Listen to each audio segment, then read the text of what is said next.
Hello, mechanics. It's Owen Aeon, your sparkly racing cat. It's Sunday. We got a PowerWash stream going on, and I'm joined today by a special guest. I've got Nina in here. Hello, Nina. How are you? Hello. Hi. Hi everybody. Hello mechanics. Hi.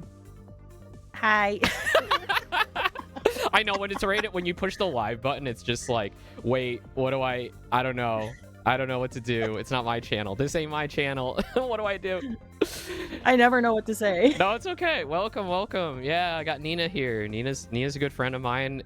Fast friends, actually. We only met like this year, earlier Yeah, this year. it was a bit crazy. Yeah. So Nina, I haven't done like a collab with just the two of us yet. So I was very pleased when I put the call out for some friends if they want to play PowerWash Simulator, because this is turning into my like cozy Sunday have friends and play games experience. I don't know yet, but Nina wanted to play because she didn't have any other plans today. So welcome. Yeah, I finished Pokemon, so it's free. Yeah, I'm free. Pokemon Za. Did you enjoy it? Did you have a good time? I enjoyed it. There's obviously there's things that could have been done better, but overall I enjoyed it, and I'm going to be playing it off stream. So Nice. Oh, cool. Yeah, that's always fun when you finish it and you're like, now I get to like play it off stream as like a comfy like go-to. I did that with Death Stranding too. Yeah. Because I was like, I finished the game and I'm like, I still want to play it. There's still things to do. Unfortunately, I haven't had time lately because I've just been busy doing all these events. But yeah, it's been good. Everybody get your stamps. Yeah, I forgot that to do my happens. snap. It's really funny when it happened to like I think Folk came on and he totally forgot to do the stamp race and missed out on it. So I think Seishun has passed him by like 2 or 3 at this point. But yeah, I like your stamp race routine. It is fun, yeah. Because so the idea, like a lot of, I don't want to say most streamers, but like a lot of streamers have that like, oh, they have maybe like a first, or they have like a once per stream redeem, just for people to like, it's a nice thing for the lurkers where it's like, I don't really want to talk, but I want to let you know that I'm here and I want to get a little collectible. And everyone has like something different. Like it could just be like a little text thing saying, hey, you got your thing, right? But I wanted to do a little bit more, and I was like, what could I do? So I thought about it for a while, and I was like, what about like driver cards? What about like, like you can collect like fan art of me and like commissions of me and cards. And I'm like, that's a lot to do, and I'd have to like kind of program it and all that. And then I'd be like, well, I only have like 10 pieces of art, and it would kind of get like old pretty quick. But well, you know what you should do? What? Get more art. I know, right? Yeah, I mean, it's been a struggle. I only have so much money, I know, it's so hard. I need to like queue up like a million skebs that are just like little sketches that are only like 1,000 yen or something. And then watch as the hollow foil is just gonna be Scuffy. Yeah, it's the troll foil. Well, you've drawn me like 6 different Scuffies now, so there's don't tell them that. There's a whole bunch of Scuffies. He like the shit. I use this term. I use the term like lovingly, with no disrespect, but the little shitty drawings is just really fun to make. They are fun. Like, there's no expectations of like greatness in those. But like it's worked out so well. I mean, like honestly, like it is really funny for like streamers and VTubers. The audience and the friends usually make the best stuff, right? And you end up with like, Scuffy is like part of the channel now. Mowo designed the mechanics as fan art. And I was like, this is perfect. Like, can I use this, right? So like having the two of you, contribute in that way has been like really awesome, because it saves me a lot of work from trying to figure out like what the hell I'm supposed to come up with. Yeah, although there's some creators who are like, oh, I don't like that because they're like, they presented my character and stuff, and I totally understand that, because like I've come across people who are like that, but sometimes it's like, funny art go woo. Yeah, right. Yeah, it's all. Sometimes you just have like it's that idea of what your audience is perception sometimes of you or your channel, right? Which I guess I not to say that I see you as Scuffy. you just find the scuffed moments like entertaining, right? And they should be entertaining. Yeah. Like I always want everything on the channel to be like entertaining. I don't ever want to be like, you can't do this. I can't, you can't be serious stuff. Like I have guidelines about like how I want to see my fan art and things like that, but like I can't stop people from doing what they want to do. Yeah, right? exactly. And what people perceive you as is what they have in your brain. Right. In their brain. Right. Yeah. So I guess what I'm trying to say is I've been very lucky so far that everything that's kind of come my way from people that watch me has been like very fun and wholesome and genuine, and not from a place of like negativity or a place of like, trying to clown on me in a way that's like more disrespectful. So like I know that might change over time, like if I ever get like, a bigger audience or whatever, but like I don't know. It's been very nice so far. Yeah, and I'm really grateful. I'm really grateful for any fan art and all the mechanic made stuff. It's all very sweet and awesome, and I don't know.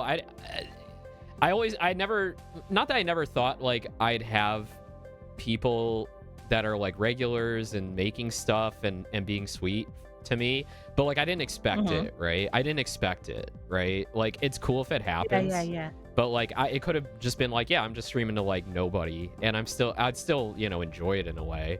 But anyway, yeah, I'm getting mushy now. I'm getting mushy. Save it for the tubathon. Yeah, I know, right? Oh, let's get in the hot tub and talk about our feelings and cry and smooch. Oh my god, crying in the hot tub. Crying in the hot tub. Worst things have happened in hot tubs, let me tell you. Oh my god, yeah. Speaking of hot tubs, there's Colossal Con North is happening this weekend, which is in I think Michigan or Wisconsin. Yeah, Wisconsin. it's like at the Kalahari, isn't it, or something? Yeah, it's like middle of nowhere indoor water park, I think. I don't know if it's indoor water they park, have a but zoo and whatever. Yeah, they have a petting zoo there too. Yeah, and it's part of the Colossal Con franchise, which, as you may not know, it's like it's a franchise. Well, yeah, there's multiple cons. There's Colossal Con, the main one, and I think there's Colossal Con North, which is the one that's going on right now. And Colossal Con is known for like it's at a water park resort. Yeah. So it's all about like swimsuit cosplay. So a lot of people do swimsuit cosplay, and it's really fun. Only one place. No, I think it's a couple of places. Yeah, that's why this one is North, because it's the one up in the northern Midwest. I see. Yeah. Okay. But yeah, I've seen some great photos. Hot tub cosplay. There was like a big hot tub party last night. I know some of my friends were like taking pictures there and cosplaying and stuff. So I wanted to go. Let's say I wanted to go because I heard people were going, and I was trying to like figure out if I could make plans. I'm like, this would be so difficult. It would be so difficult to like fly in, rent a car, like do all that stuff. I didn't like have like a group that like was like open to me like staying with them or whatever. So it was kind of like but I love to go. It looks like so much fun. But yeah, it's gonna be me when you guys. Yeah, they are. But that feeling of like FOMO is like what I'm gonna go through when you go to. I know. Hawkeye. Yeah. I'm sorry. Yeah, I got my own convention happening in April, so that's like, good. Yeah. I have my own one. Yeah. Yeah, that's the thing. It's like I'm really in a state of FOMO where it's like I want to go to everything now. I want to see everybody. I want to be everywhere. But it's like even for me, it's like I just don't have the money to do everything. Right? You have to commit to like one or two things per year to That's one of the nice things. That's one of the things that I miss about when I was living in Melbourne. Was that Melbourne had like, I don't know, 4 pop culture conventions happening in the entire year.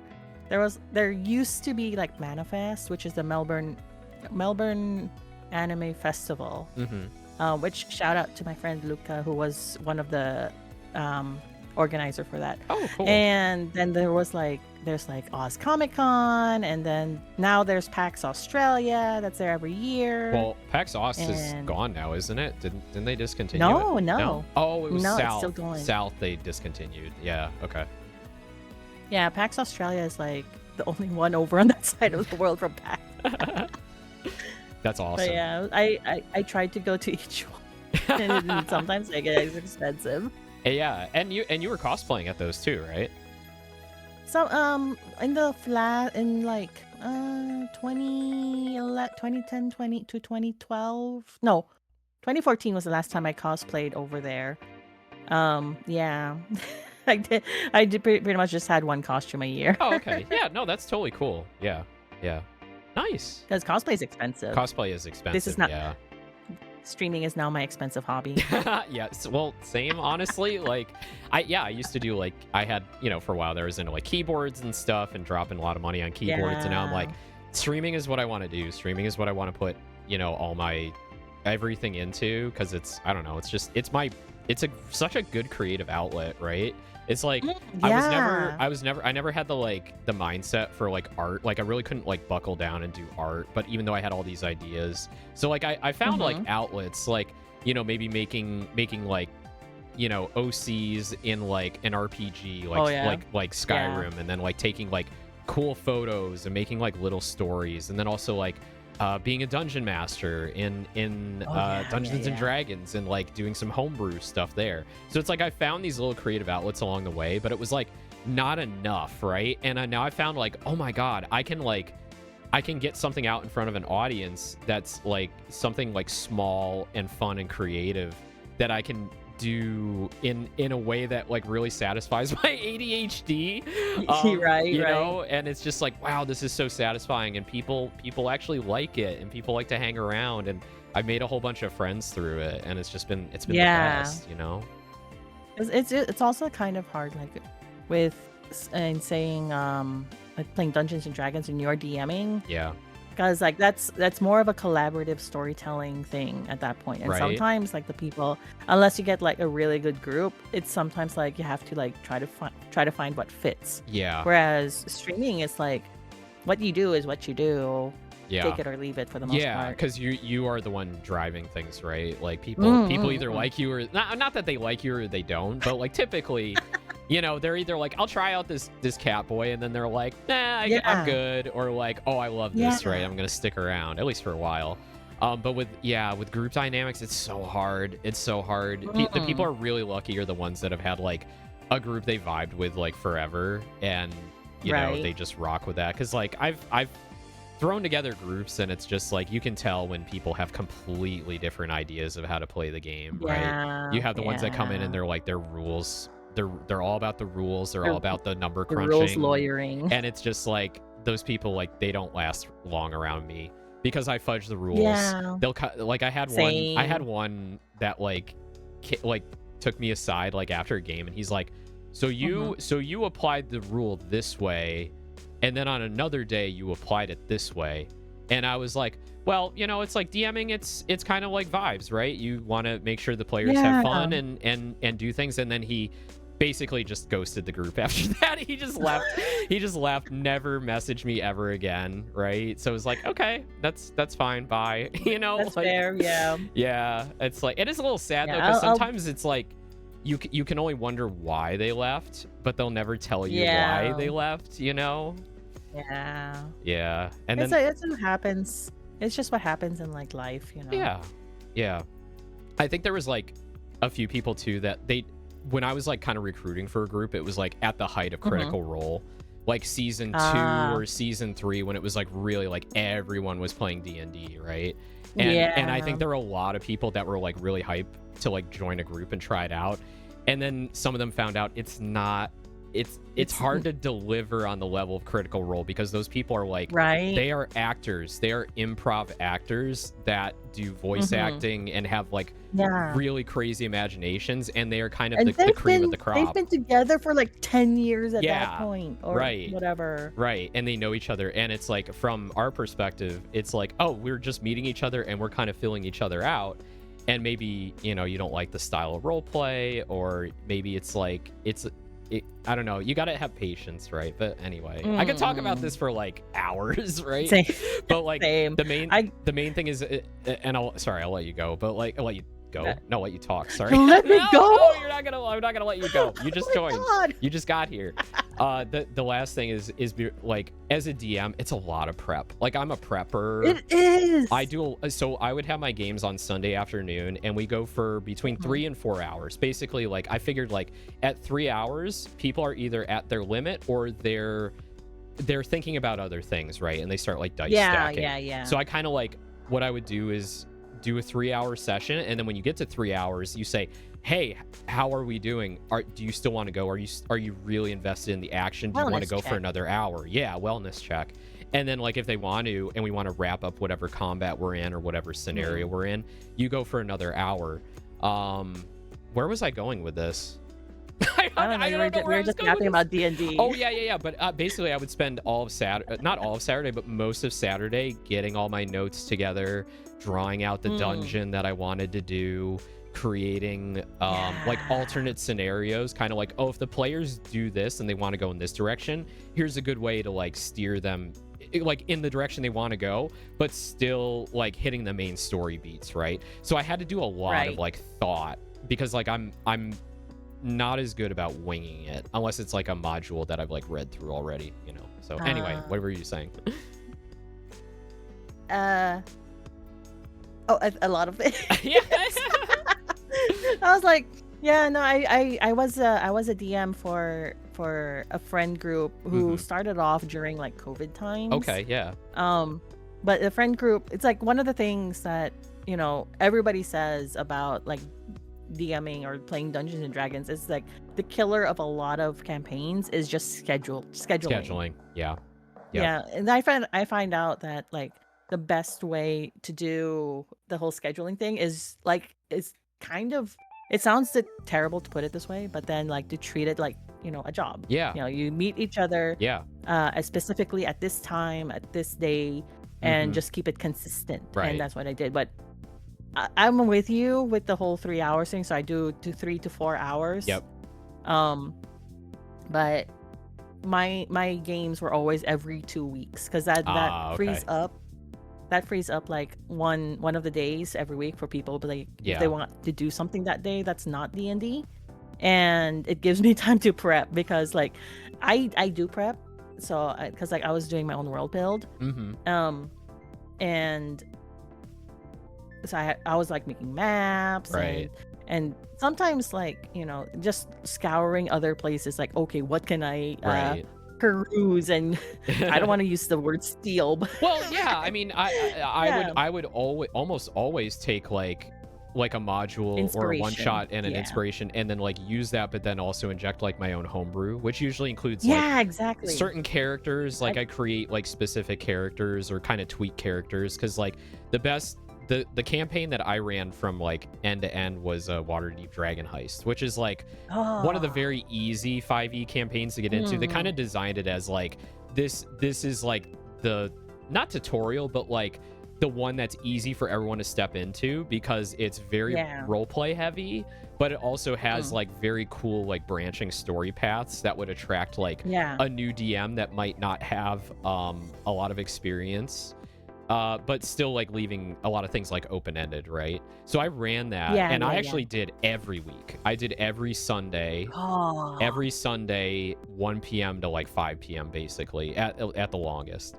And that worked out well for a little bit, because we had like a group of players that like really didn't have a lot of plans on the weekend. But it did end up being like schedule-wise, we did end up basically doing twice a month. If I looked at like how often we met, it was basically, okay, there's 52 weeks in a year, and we met for like 24 of those essentially.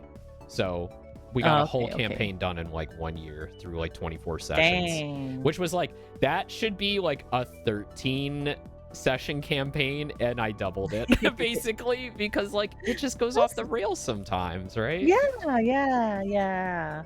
Like the amount of times that my players went off the rails, I'm like, well, okay, we'll have to cut the session short because I haven't written this part, so have fun, guys. You would actually cut the session short. That's interesting. I was like, I would try to improv as much as I could, but then it's like they want to go to a completely different place. I'm like, well, guys, that hasn't been written yet since you guys went off to this direction. We'll see each other in 2 weeks. Yeah. I mean, yeah, if you're already like two and a half hours in already, it's like, yeah, you've basically gotten a full session in, right? So yeah, pretty much.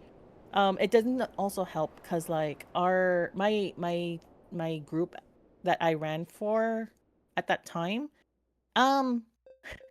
it was a time zones are a thing. Oh, So right. Yeah. I was here based in the US. Yep. And two of my players were Filipino in Brisbane, Australia. Okay. Yep. And then the other three were Filipinos in the Philippines. So I got you. so we had to like, use the timeandzone.com schedule planner to see everybody's time zones, make sure everything's okay. Well, I'm glad they were able to actually participate in that, because the last group I tried to put together, I put up this whole calendar. I'm like, here's the dates. Here's when I'm available. When are you guys available? Please put them in. Nobody touched it. Nobody even looked at it. God. The group fell apart within 2 sessions. So yeah, it is what it is. Oh, yeah, I know. Sometimes it's just, I don't know. They weren't really there for the game. They were there for a certain person in the group, and then that person went to California and never came back. So that happens. Anyway, yeah, it's difficult too, I think, with the role play styles. It's like you need to find people that kind of want to do the same things. Is this leaning more serious?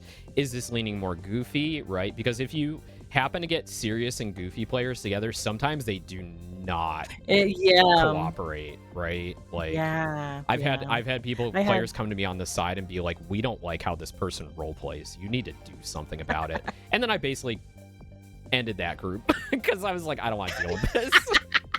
I don't want to deal with this. I am a DM. I'm not a referee. Yeah, I'm not like your group therapist kind of thing, right? Yeah, and even though it's like I did beat myself up, I felt guilty about it because like I felt like I needed to be the person who takes people aside and is like, hey, you need to knock this off, or you need to kind of steer things more this way, or like, I'm sorry, these people are not really into what you're into, right? But like it was too much for me at that point in my life. It was just too much for me. So we got Ray coming in. Hello, Rivians. Hello. Impulse purchase rate. What are we impulse buying? What are we impulse what can buying? you buy? What can we buy at Aeon Automotive? Yeah, we can buy race. We can buy tires. He wants some used tires. You could buy Owen Aeon trading cards. Yeah, buy my trading cards. Buy my trading cards with my upcoming tubathon. Wait, let me get that out. I'll do my hellos in a second. Hang on. So today we're gonna be playing a PowerWash Simulator. I got my very good friend Nina with me. Hello, Nina. Hi. Hi. Rivians, thank you for the raid. Leaders. Yeah, if you got a raid and run, I know it's late in Space Cat land right now. Hang on, let me pull up my I gotta pull up this really sick commission I got from Giggle. Yeah, so I've got my subathon is starting this Friday, Black Friday weekend, the day after Thanksgiving, American Thanksgiving, and we're gonna have 3 days of me in a hot tub, or multiple hot tubs, also onsen. Here we go. Black Friday Tubathon, November 20th to 30th. Look at this boy. Look at how hot he is. Oh my god, those nipples. the male presenting nipples, yes. The nip knobs. The nip knobs. Giggle did an amazing job on this commission. I love it so much. It looks so cool. It looks really good. The lighting is great. I love the lighting. I love how Giggle does lighting. She's so good. She makes all the Tempest boys and Casper and all those guys look really hot. So yeah. Giggles in with the Tempura crew, like people that are fans of like Holostars. Yeah. TOS? Wait, what about TOS? Oh, they're male presenting nipples. Nip-nops. That's Twitch is fine as long as they're male presenting, right? So, you're a fanboy. But yeah, I haven't said hi to everybody yet. We're already like 30 minutes into stream. I haven't said hi. Hello, Huxley. Hello. Hope you're both well. Hi. We're doing well. I was feeling a bit down this morning, but I got some food and some caffeine in me. And now I'm doing really good, and now I've got a friend joining me. So you were hangry. I was hangry. Your mood depends so much on the food that you're not putting in your belly, and if you're operating on simply coffee and nothing else, you're gonna have a bad time. And I still haven't learned this fact yet. I have not learned this. Sounds like a skill issue. It is a skill issue. I'm working on it. We stamping. Whereas me, I'm like, I usually don't eat my first meal of the day until like 10 or 11. That's no, honestly, okay, so like when I wake up like on a normal work day, like I'll grab coffee and I'll immediately have like a very small breakfast snack. It could be like a toaster strudel or like half a bagel or a piece of toast or something. And then like I may or may not eat something the rest of the day until I get to dinner time. If I do have like deli meat in the fridge or a little bit of leftovers, I'm probably gonna have like a light lunch. But then it's really, I don't really eat that much until like dinner. Huxley, we love Owen. Oh, thank you. Thank you. Take care, Rivians. Yeah. Take care, Rivians. Honk Shu, have a great night. Have a great night. Let me say hi to everybody else. Zeno, hello. Hello. Yaller, hello. Hello. I impulse purchased something. What did Rivians impulse purchase?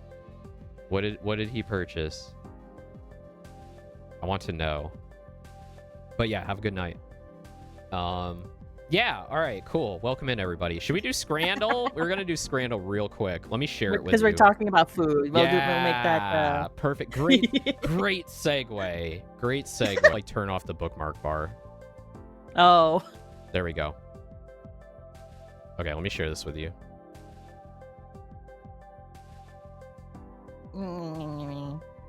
Where are you sharing? You bought a Beast figurine. I'm sharing it in the call. Yeah. Okay. See, and then let me turn down the frame rate because I don't want to be pushing 60 FPS in Discord while I'm streaming at the same time. You don't need 60 FPS for Scrandle. Yeah, well, I'm usually streaming other stuff. We're gonna go 30 and 720p. There we go. Okay. All right, we're gonna do Scrandle before we hop into PowerWash. So we got the dailies. We got the hang on, let me shrink this. What's up? I just saw. You're immediately like, what am I looking at? Okay, so we've got a carton of water or an open hot dog. This one is just vibes. This one they're not rating you on. You just pick. It's a deconstructed hot dog. It is a deconstructed hot dog. They put the bun next to the dog. I'd rather have the carton of water because it's free. Do you want me to move me a little bit so I'm not? Oh yeah, sure. Hang on. I'm gonna move you. Or do you want me to move? No, I got you. I'm controlling you from my end. Wait, I don't want to shrink you. Oh my god. Or I can put you like on stage. You're like Vanna White. Yeah, put me on stage. Like, yeah, like, zoom me out, put me on stage. Wait, yeah. Well, okay, so like I actually have. Wait. Oh shit, scrolling right now. I actually have where is it? Hold on. I have so many sources on this scene. I can't find my way around. Hold on. Oh no, he's lost. Help him, mechanics. I am lost. I'm always lost. There we go. Oh, that doesn't work. Oh my god, that's not gonna work. That's not gonna work. Okay. It's not set up to do that. Okay, never mind. Okay. Wait, I gotta get the sizing right here. Wait, how big are we? We got I don't know. Got this. And then you would be like, no, because you would hit 5 feet, you said. So you're like, you're like this. Don't worry about it, it's fine. You're like this. You're huge. You're massive. Oh my god. I think that's funny. I think it's funny. Okay, we'll do this. He might have been financially pressured into it. Did you pressure Rivians into buying a Beast figurine? Did you financially pressure him? Damn. Where is the packet of mustard or ketchup? Yeah, they don't have that on Scrandle. Scran doesn't usually come with condiments.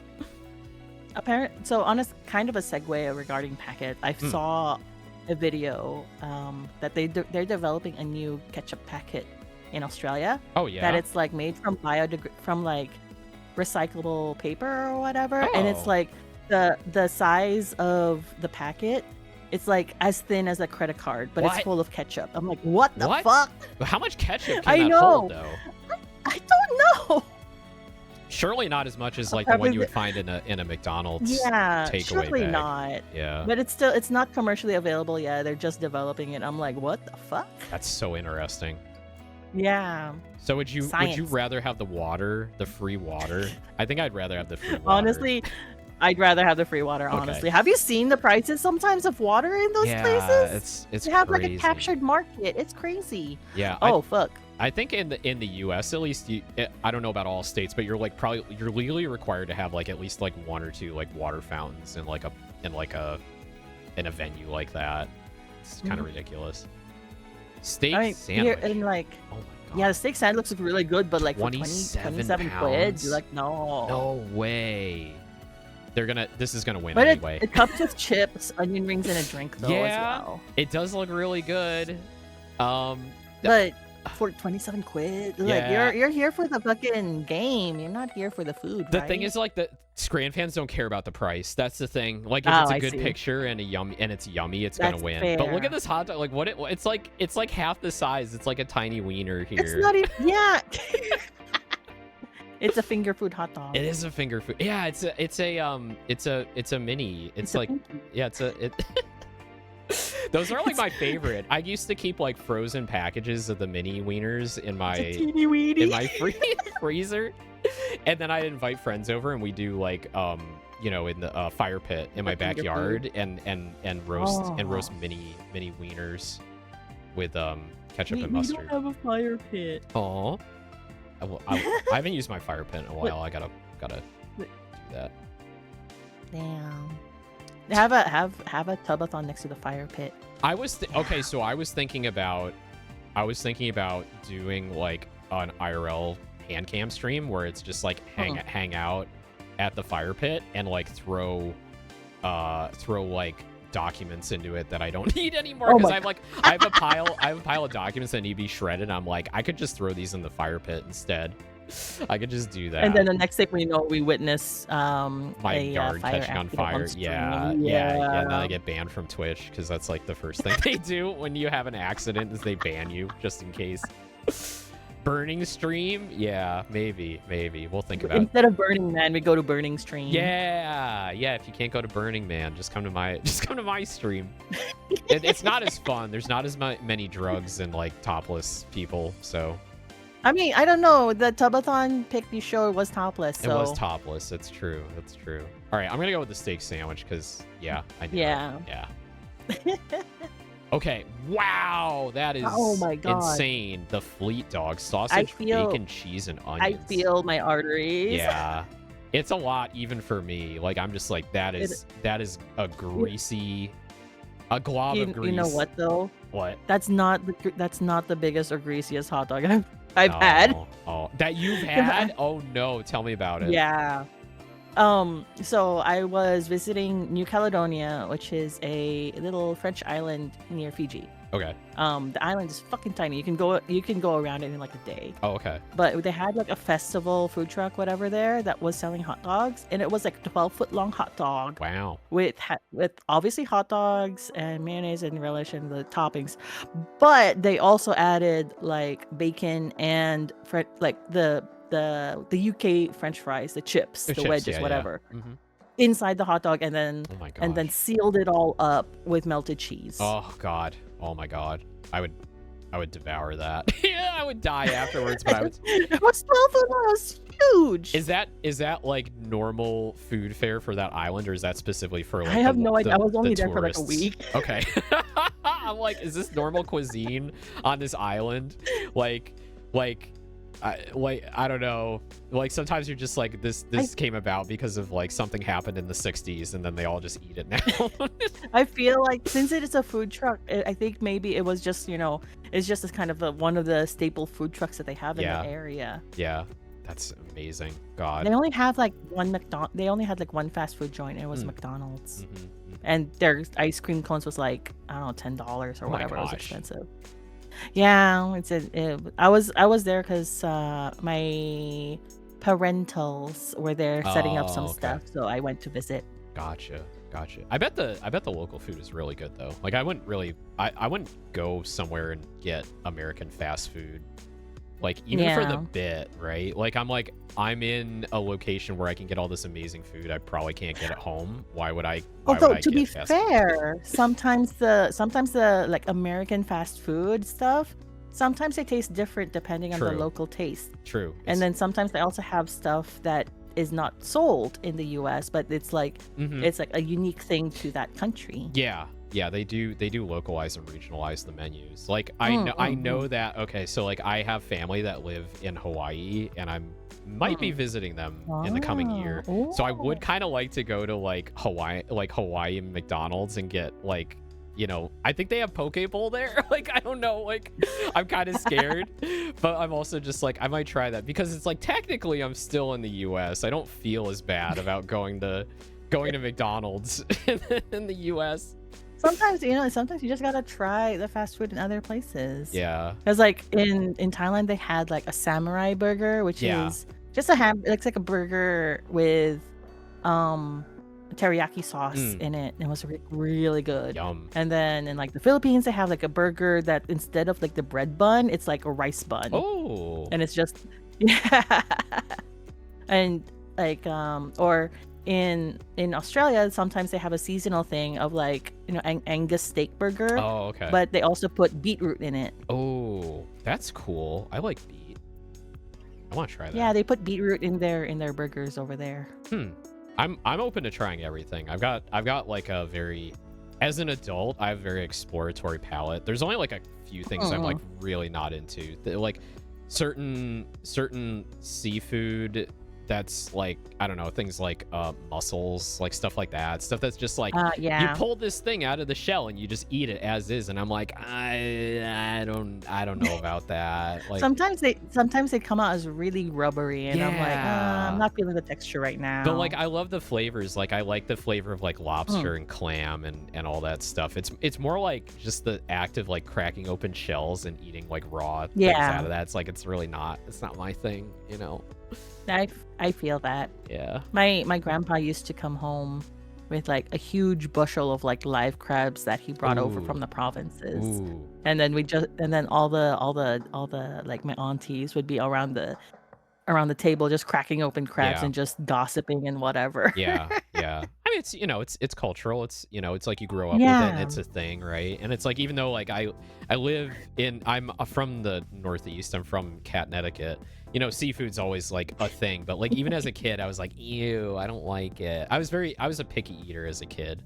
But I think after high school, I got like, I should just try everything, because like things taste way different to me now. Than they used to. Your taste buds like mature, and like your outlook like gets different. Right. But then it's like, it's one thing to be to try different foods, but you also have to be open to the idea of potentially liking this food. Yeah. Right. Because like if you're just trying food just for the sake of trying it, but then your outlook is like, I'm not gonna like this, it's not gonna change your mind. Yeah, if you go into it negatively, you might already have a judgment on it. Excuse me, before you even. Kitty don't like fish. No, I like fish. I eat sushi. I don't like when fish stinks, like cooked fish. Like if you cook salmon, I'm gonna be like, oh, it stinks, but it tastes good, right? Like, and I will say I did live in a house for a little bit where I was it was the second floor of an old house, and it was a Filipino family, and they lived on both the first and the third floors. And they would cook. I think I know where you're going. They would cook in the kitchen on the first floor, and all of the smells would come up into the second floor apartment. And for like the first year I lived there, I was just like, it stinks so bad. But like I basically got used to it. I didn't end up liking it, but I got used to it, and I'm like, oh yeah, they're cooking the fish again, So was it like a breakfast fish thing that they were cooking? I don't know. We didn't really talk that much, so we spoke very rarely. I mean, were they cooking the fish during breakfast times? Don't remember it. Don't remember. It was a long time ago now, but yeah. But yeah, it was like, I get it. I mean, I would sleep in very late too. I was on a really bad sleeping schedule, so it was like, maybe it was lunch, maybe it was breakfast. I don't know. Catboy rotting for forever. Yeah. I also don't like meat smells. I get you. Yeah. I mean, meat is. I love the smell of like ground beef and I don't know, all that stuff. But like, yeah, some fish is like, oh, it's stinky. But I've been told that my husband doesn't trust my sense of smell. Oh no, why is that? I don't know. I'm like, it smells fine, and then other people will be like, what do you mean? There's a different smell. I don't know what you're smelling. I don't know what I don't think it smells fine. I'm like, all I can do is just shrug. I mean, sometimes people do have like smells that are different, like your taste buds and your I guess olfactory senses might be different, and that may be because like you're just adapted to different things. But it also, like, for some people I've known that it also indicates like a vitamin deficiency sometimes, like a dietary deficiency. Yeah, like if you have a hard time smelling things, you might need more of something like for one person I knew it was like zinc. Like they needed more zinc in their diet, and once they started taking more zinc, they were able to smell a lot better. Should I be taking zinc? I don't know. Should I'm not I a be doctor. taking some more I'm not a vitamins? doctor. I think the key is with anything like that, it's like everybody's body is different, but you should probably get a well-balanced amount of nutrients, you know, depending on like what your body needs. Like I definitely know that like for a long time I didn't get enough electrolytes. So I was like not getting enough salt in my diet. I had a very low salt diet without even knowing it. And I was just peeing all the time. And then once I started like having things that are like a little bit saltier and getting more sodium in my body, I was like, oh, I don't have to pee as much anymore. I'm retaining water better. So you are not a salty boy. Yeah, I'm not super salty. Only once in a while. So what are we thinking here? This one. Yeah, the dog or Hogfather. The Hogfather, you think? I don't know. I think they would go for dog. this. I think the fleet dog, yeah. Yeah, I think I like the Hogfather burger. I think it looks a lot. It looks like a lot, but those are like caramelized onions on the bottom. No, that's pulled pork down there. Yeah. Oh, there's a pulled pork? Yeah. Oh, okay. Pulled pork and bacon. Yeah. No, I would go with the onions. Onions are good. Yeah, I love onions. Yeah. Yeah. 90%. There is such a thing as too much onions in a food, though. Oh, true. As I've found out recently. Wait, what happened? I was cooking ravioli, and I was like, this doesn't seem like a lot of onions. Do you want me to put another like half onion in it? And he's like, yeah, sure, go ahead. Another. And I'm like, your guys' onions here are so big. I'm like, when I first came over here to the US, I'm like, why are your onions so big? Yeah, you can get a bag of like massive onions. I mean, it depends. I guess it depends, right? Like what's available in your grocery store too. Because like I will always go for like a bag of what I consider to be medium-sized onions. Because most recipes I think I see call for like one medium-sized onion or half of that. So like I'll just kind of chop that up and one and done and be done with it. But yeah, I've seen massive onions that I'm just like, what am I gonna do with all this? I guess I'll put it in a Ziploc bag and put it in the fridge because I only need like a third of it. Yeah. Okay, so we got Din Tai Fung, spicy wontons, or tomato garlic sausage and tofu scramble bop. Oh. I want wontons. I want wontons. Yeah, the wontons would be really good. They're probably gonna go for this though. Though they might see tofu and run away. So.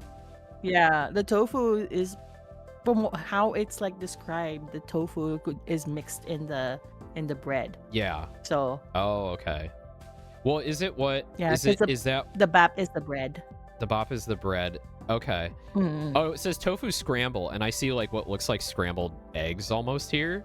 So I'm wondering if they you know, blended the tofu it. Is in the scramble. Yeah, because that's one of my favorite tofu dishes is like fried tofu, like croquettes basically, where it's like you take tofu and a few other ingredients, and then you oh,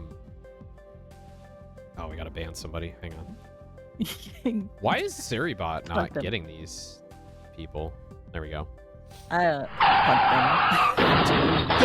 rotated idiot. Yeah, I was saying fried tofu croquettes, where it's like tofu and like I don't know what else is in it, some other stuff, and then you like fry it in the pan, and that's like one of my favorite like quote unquote like vegetarian dishes that I enjoy. I have to do something with the tofu in the fridge. I've been meaning to make Korean army stew, but I've just kind of been lazy. Do you with the press the water out of all that for that stew, or do you just like leave the tofu as is? I just leave it. Yeah. I just leave it.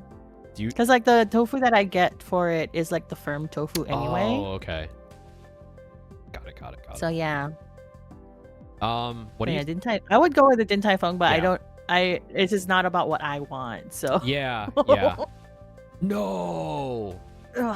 It's relatively close though. It was close-ish. Okay, bacon double cheeseburger or chicken loaded fries. I would go the chicken loaded fries. Not gonna lie, it looks really good. It looks really good with the spice. I will be able to take it, but it looks good. I think they. Oh, are you not a spicy? You're not a fan of I spicy. I can't. You cannot. I Okay. I am not capable of handling a lot of spice. Got it. Like the most spice that I would probably have is like, capsicum and paprika. Oh, okay. Paprika. Then- There's like yeah, nothing in paprika. I know, but I'm like I'm like, no, this is my husband takes spice better than I do. Oh. Like one time I was like, oh, this is more than one time. There was a couple times of this happened, but I ended up getting inadvertently a spicy noodle dish. Uh-huh. I'm like, well, I paid for this already, so might as well eat Yeah. it. But then I'd get like violently ill afterwards. Oh, that's horrible. So I'm like, yeah, no, I can't take it. Like the Aw. first time that happened to me, I literally got like, I don't know, not literally, but I got the flu or whatever Ooh. afterwards. Yeah, like. A friend of mine had to like, because I was living alone at the time, so my friend no. would go out and get food for me, Oh my gosh. take care of me. That's such a horrible I was- reaction. I was like, yeah, I end up like in tears and in pain, but like I've never gotten ill from it. That's awful. I'm so sorry. It's like, it's fine. It's just my body. So Yeah. But yeah, I tend to not. I ask. It's like, okay, how spicy is it? There sometimes sometimes they have to. I'm like, okay, how spicy is it on a white scale? Yeah, right. And I was gonna say, is that like really annoying, like living in the Philippines and like not being able to like? Not particularly. particularly? The way that the Filipinos eat spice is more of like, sure, there are spicy dishes out there like Bicol Express, but then you kind of understand that that's spicy. Right. But then if there are a lot of our foods is more like salty, savory type, a lot of garlic, sometimes with milk, whatever. Yeah.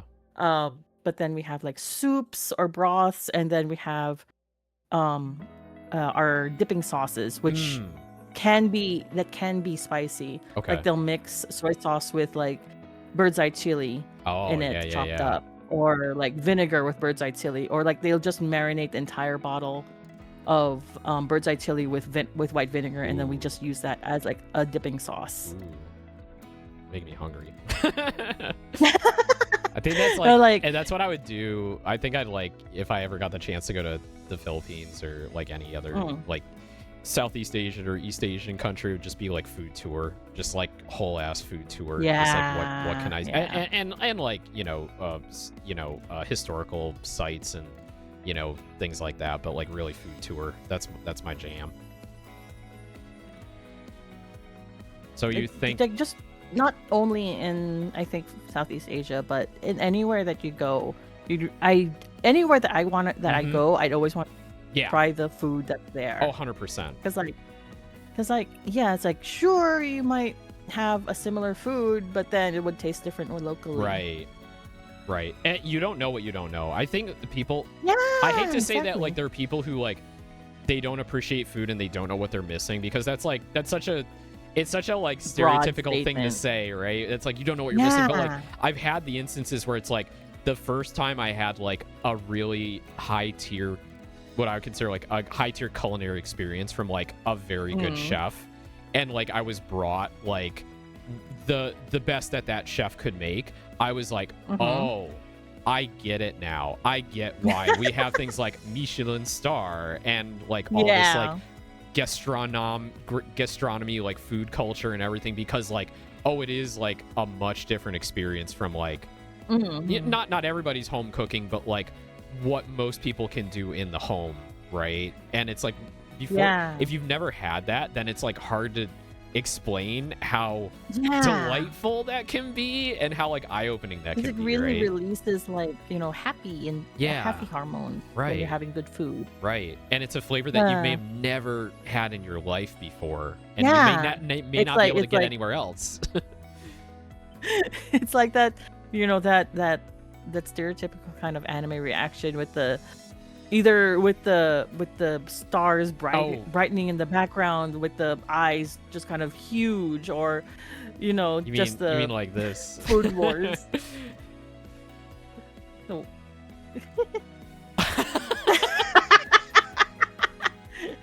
like, ah, the food. I gotta run back to stage here. Wait, how tall am I again? There we go. It's probably too tall. He's so close. Yeah, sometimes I close in. But yeah, what do you think? He's close enough to kiss the camera. To smooch. I'll just smooch you right on the lips. Do you think they're gonna go for the chicken loaded fries or the bacon double cheeseburger? This one's hard. It's 50 pence. It's 50 pence less at the double cheeseburger, but I feel like the chicken loaded fries has a better photo than the double cheeseburger. Yeah. However, I feel like the peppers might turn some people off. So it's a 50-50, I think. 50-50? All right, I'm going to go with the chicken loaded fries. That's my gut saying. Okay. Yeah. Hey. Let's go. Oh my god, what? Oh my god, that's so messy. It's not even described. It's just Scran of the day. Unknown location in the US. It's in the US. Okay. Can we geoguessr this? Enhance? I have no idea. Can we enhance? I cannot really actually zoom in. It doesn't the site doesn't let me like zoom in. But it's still like, you know, a football match though. Yeah. Like actual football, not American football. Yes, I know what you mean. When you say football, I know what you mean.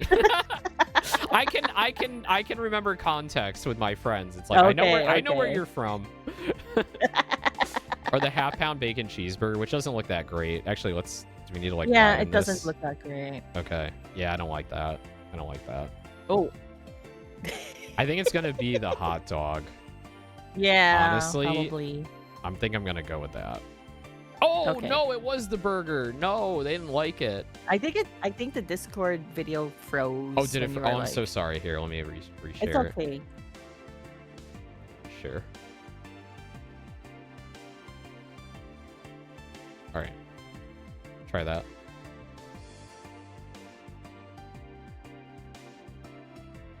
I went too wide. When they say we need to go wider, they were talking about me. Are you muted now? I can't hear you. Uh-oh. Oh wait. we're having Discord issues. Hold on. Nina? Oh wait. Is it because I have stream remote? No, it's not stream remote. Let me disconnect from the call and rejoin. Hang on. Hi, can you hear me now? Hello? Scuff? Hello? Why is my Discord not lighting up? Okay, hold on. I can't hear anything she's saying. Sorry. Scuffy time? Yeah, it's Scuffy time. All right, I'm going to recall Nina again. Note to self, don't resize the window when you're screen sharing. Hello? Hello?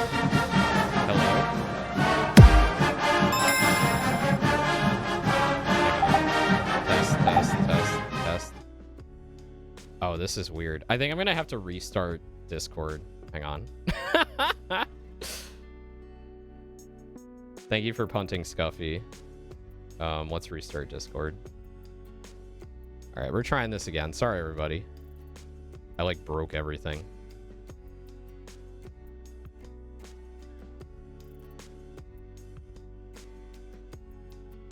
All right, restart Discord. I'm gonna go to my voice and video. Check mic. Okay, that's good. And then I'm gonna call Nina again. Check. Okay, I can see myself lighting up now. Hi. No, I don't hear you if you're talking. Okay, oh, now I got you. Yeah. Yeah. Sorry. I don't know. It's something to do with this screen sharing, I guess. Yeah, all good. We'll do it again, and Discord sometimes just gets messed up. All right. Text reading. All right. We've got Folk, hello. Okay.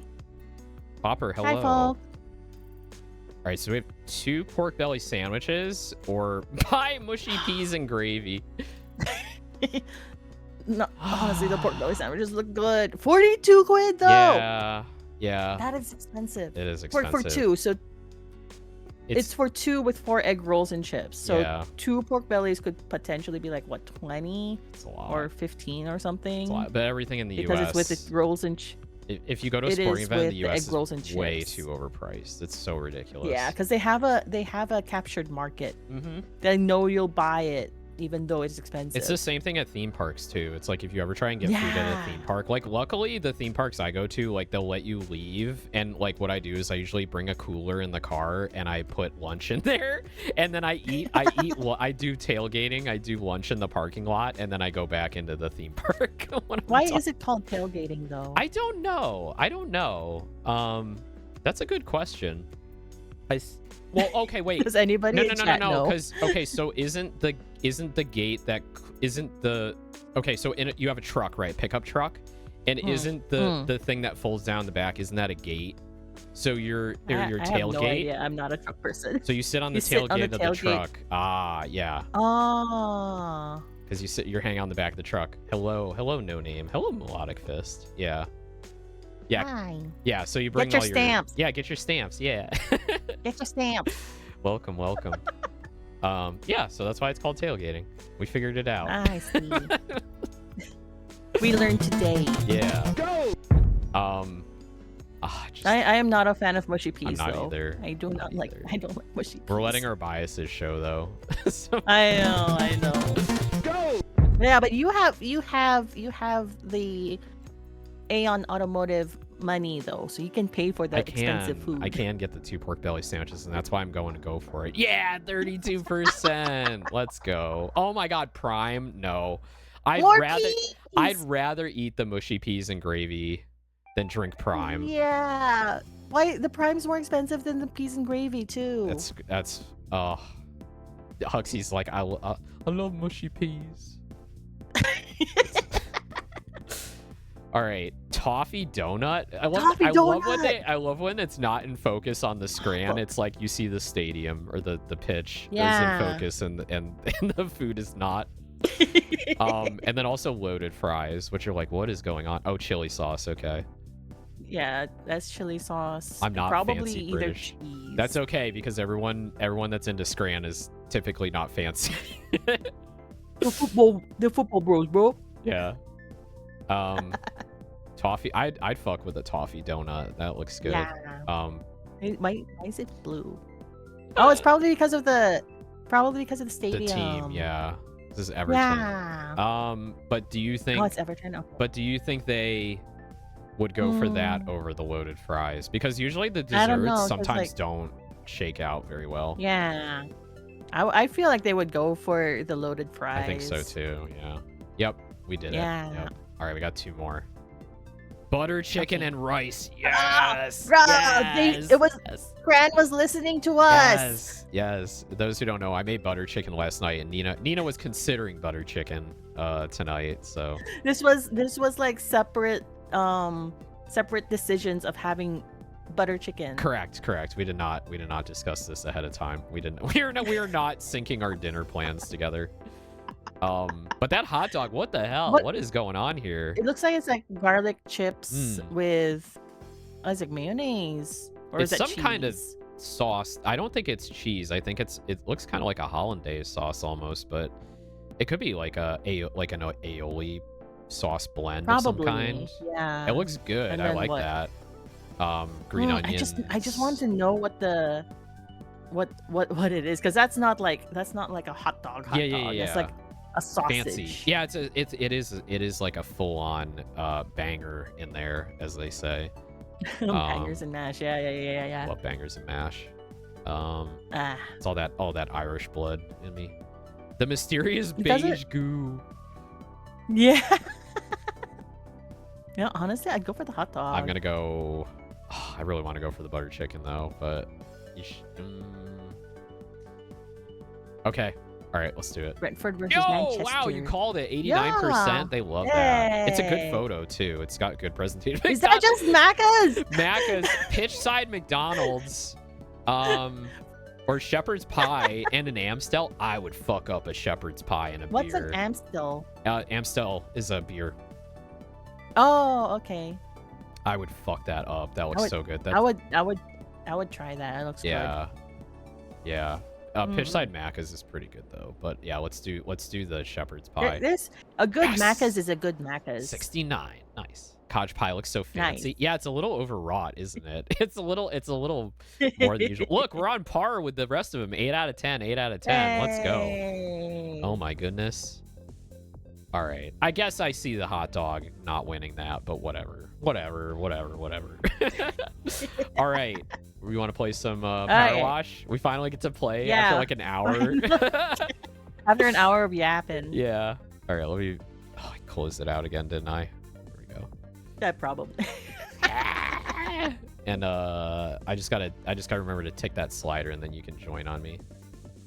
Okay. Oh, we gotta switch over. Let's see. Oh, you're so tiny. Hang on. Hi, everybody. I'm just hold on.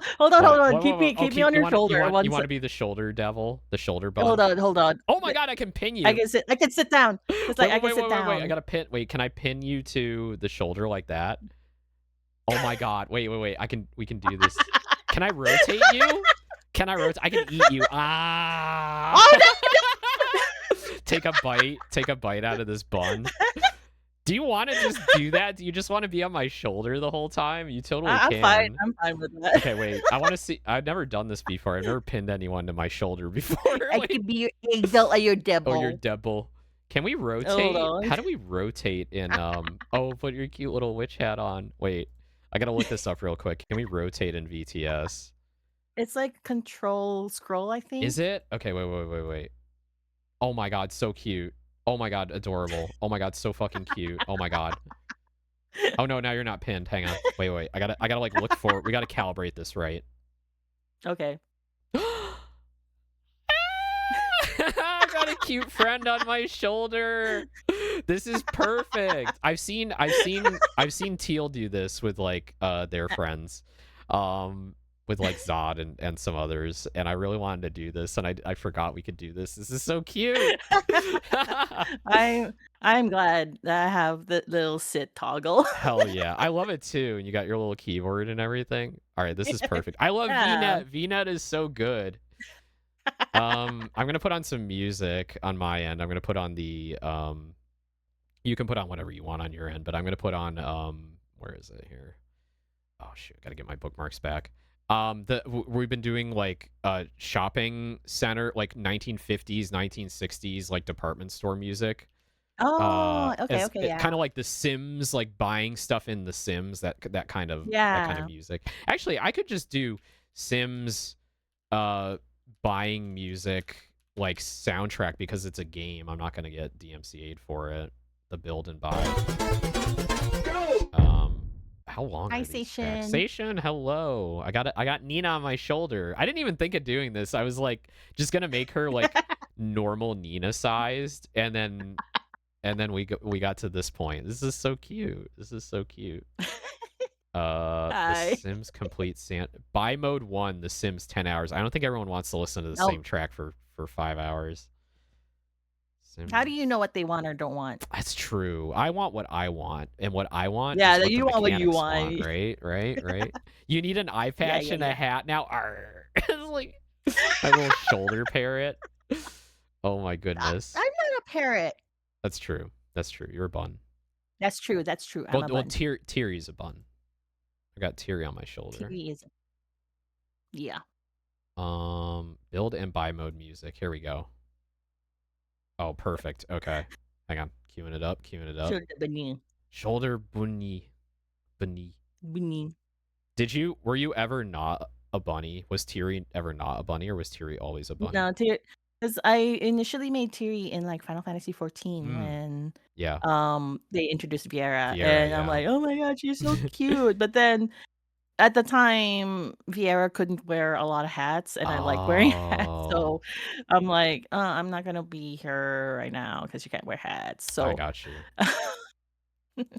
But now we can wear hats because they made they allowed us hats. Oh, I see what I'm doing wrong with the recording now. Okay. No worries. I do have like so many other OCs who are not buddies though. So Cute. yeah. My original like I guess you could call it a fursona was Mm-hmm. was a bunny. I was a bunny before a cat. Very briefly. Very briefly. If I look back on the years, my first persona, I guess, my first like non-human OC Mm-hmm. that I remember was like an African wild dog. This is like my Ooh. favorite animal. Oh, that's Well, one of my cool. favorite animals.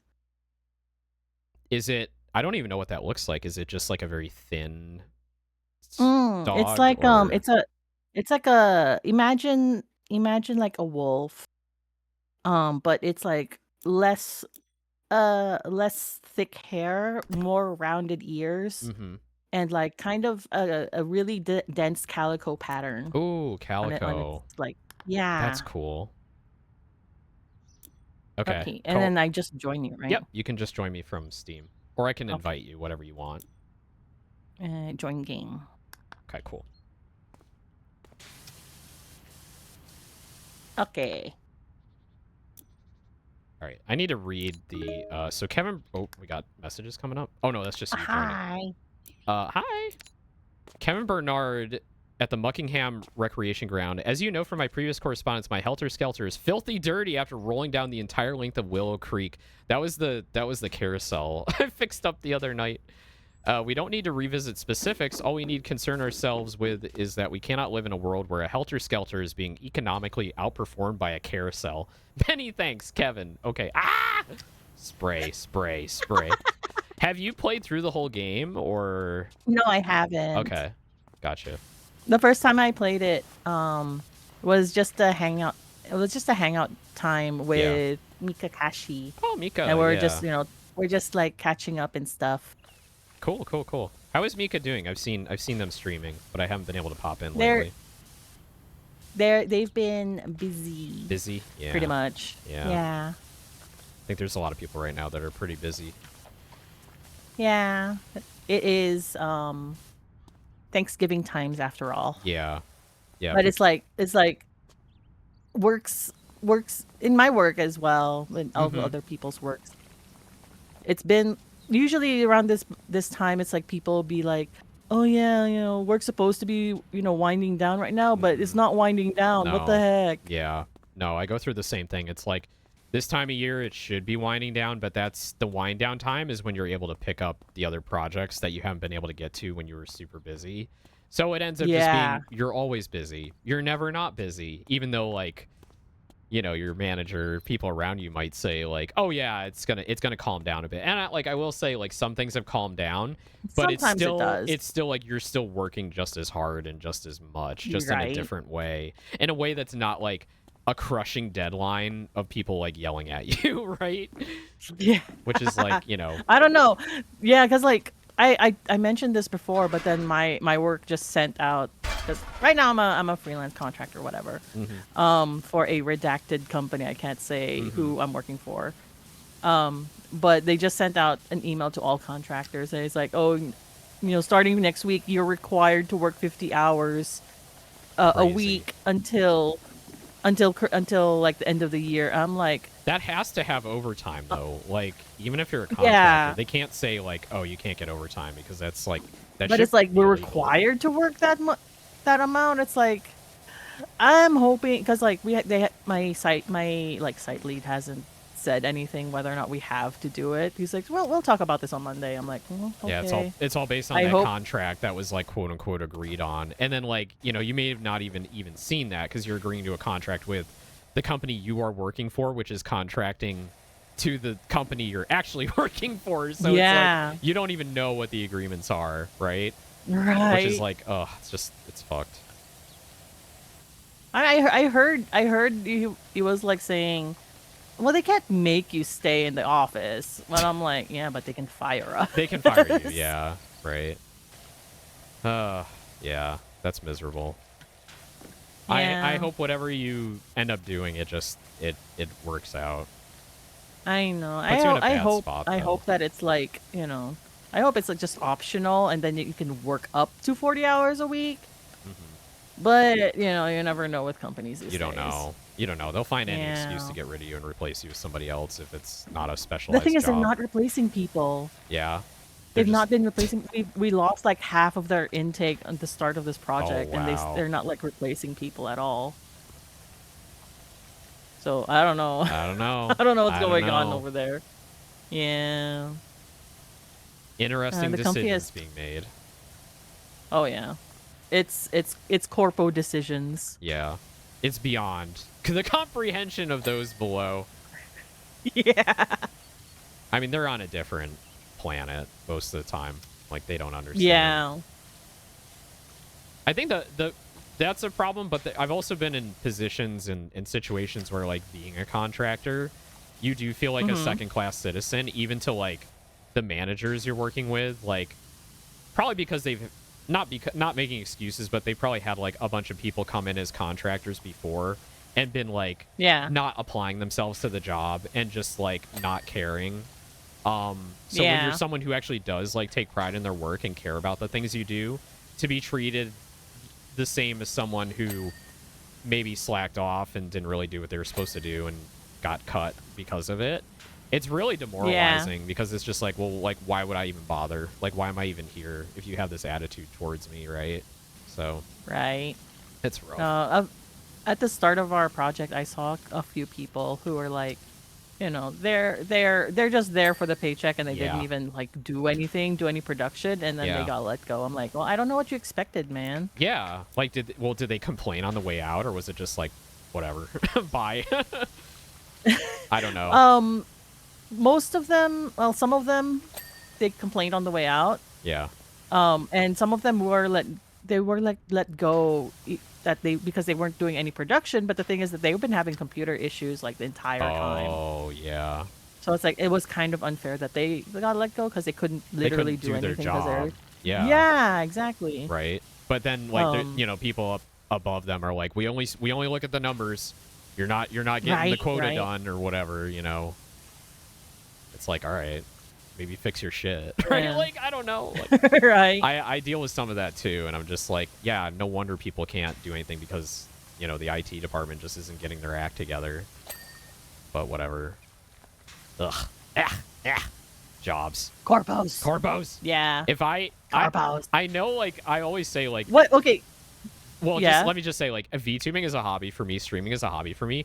But I'm finding that I do love it enough that I'm like, well, if one day I was making more money being a cat boy than, like, the other stuff I do full time, I might, like, quit my full-time job and do this instead. But, like, I don't know. I feel like it would be a very big decision to make because it's like, it's not guaranteed. Creativity is not guaranteed. Yeah. You might have an amazing year, and next year, like, everything might go to shit, right? Like, you don't know. Yeah. So, yeah, I don't know. But anyway, sorry, well, you were going to say something. The thing is, people always want entertainment, so there's that. That's at right. least. That's right. But I think that's a very brave thing to do, is go like, like, I'll quit my job to do this, right? It's crazy.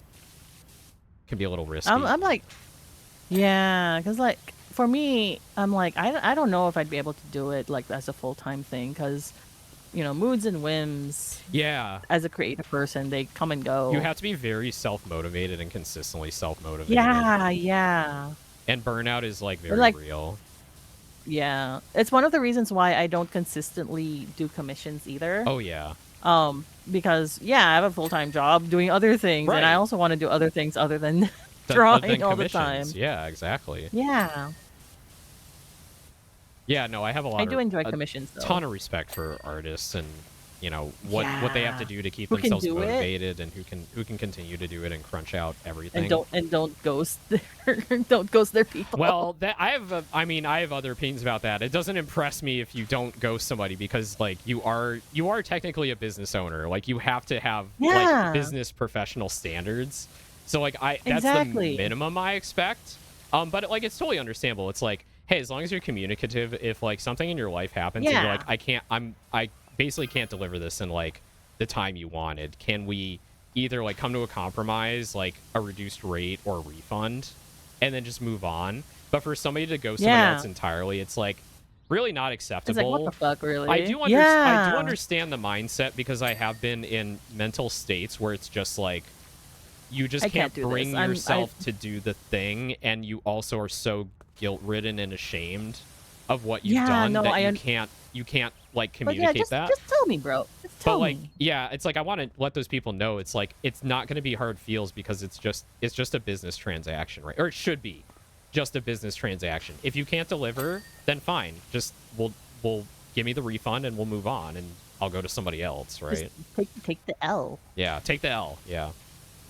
But yeah, I know, I get But then it. like part of me is like, oh, are they just saying that they can still do it because they believe they can still do it, or are they saying they can still do it because they don't have the money to refund anymore? It might be they don't have the money anymore, right? Because like a lot of Yeah. those people are not in good, just straight up not in good situations, not in good financial situations, right? For one reason or another, and they're trying to make do with what they have, and their mental state is probably not helping at the same time. So Yeah. yeah, I totally get the whole, guilt thing though.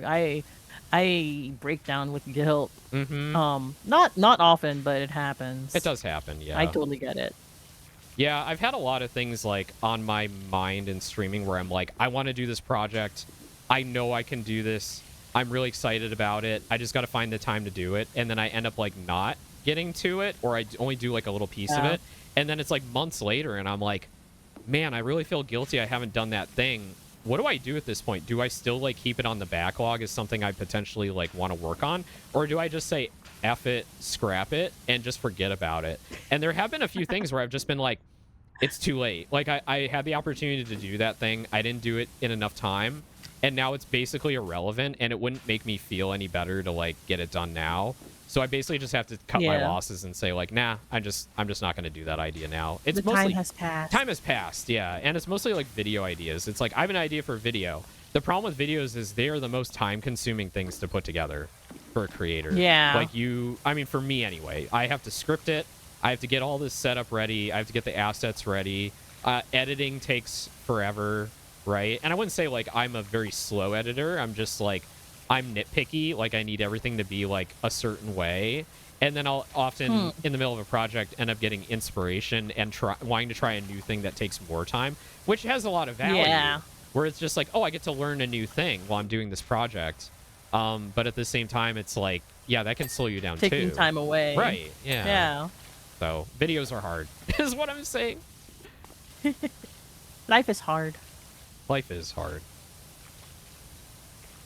What's that thing that I have a friend who's like who keeps saying this. I don't remember what the full thing was. It's like life is hard, booba is soft and comfortable. Yeah, I mean that's one way to look at it, right? It's like take like seriously take solace in the things that you enjoy in life, right? And exactly, and like not to say that like booba is simply an object and women are objects, but like like that could go two ways, right? It's just like I love the things I love, but also like the people around me and the people who offer me comfort are also like a source of support, right? And can help get you through life, right? Yeah. And if that's friends as with a woman booba, too, friends with booba, then like that works too. I say this as a woman. Like I like booba. Booba is good. There you go. You heard it. Booba you is heard good. it here, folks.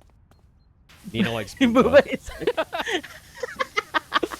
I mean, that's why I have like that emote of like it's like it says boba, but I intended it to be like booba. It can be like booba. Booba boba. Oh yeah, that one. Yeah. I love that one. Yeah. I was picking up pet food yesterday. I was picking up cat food for my cat, and the boba place is like right next door.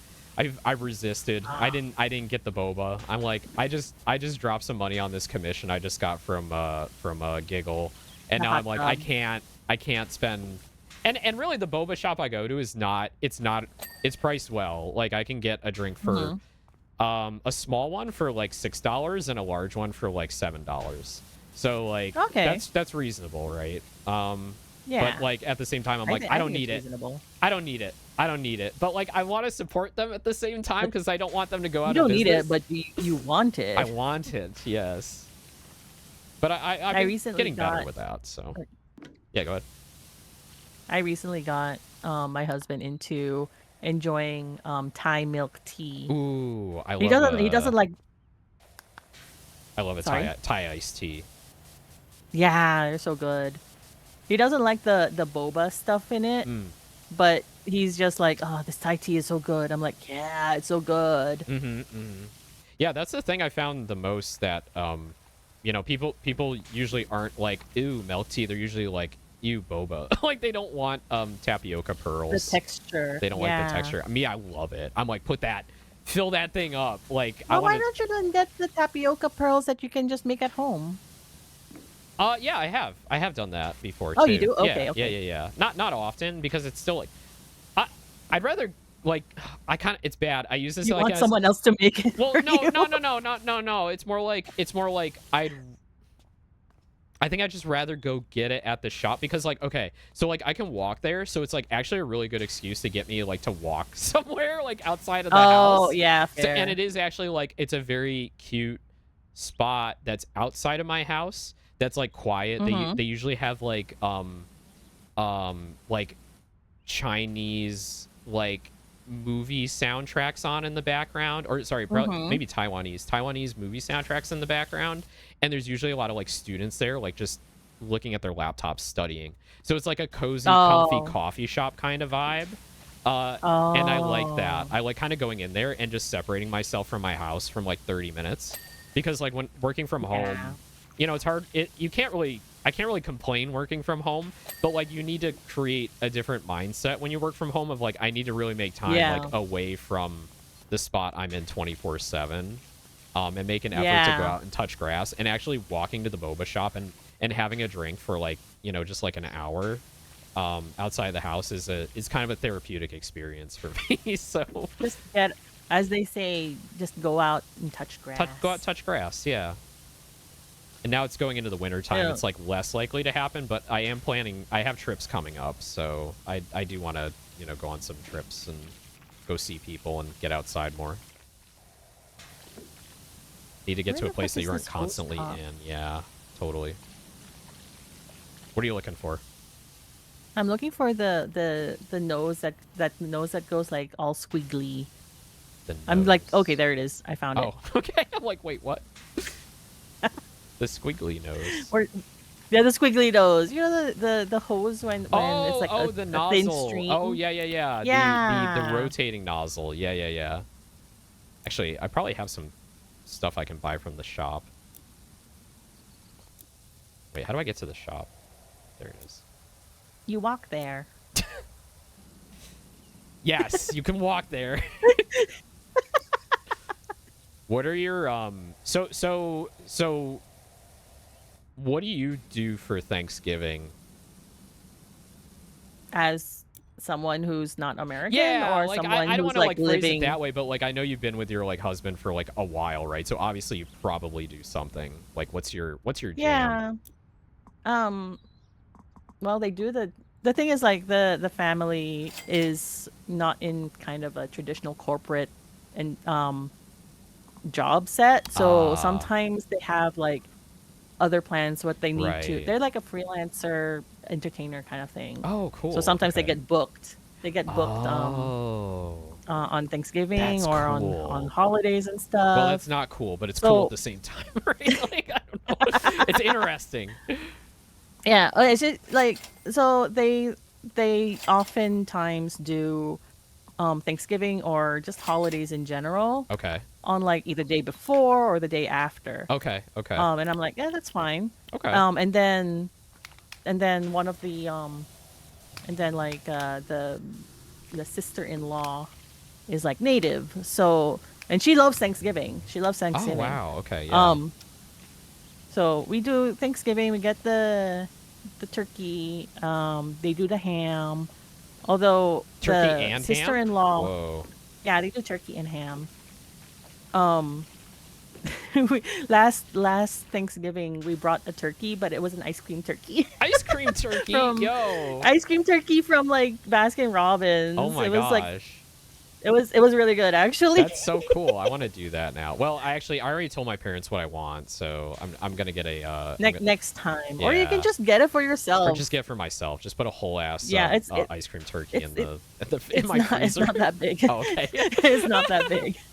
I need to look for that. It was like, I don't know. It was like the size of someone's head, I guess. Oh, okay. That's not too bad. A normal sized head. Yeah, that's so fun. I like that. And they make some really good like mac and cheese. Yum. And people fight over eating the stuffing from the bowl. Okay. My mother-in-law makes like really good what is it? It's like candied yams. Candied yams. I guess yeah. it is. Yeah. I've never had candied yams before, and I tried it. I'm like, oh, this is really nice. Yeah, this is very traditional. Yeah, the stuff you're describing. Yeah.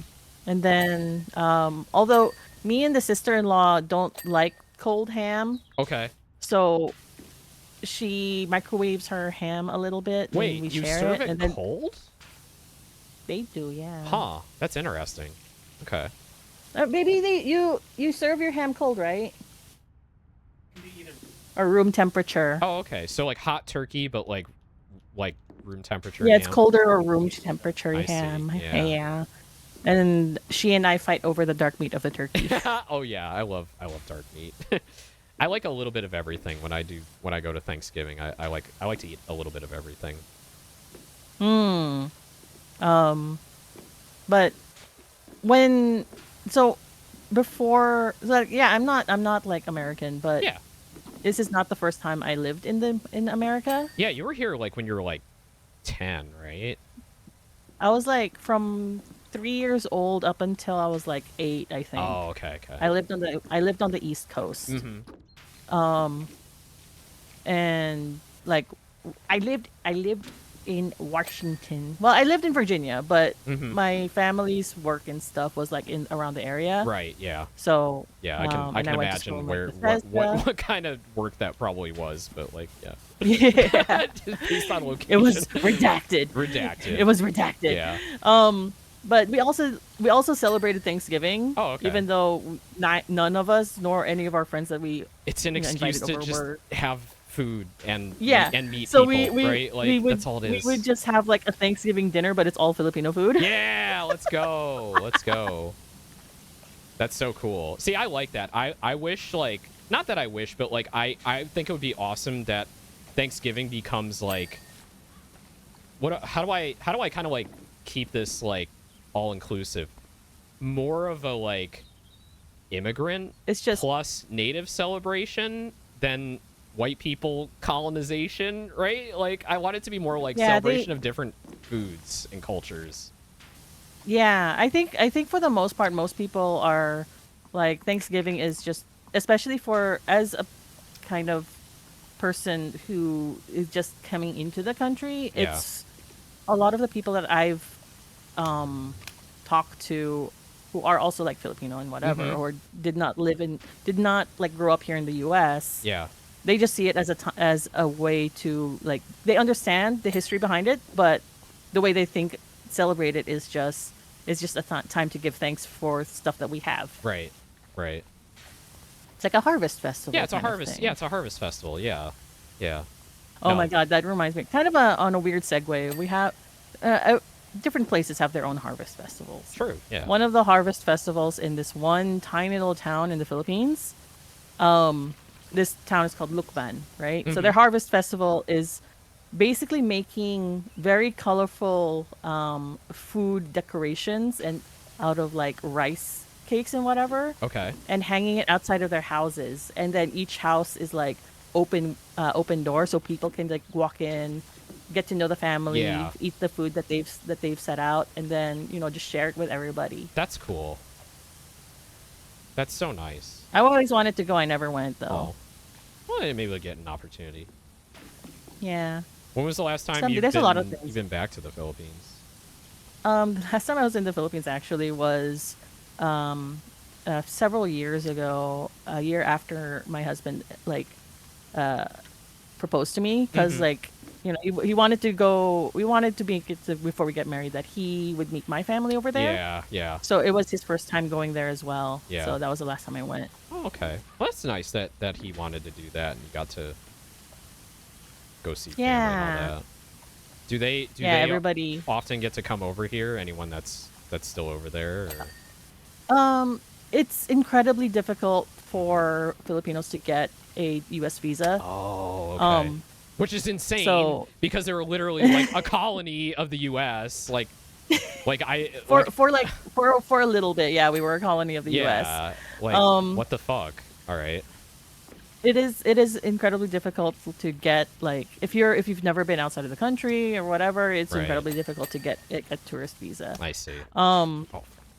But for my family at least, it is a little easy for them ish. Okay. It's still expensive to like. I would imagine the expense is probably like the biggest barrier. And I think it was a few months ago the U.S. added another expense that that people needed from the Philippines to pay in order to get a visa. Yeah, that's just racism. That's not anything but. So. But I think that my dad's been wanting to come visit Vegas for a while now. Oh, cool. But I have to kind of play referee between him and my mom. So because my mom has this like Christmas schedule that she rotates between like 3 countries. Oh, wow. Every Christmas. Okay. Yeah. So like one year she's like in Australia, one year she's in the Philippines, another year she's like in Scotland, and then another year she's gonna spend it here. Scotland. So yeah. Why? May I ask why Scotland? Her partner's from there. Ah, gotcha. Her partner's like Scottish Australian. Cool. So last year, I think this year, it's either this year or next year, it's going to be here. So nice. Yeah. Very, very world traveled family.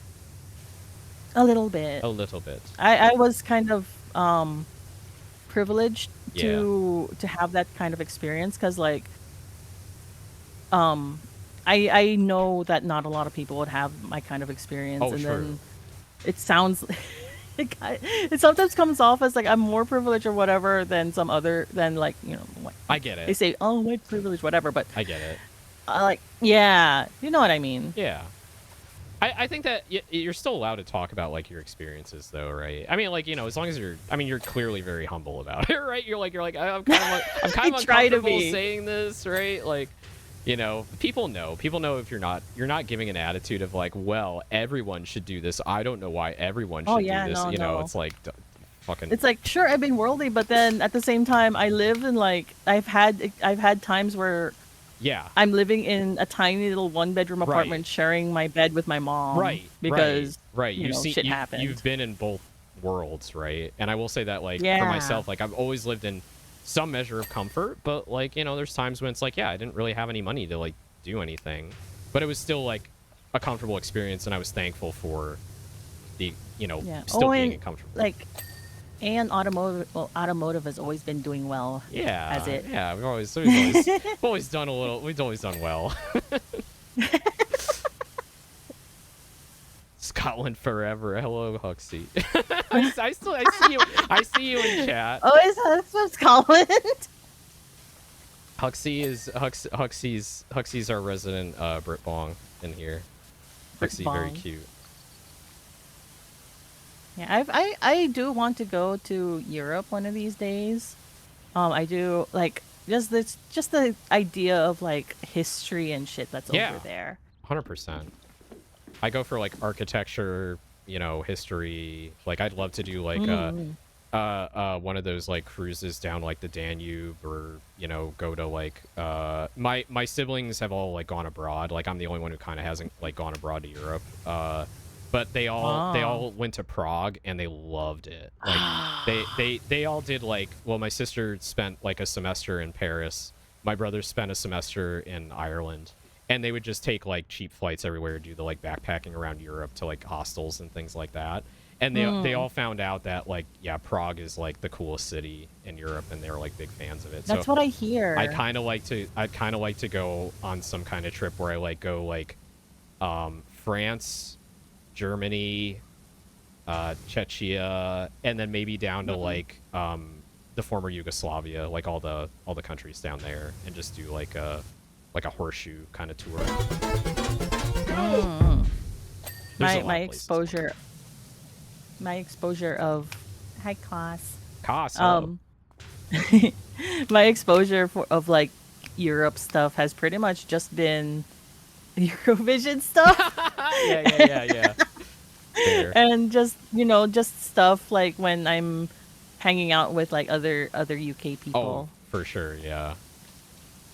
It's like, I don't know if you know this, but then back like around about the 80s and stuff, people from the UK could freely go to Australia and like, because they didn't need a visa or anything, because it was Commonwealth. Yeah. Mm-hmm. So there's like a lot of like UK people in Australia, and that's how my mom's partner went to Australia as well. Ah, gotcha. That's cool. Do they still have those agreements? I would imagine they do. Or is it more complicated? We have an agreement with New Zealand, whereas if you have either a Kiwi or an Australian passport, you don't need a visa to visit either country. Gotcha. So on my Australian passport, I can just go to New Zealand for fucks. Nice. That Anzac agreement. That's cool. Yeah. Lest we forget. For those who don't know, Anzac is like the Australian New Zealand Army Corps. Anzac biscuits, fuck. They're really fucking good. So have you been to New Zealand? No. No. Okay. I was like, is this leading into like, oh, you're a Lord of the Rings fan and you've been to like? I do like Lord of the Rings. Like whenever like we hear the music from Lord of the Rings, I'm like, fuck, I want to watch Lord of the Rings again. Yeah. No, I love Lord of the Rings. Have you ever read the books? Yeah, my mom was a big fan, and then she was like really pumped before the movies came out, and then I read through all the books before the movies came out. And then I tried to read the books. They're hard. It's hard. Yeah. It's like a lot of just it's hard English too, like even for native speakers, because it's all like older phrases, things like that, descriptions. It's like I read up until like the start of Return of the King, and then I kind of fell off. Yeah, that's fair. The movies did such a good job. Really hard to get off. Such a good job of adapting it, anyway. So yeah, it is still one of the best adaptations I think that's out there.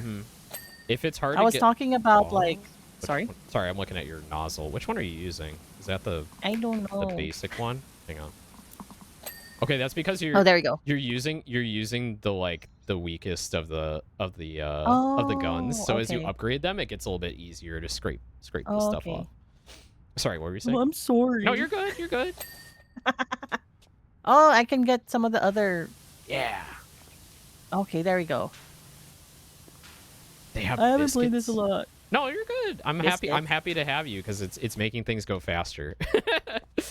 And I want to yap and hang out with friends. I need friends to hang out with. Friends are good. Yeah. What was that about biscuits? Huxley said they have biscuits. I think asking about New Zealand and their biscuits. Oh, yeah, the Anzac biscuits. Yeah, look them up. Anzac biscuits are fucking good. The only thing I know about LTR is that one interview. I would definitely recommend the films if you haven't seen them. What interview? There's a lot of interviews. Yeah, what interview? I'm thinking back, like I've watched like all the extended cuts and all the like making of stuff, and I'm really into that shit. So yeah. I mean, there was like a year or two there, like with me and my siblings, where we would be watching those movies like every weekend, like every single weekend. My brother and I went from like watching the Star Wars original trilogy over and over again to watching the Lord of the Rings trilogy over and over again. So I was mentioning on stream, I think it was yesterday, that about like, just movie adaptations. Yeah. And Lord of the Rings is like it really holds up. It's still really fucking good. Yeah. All the actors in it were like really, really good.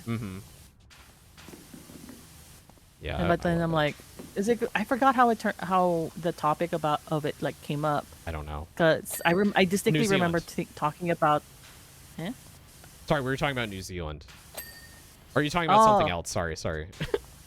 We're talking about they're taking the hobbits to Isengard, God. Yeah. But that was from The Hobbit, though, when he did that, like, on camera. We're taking the hobbits to taking the hobbits to taking the hobbits No, to that's Isengard. no, that's from the Two Towers.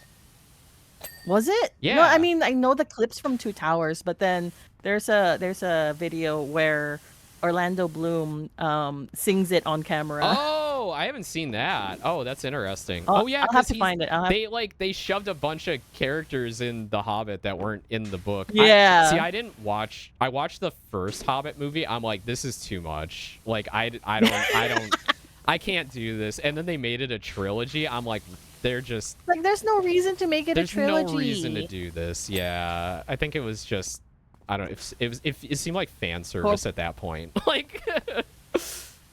I think part of it is also like they were like, oh, it's corporate meddling. They want to extend it just like a trilogy so they can make more money. Yeah, more. It's about the money for sure. Yeah. Then I was like, the only Hobbit movie that exists in my heart is the old animated one. I've seen that one too. I've not actually watched it. I've seen clips of it. It's not good, but it's worth. If you're a fan, I think it's worth watching.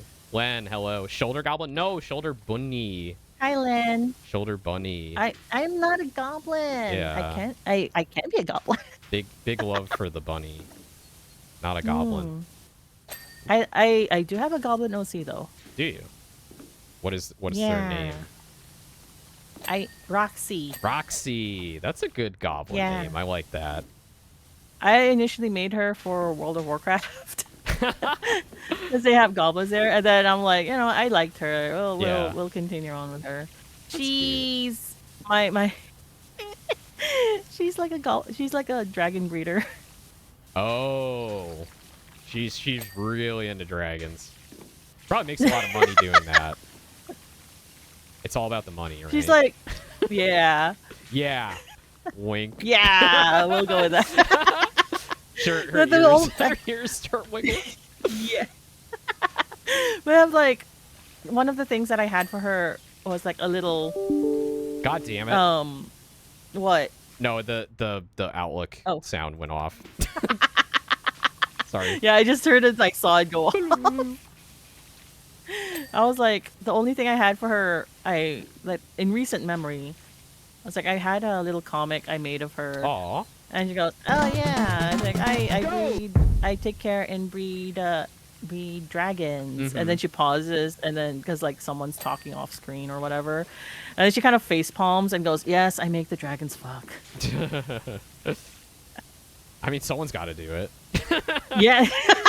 It was like, so the world build that I have for like Tiri and some of my OCs, well, most of my OCs now, is like, it's kind of, I love the whole, what's it called, like modern day urban fantasy kind of, or sci-fi urban fantasy, where it's like it's modern day, but then you have like, fantasy races and they have magic and shit. I just love that shit. Are you into Arknights? I love like the IP. Mm-hmm. I mentioned this in like another like friend chat, but I'm like, I don't have the time to Don't have the time for it. Yeah, no, it's the same thing with me. Like I played it when it came out. I played it pretty consistently for like anime. a year and a half, but by the end of year 2, I was just like, this story events were like literal novels. I did not have the time to read that. I had other things going on, so I kind of fell off. But like, it's the same with like Nikkei and Blue Archive and all the other stuff. Yeah. So with most gacha games, and it's the same with like Uma Musume at this point. Yeah. Where I'm like, I'm mostly appreciating the IP from afar. Yeah.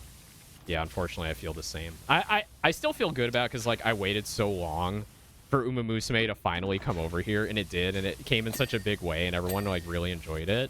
But now I feel like a fake fan because I'm like, I played it for like 2 months, and now I just don't have time for it anymore, right? And I have other things I gotta work on. I can't log in every day, so I feel bad. Oh, log in every day at least to get your free carrots. That's hard. That's hard even in itself.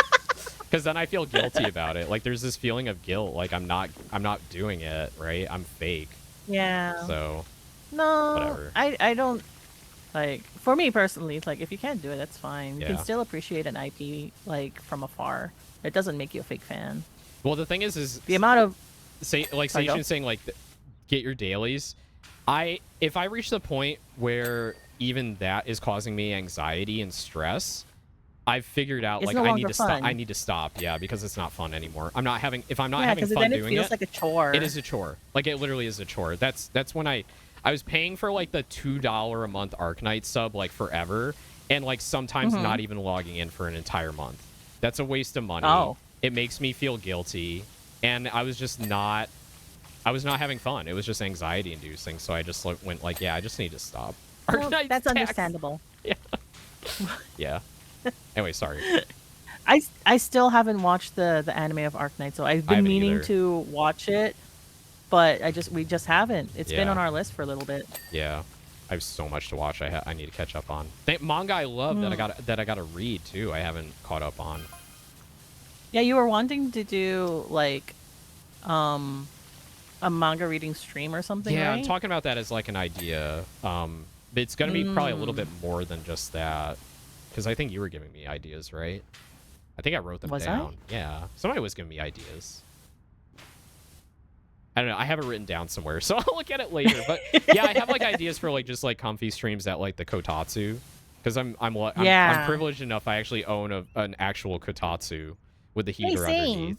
Oh yeah. Same. Oh shit. Let's go. Yeah. Did you get the one that's already been like modified for US plugs? Yeah, because I didn't So want we bought it for the same place. Probably. I didn't want to get a separate transformer, which is like easy enough, but it was like another like $40 or $50 to do that. And I was just like, no, I'll just buy. I literally just bought. It's the whole table with the unit installed underneath. It's good wood, like it's a solid thing. But I did feel like I paid a lot for it, probably because they did ship it over from Japan. So I think all in all, mine was shipped over from like Indonesia, I think. Oh, Indonesia. Okay. Yeah. Yeah, I mean, it was expensive to do the whole setup. So, like, yeah, I have that. I have the duvet cover. It's like a cute duvet with the you know, not mattress, fake down, you know, the padding inside. I also have like a fake like bamboo tatami. Like it's not like, it doesn't feel like bamboo, but it's like got a rush kind of feeling to it. And it's like padded underneath so that I can sit directly on it. But I do have 2 floor chairs because I need the back support, because otherwise my back starts we've been to hurt. meaning to get one of those, but we just haven't. Yeah, but I have 2 chairs. We ended up going with like really well. Sorry, go. No, you're good. Go ahead. We ended up going like the cheaper option and got like one of those padded baby mats. Oh yeah. For our Kotatsu mat instead. And then we got one of those like what's it called? It's like a I don't know what it's called. It's one of those like really fluffy blankets that's like, it's supposed to be okay to use near heaters, so it hasn't like. Oh, got it. I'll take a picture of it and send it to you at some Yeah. point. Fair. Yeah, that's the only thing like I worry about with that stuff is like fire hazards, right? You want to make sure like you don't leave the heater running, right? Like you remember to turn it off, because there was like once or twice I thought I turned it off and I came back like 3 hours later and I could hear the fan whirring, and I'm like, oh, shouldn't have done that. Right? Oopsie. Yeah. No.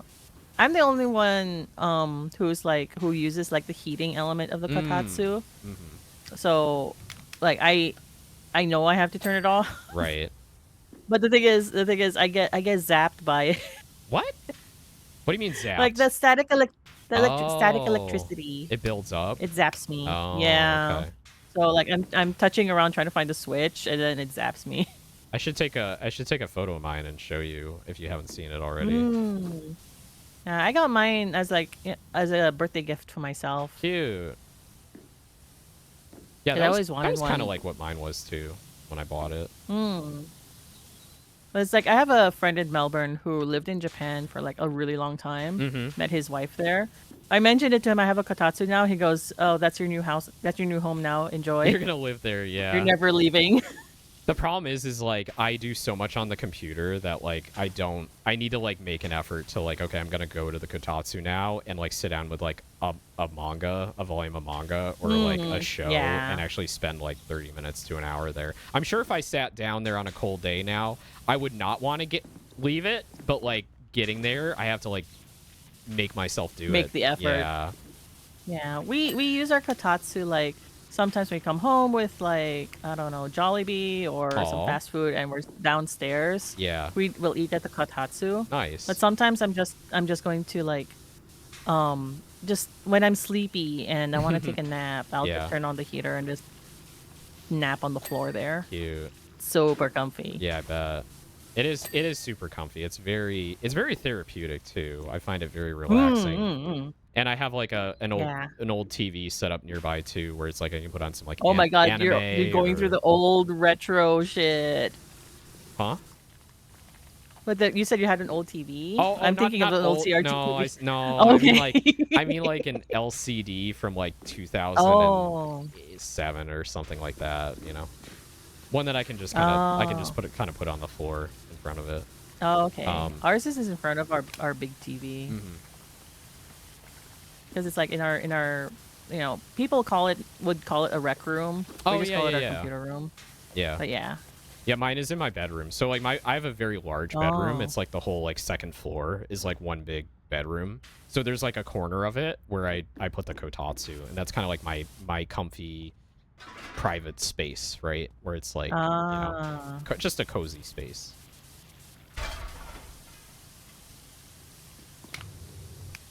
I made my own little cozy space in our bedroom. Yeah. But there was a closet that we weren't using, so I had converted it into my own little reading nook. Oh, cute.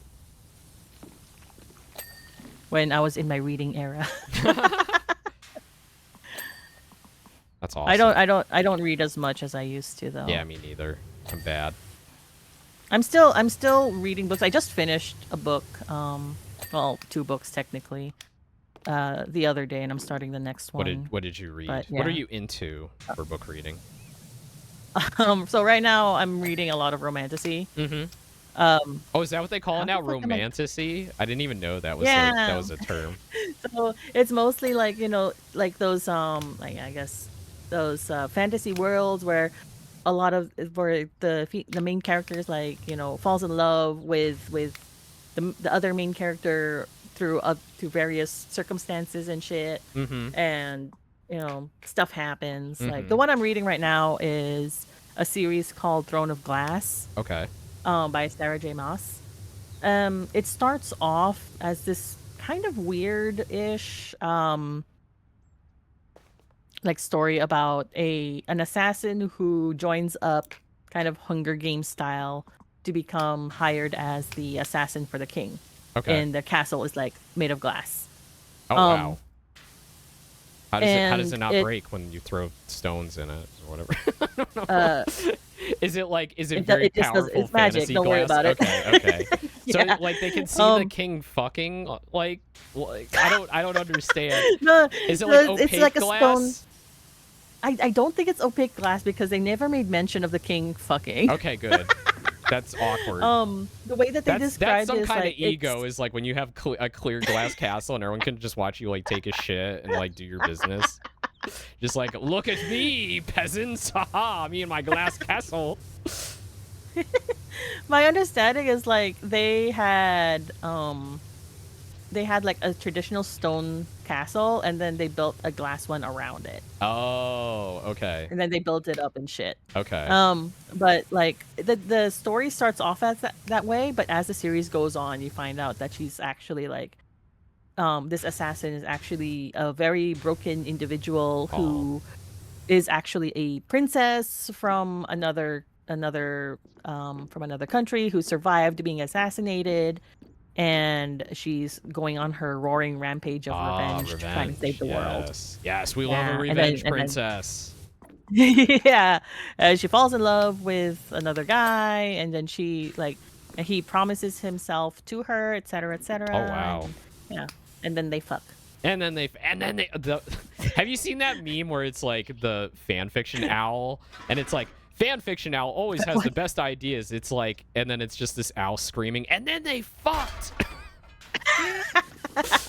When I used to like write fan fiction, some part of it, one piece of advice that I got was like, if you're ever stuck in a part of your story and you don't know, what else, is gonna happen, just add ninjas. Just add ninjas. Just add ninja fight. It'll be fine. I feel like I've heard that before. I've definitely heard that before. Just add ninjas. Just add ninjas. That was like a culture on the internet for like a very early days of like kids getting online, was just like ninjas and pirates. Like there's a lot of like ninjas XD, pirates XD. It was like just like put pirates and ninjas and everything because it's so funny. Yeah. Man, I remember the early days of the internet. Like you, I was like on the internet from like the early 90s and stuff. And it just continued on from there. Pirates versus ninjas was going on for so long, dude. Yeah, I bet. Put ninjas in and have them fuck. I mean, yeah, it's been done. Yeah, I mean, it's been done. It's probably been done.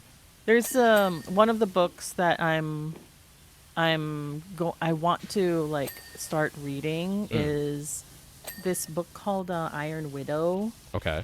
Or something. But the thing is like the author, I heard the book in of its own is like really good. But I ended up seeing like a reel from the author with a prompt like sell us your book in like 3 words. Okay. And that's incredibly difficult, but okay. All she said was he gets pegged. Oh my god. I'm like, oh, okay. The state of literature is very interesting now because like to keep things marketable, everything's been, and you can probably attest to this or like correct me if I'm wrong, most things have been boiled down to like tags. Tropes. Like everything Tropes is like tags. sold on like AO3 tags basically, because that's like that's the people that are going to read things, right? So it's like, how do you market a book to somebody? It's like you give them the top 20 tags on your book or the top 10 tags, and it's like comfy, enemies to lovers, and then like a bunch of other stuff that like I've probably heard at some point but have no idea what it means, and that's like instant like, oh, I'll buy that because I know that I'm gonna like that kind of thing. And it's a little sad. Like I find that very sad. Because they're just boiling your book down to like kind of bare bones, and just because like that's what you're selling it on doesn't automatically mean if it's like good or bad. Yeah, exactly. But like from a marketing perspective, I get it, because like just like YouTube, it's like people who hate making stupid thumbnails, they know they have to make a stupid thumbnail because it's the only way they're going to get people to click on their video, right? So it's unfortunate. Live or die, right? Like it's either like, do it or die. One bed. Yeah, one bed. I've been missing a bunch of chat. I feel bad. We've been on a roll though, so it's like it's hard. It's like I have to kind of leave the chat behind. Sorry, sometimes. chat. Sorry, chat. Hey brother, hey Enemy Crow, hello. That was like hours ago. Coffee talk? I don't know what we were even referring to at some point, but probably yes. Bad civilization. Yes, civilization is bad. Get your dailies. Yeah, about that. Logging in out of obligation for freebies makes it too jobby. Yeah, that's the thing. Like, I've even kicked Fortnite at this point, right? I came back from off-Kai, and I was like, yeah, I don't really feel like it. Like, I'm good. I got other things going on. And then I got a thrill for quitting entirely. Sometimes you do get a thrill from going, fuck this, I'm not doing this anymore. Now I log into Musume. WoW. Yeah, you with WoW, yeah. And now I log into Musume because thanks for reminding me I have carrots to pick up. No worries. Yeah. Not judging anybody. Yeah, get your free carrots. Get your carrots, yeah. I know, get your stamps, get your carrots. Even Velvet was DMing me. Velvet was like, you need to log in because there's anniversary stuff going on. You're going to regret it later. And I'm like, I probably will. Because that's usually what happens is like in a year, I'll feel like I'll pick it back up again. And then I go, God damn it, why didn't I just log in and grab those carrots? I would have had so many carrots by now. But like, I don't know. It's just, it's hard. It's hard. If I ever need to... Life is hard. The ultimate power move. I know we were talking about the glass castle. That's what the ultimate power move was about. If I ever need to do a business deal, I'm going to lock the other party in the bathroom with me as I shit as a negotiating tactic. My God. You're in here with me until you agree. I got a story. Yeah, go ahead. But it's more of like I got a story that I read from a third party. It's not my story. Okay. Apparently this lady had like a goldfish that she kept at work, and she loved this fucking goldfish. Yeah. But one day that goldfish just died, Oh. and she was like distraught because it was just like the needle the straw that broke the camel's back. Yeah. So her coworkers was like, and her manager was like, do you want us to do a little burial for your goldfish in the bathroom? And she goes, yeah. So they did. So they were all crammed into this little like handicap stall. Oh no. And they're trying to say a few words. It's just she's like sobbing really loudly, and they flush the goldfish down the toilet, and she's like sobbing. Oh my god. And then there's a voice that pipes up from the next stall. It's like, what the fuck is going on in there? Yeah. Oh my god. Yeah, I probably would have been like that too if I didn't know what was going on, because it's like a woman crying, people like saying weird things, like I would have saying goodbye to a goldfish. goodbye. It was a good goldfish. Yeah, like, are you filming like a horror movie over there? Like, what the fuck is going on? Like, is this Midsummer Part 2 over here? Like, what are we doing? What the fuck? I never got the like flush it down the toilet thing. That's something you only see in like cartoons. Like, just go outside, like get a shovel and do an actual burial. And dig like one scoop of dirt out of the ground. It's deep enough to put the fish in. Like, it's a tiny thing. Like, what the hell? That's just gonna get plugged up in the sewers somewhere. I don't want to think about that. Oh my god! Oh my god! I just had a terrible thought. Yeah, tell me. So you just mentioned it's gonna get clogged somewhere, and I thought about all the fatbergs that's down there. I'm like, oh no, no. Goldfish is gonna get stuck in a fatberg. I'll admit, I used wet wipes for a long time, and then and then I got a bidet, and then I'm like, okay, great. Bidets are so good. No more wet wipes. And then I would see the fatbergs, and like it says biodegradable, it'll break up in pipes, and plumbers love it. No, they're lying. Like, plumbers don't love it. It does clog up the pipes. And then like becoming a homeowner, like I don't want to have any plumbing issues at all. I've already had like a plumber here like a couple of times. I don't want to add to the problems, so I'd rather just bidet it. Bidets are so good. Go get a bidet. They're easy. They're cheap, and it's relatively easy to install. Yeah, it is pretty easy. They make you feel better too. Not to get too into it, but like you feel better. Yeah, I actually ended up I grew up with a bidet in the Philippines, because that's our water pressure over there is not good. So there are places where it's like either it's a bidet that's installed in the toilet, or it's like a hose that you have to like pull off, and then you have to like right, spray it yourself. Right. But and then when I come here, I'm like, it feels so weird to just wipe it, and then because like our toilet paper, we just throw it in the trash, because if you flush it down the toilet, it's gonna get clogged. It's gonna get clogged, and you're gonna have a bad time. Yeah. No, I get that. You gotta do what you gotta do. Yeah. But yeah, that was my story. No, it's a good story. Thank you. What? Just one more thing on the bidets. It's kind of weird. When I was like shopping around for them, it was definitely during like COVID, and it wasn't because of COVID. It was just because I wanted a bidet. But people were buying them because like, well, I can't get toilet paper like easily, right? And but there were reviews in there. They're like, people are like, oh, I don't need toilet paper at all. I'm like, isn't your ass like really wet? Like, what are you doing? Are you just pulling your underwear on and getting your underwear all soggy? Like, oh, they do a little shaky shake. That's still like, you still have like, it's still wet down there though. Like, I don't know. I don't want to imagine people, they have like a butt towel and now they're just like wiping their ass with a butt towel over and over again. But people have been doing that before bidets though. I've heard the stories about like, other places where they have like a towel. We were fucking animals at one point, and that it's no excuse. Like we can live beyond that at this point. Bestiality on this channel? What? You said fucking animals. No, we were no. I'm punching out. Bye everybody. Bye.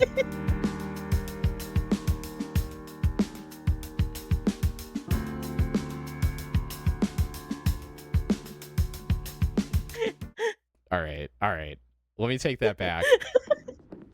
We were, comma, fucking, ... animals.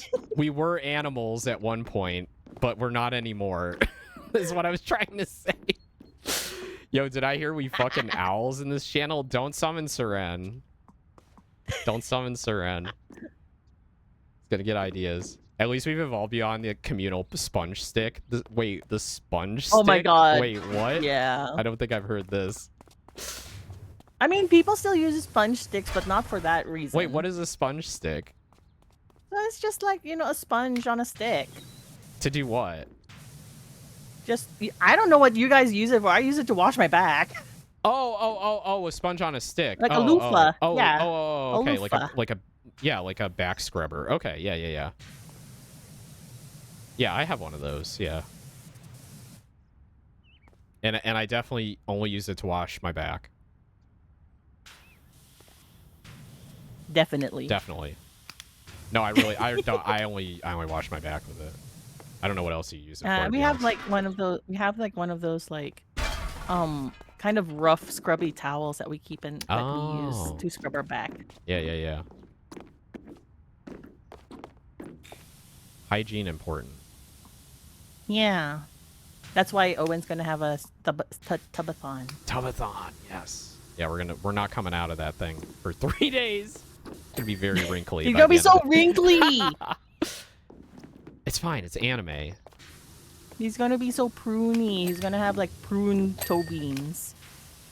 Some people are into that. I don't know. I don't think anyone's into that. I don't know. I don't think so.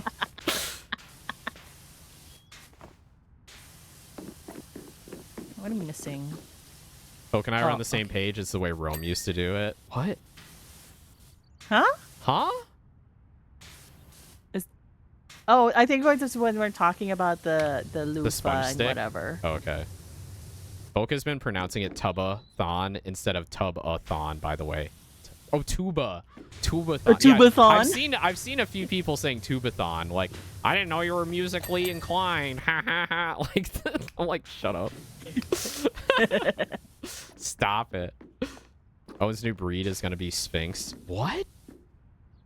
Wait, how did we get to breed? Oh, because like you're gonna be all wrinkly in the tub. Oh, like my species classification. Okay, yeah. What is Owen Aeon's species classification? Domestic, American, short hair cat, normal ass, white Anglo-Saxon Protestant cat. No, very, very Catholic, very Irish Catholic cat. Irish cat. Without the Catholicism. Gave that up a long time ago. Ass so normal. Wasp cat? Yeah, wasp cat, basically. All right, what is left here? A wasp cat? Yeah, WASP is an acronym. It means White Anglo-Saxon Protestant, aka what most of America was like back in the day when they took over. I see. Slide frames, stairs. It's a derogatory term. Oh, okay. So I should. Okay. It's not like racist. It's just like ugh. Oh, wasps. Yeah. Yeah, like it's not nice, but all right. What else? Yeah, we in Oz, I had a office manager who just called herself Anglo. That's it.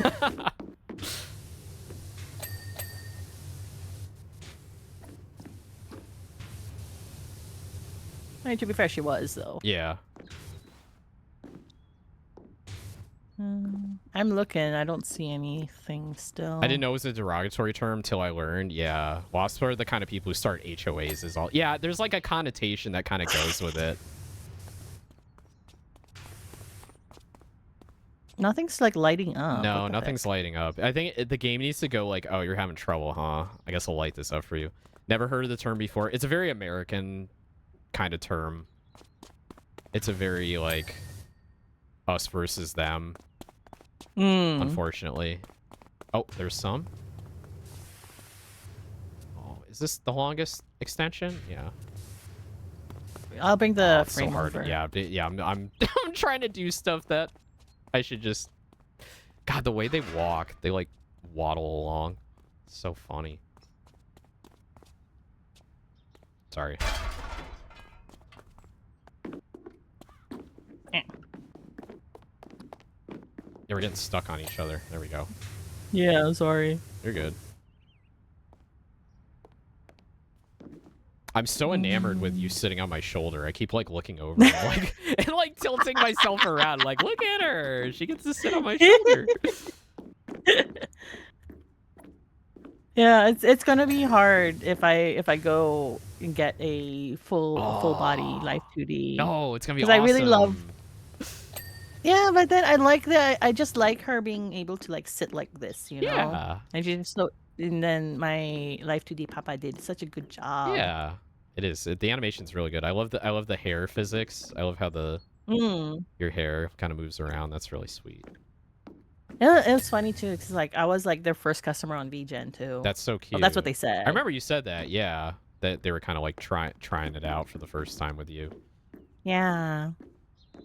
Did they do like their own models before doing yours? They have their own models as like they had their own models on display as like an example. Right. But then I was like one of the first ones. Like, according to their portfolio, I was like their first commission listed there. Yeah. Other ones before that were like, you know, just shown and stuff. Right. That's awesome.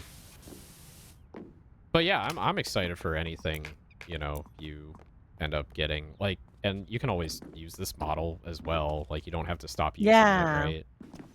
Yeah. I'm like, but then you've seen that I've like been trying out. It's like, oh, different outfits for her. And I'm like, but now I'm like, oh, what if I got an outfit for this model upgrade? I'm like, that means I would have to just settle on what the outfit would be. That's the thing, right? Is like it's kind of why I kind of spare no expense sort of for this model, because I knew that like once this is done, this might be the only thing I can use for the next like X amount of years, right? So I want it to be like as close to perfect as I can get it within the means of the artists that I'm working with to get it there.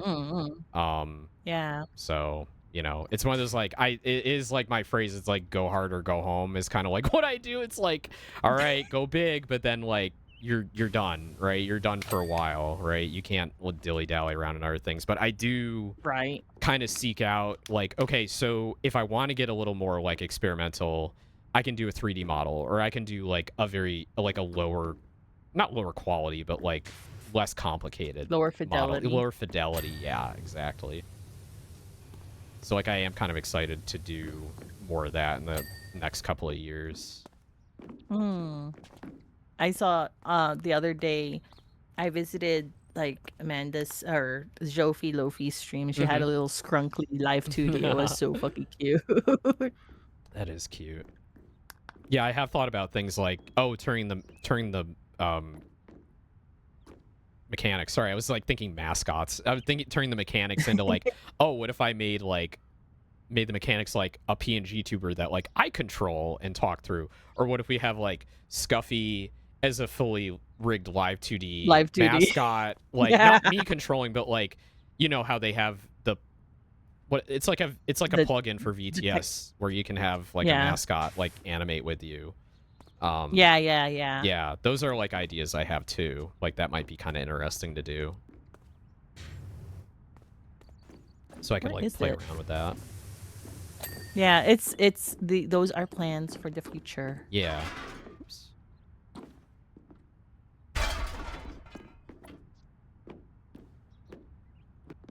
What is this? First tier panels. That's like down on the bottom, right? Those are these, yeah. So first is the first floor, yeah. So some of these are not finished yet.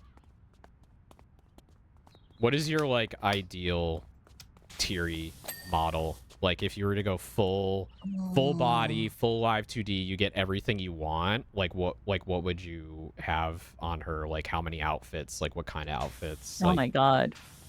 Like ideally, if like if money was no like because like it's hard because like I like to change things up sometimes. So I'm like, I'm thinking of new outfits, or I'm like, oh, I see an outfit online. I feel that it's teary coated. I want to put that on her. Right. So like, ideally, I would be be making my own live 2D. Gotcha. But fuck that.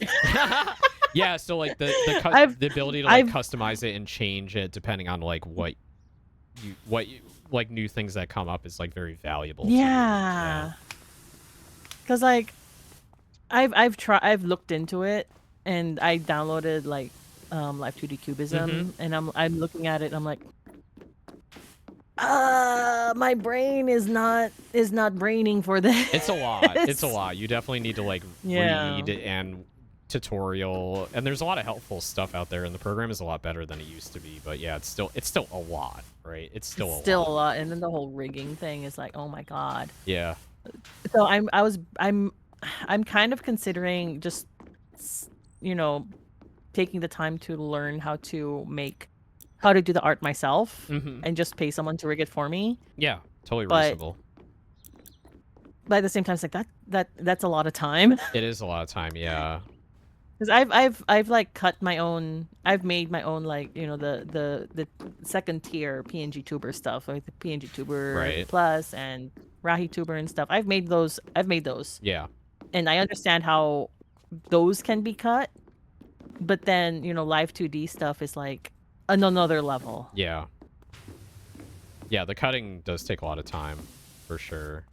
There are guides for that too, but sometimes it's dependent on the rigger too, like what they want. Yeah. Because I just came up with another toggle that I reached out for Nasiv for, and then and that's just going to be like one toggle for this outfit. So so you've seen how like I have chat on a phone on my screen. I reach out to them and say, hey, can I have a toggle of Tiri holding a phone? Oh, and cute. she goes, sure. Nice. Yeah. I like that. And so that's coming. Nice. That's exciting. I got railing posts, 8 out of 10. And second tier panels, 13 out of 15. Apparently there's stairs that aren't cleaned. Is that on the... Oh, there's stairs down here. I don't see. Oh, wait. Huh? Was that it? Oh, yeah. It's on the side here. Oh, wait. Here. The stairs itself. Oh, yeah. The stairs are not done yet. It's just little tiny flecks. Yeah. On the steel here. What the hell? Oh, is it underneath? It's probably underneath. Is there an underneath? Kind of hard to tell. I don't think there is, actually. Yeah. What the hell? Where is it dirty?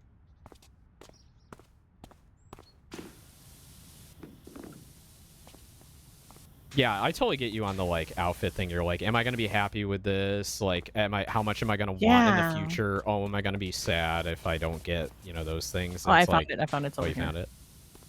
Yeah. This is inspiring me to redraw my model again. Huxley, start streaming. I know you don't have a lot of time because of life stuff, but just how things are. Just do it. And then like, but it's also like I want to find the art style that I'm happy with if I'm going to go with someone else to make her model.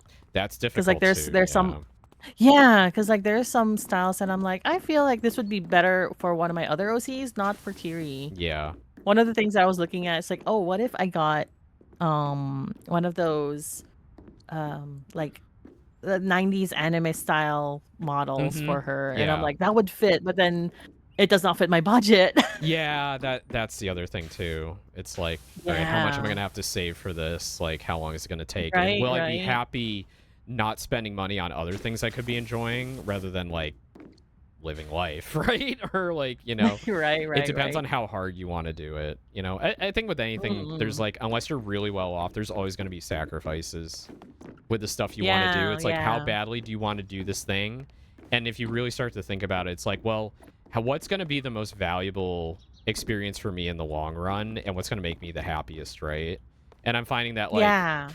the two things I want to do most in my life right now are stream and do all the VTubing stuff that I can possibly do, and also, like, go spend time with friends and family that I haven't been able to do for a few years. So I'm trying to balance those things Just because of together, and things. it's very hard. It's very hard to balance both Yeah. of those things because they both cost money. Oh So, yeah. Not to mention just living in general. It's Yeah. it can get kind of expensive. It is expensive, yeah. Second tier panels. Okay. So that's third I'm tier. trying to find the railing post, but it's like Oh, nothing's like lighting I up. see some. There we go. It's on the outside. Oh. And one more railing post. I'm hopefully get a mic soon, so maybe soonish. Let's go. Ooh. Yeah, Huxley's been in the little guys since like we started, but he hasn't had the opportunity to stream yet. Firstly, because he didn't have a computer. he was doing everything off of like phone and tablet. Oh wow. Yeah. Am I in the way? No, I don't think so. I'm just trying to find the railing post, the last one. Just a little shy. You're good. You've been a little talkative. I've talked to you a couple times, Hux. Oh fuck, I fell. It gets easier over time. Talking? Just being a VTuber. Just like going on stream. Oh yeah. Going on stream and, you know, yapping and being comfortable with it and not being nervous. I think a lot of people still get nervous. Like it's worn off on me. Like unless it's like a big event that I'm like, okay, everything better go right. I don't get an adrenaline rush anymore. It's all just like, yep, pretty normal. Pretty normal feels. Get nervous during collabs. Yeah. Oh yeah. Collabs are hard because like you don't want to fuck up. You don't want to misspeak or become one of those stories or like somebody's like I don't want my subtweet. mic to fuck up and come through my PS5 controller. Yeah, it's okay. It's okay. Don't worry about it. It happens. Yeah, I'm not worrying about it. Being perceived. It's that's a thing that me personally I don't understand, but I get where people are coming from. I understand it on okay. I know it's difficult for y'all who have the perception issue, but for me, like the reason I am streaming is because I want to be perceived. Like I want people to like watch me. So yeah, it's like there's on one hand I don't have a problem with being perceived on stream because why else would I be streaming? I have a problem being perceived at work. Oh yeah. You don't want to be. Don't pay attention to me. Leave me alone. Yeah. I don't have that luxury, unfortunately. I'm kind of a center of attention You're in the in limelight. my job. Yeah. Okay, we got 2 more panels. Where are they? Where are they? Second tier panels are over here, so do we just Oh, this one? It's probably up in that little notch right there. nook? Yeah, that little nook. We need the thingy. The scaffolding. Okay. Watching. Yeah, I love being watched. Kind of into that. All right, put it down. I don't kink shame, but Oh no, we're not. No, we're talking about streaming. So I want VTubing as an outlet to get more comfortable talking to people. I think that's totally that's a great goal. That's a great goal. that is, yeah. There we go. For a while too, like I didn't like the sound of my own voice and everything, but after having to like go back on VODs and stuff, I've gotten more comfortable like listening to my own voice. Yeah, totally understandable. It's an opportunity to like train your voice too. Like if there's something you don't like about it, then you can kind of like work it out. Unless like, you know, sometimes it's physical limitations too, but Yeah. Yay, we did it. There we go. Wow, we finally Yay. finished a level like 3 hours later. I mean, it took us an hour to get started, so it wasn't that long. Yeah, so it's like an hour and a half to do one level. Yeah. Just to hang out with It's the Oomfies? fine. Yeah, it's a great way to meet people, honestly. Though I will say you have to like you do have to put yourself out there. Like you do have to like you do. go into other people's streams and like talk and like go into their discords and be like, hey, like, hi, this is cool, you know, and like you got to put the work in. I think that's the thing most people don't, if they have a problem with being perceived, I think that's the biggest roadblock, is like, I just want to be a little guy and I want people to just come to me and be comfy.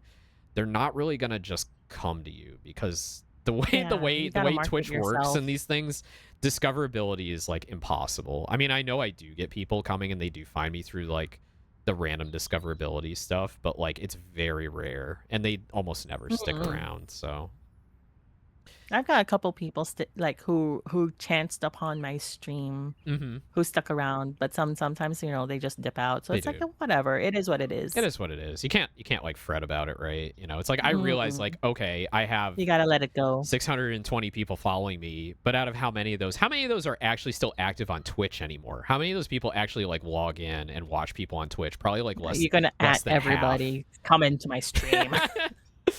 I mean, that is the idea of the going live thing, but like I can see it. Only like, I think two people per stream click on that, and that's like, that's cool. I'm glad people click on it at all, because like I sure don't. Like I usually go and open Twitch and hit refresh and see who's streaming. Yeah, it's like whenever because like before I started streaming, honestly, I never really watched streamers. Yeah.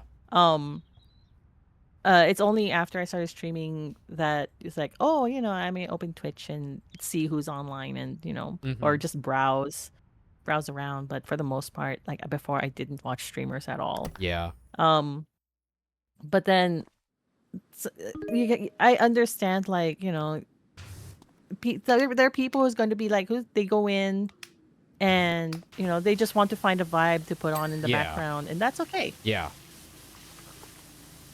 Yeah, I mean, I don't expect everybody to start talking and yapping most people are second monitor content for me. Like, I'll have you on, and I am listening. And if I do hear something that like I want to chime in on, like, yeah, I will totally chat. As long as like the chat is like a reasonable. Like, if I go to a big streamer, I'm never gonna type in the chat because it's never gonna be seen. It's gonna be lost in there. Like, there's no point. I basically, at big streamers, I just minimize the chat. It's not even worth reading because it's a bunch of normies that have bad opinions anyway. So, like, I don't care about them. The thing is with those things, like, if I want to get involved, I'm going into the Discord. I go into the, you want to be part of a community, you're going to go into the Discord and you're going to hang out in there. Because, like, for 95% of people that are fans of somebody, only, like, 5% or less are actually going to make the effort to join a Discord and spend time in that community and hang out in there. So that's like where the people who you get to know are going to be.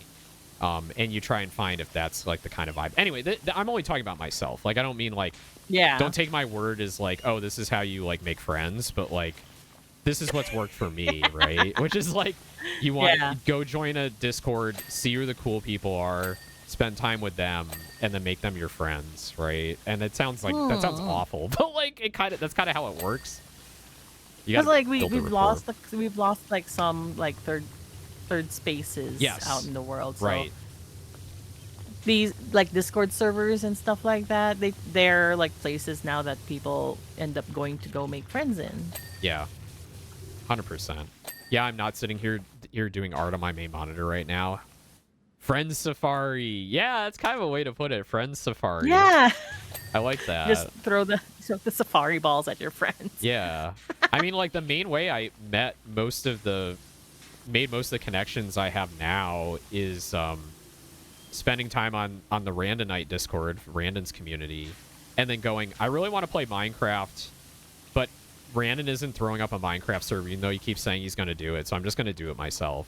So I like set up a Minecraft server, told everybody I was running it, and they can join in. And then I met like a whole bunch of people. I met Saku, I met Cielo, I met I think I met Folk and Seishun there, and like all the other most of the other little guys through that. So I'm like the only exception. No, you're not the only exception. There's a couple people in there that are like other friends from other places, but yeah.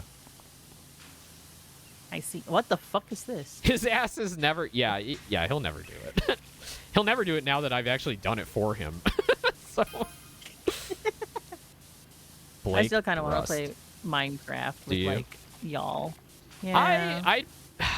I'm still burned out a little bit, like, because I made that server like January 2024, and we played it for like 2 months straight, and I went hard, and we made a bunch of really cool stuff. And then after that, I'm like, I'm good. And it usually takes me like 2 to 3 years to get like back into it again. Understandable. Yeah. I actually did get involved in a Minecraft server recently with like some mutual friends of ours, and I lasted about 2 days, but then I had to go work on my debut, and I just didn't have time for it. So I was like, I kind of fell off, and now it's like it's hard to get back into it because I'm still busy. But you know, I'm if kind of the same way, honestly. If you wanted to do a Minecraft run and you had like a specific thing in mind, like I would definitely like join in, at least for a little bit, for sure. I have never done the entirety of Minecraft. When I play Minecraft, I mainly like building and just exploring. I've never gone to like, I've only gone to like the hell place, whatever it's called. The Nether. Like, the Nether. I've only been to the Nether like a couple times. Yeah.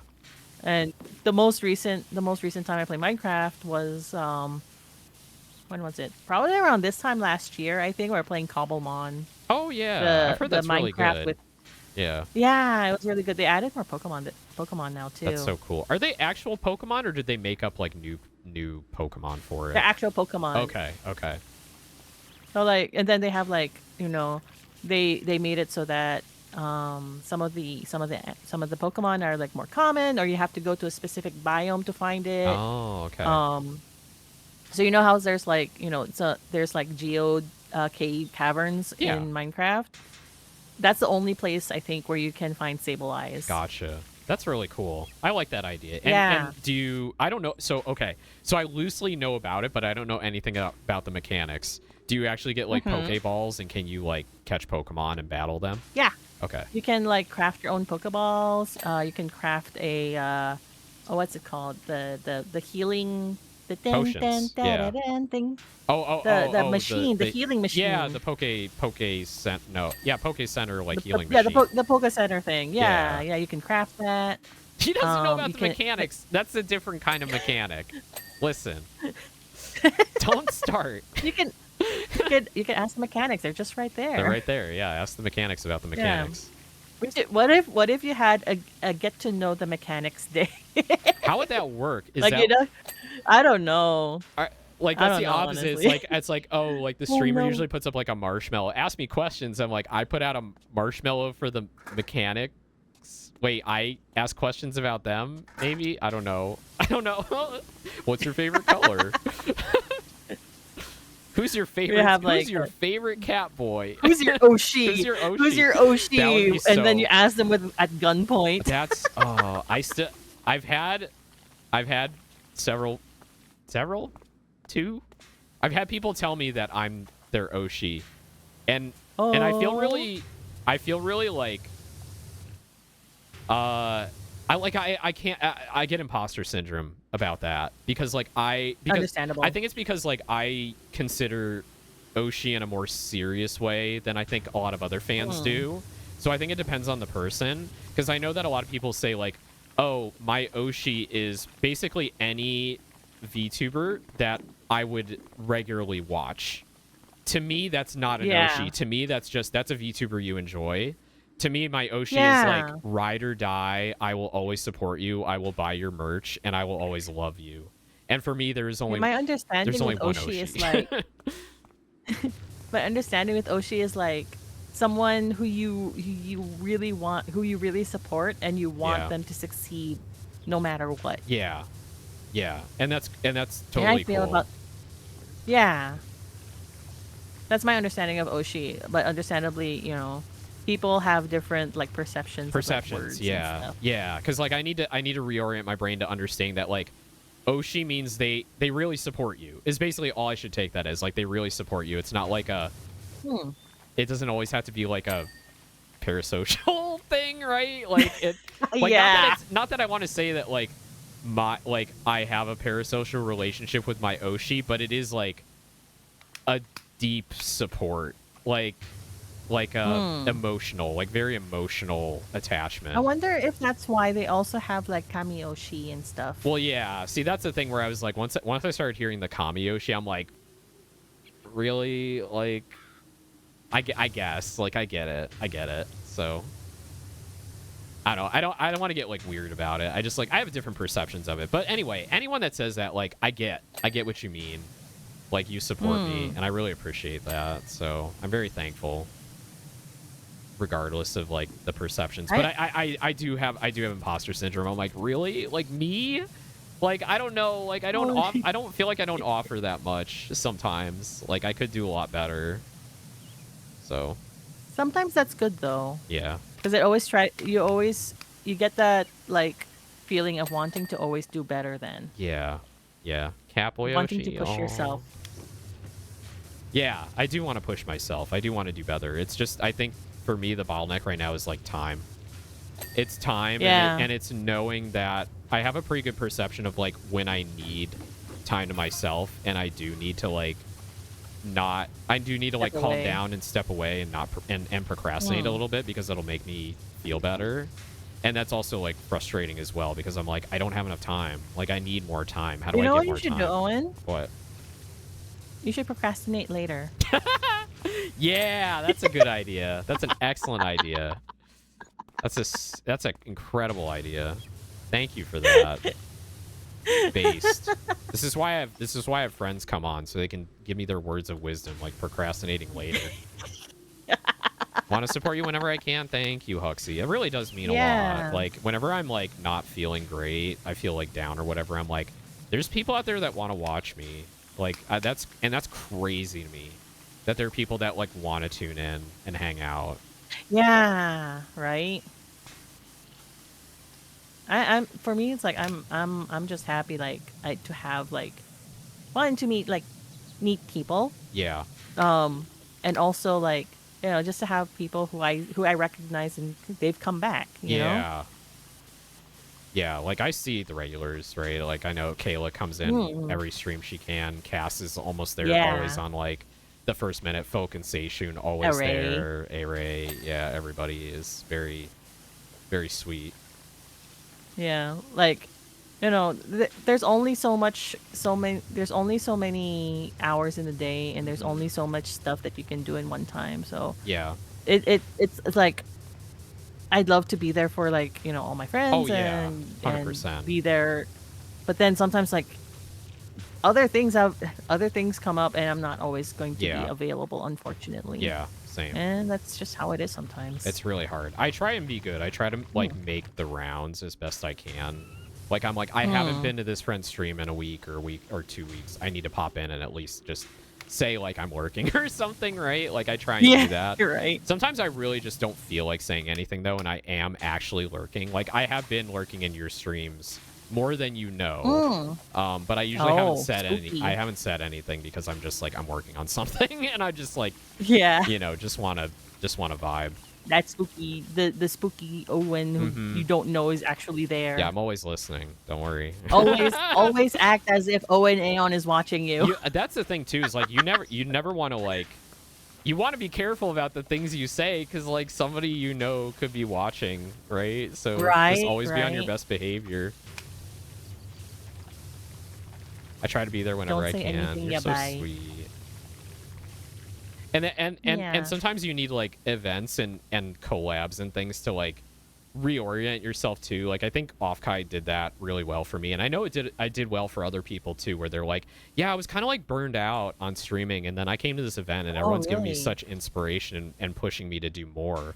Because I have close friends that felt that way, that like when they met with me IRL and they came and they saw everybody like being creative and awesome, they took it as like a, yeah, I want to push myself to do more, right? I want to get back into it. Yeah. Sometimes it's that friendly competitive nature that also helps you, you know, improve and reorient yourself. Yeah. Like, I have a couple people I see kind of like that, like Aros, for example. He's very good at doing a lot of like the Shindig style like chat interactions, and that's a lot of stuff I want to do too. So I kind of like, you know, take Aros as like inspiration for like, hey, let's keep pushing each other. and we're very complimentary about that. Like, I'm like, bro, that thing you did was so good. And he's like, he was telling me about my debut. He's like, yo, the lever pull, genius. And I'm like, dude, thanks. Like, that means a lot to me because, like, I spent a good chunk of time figuring that out and coming up with that.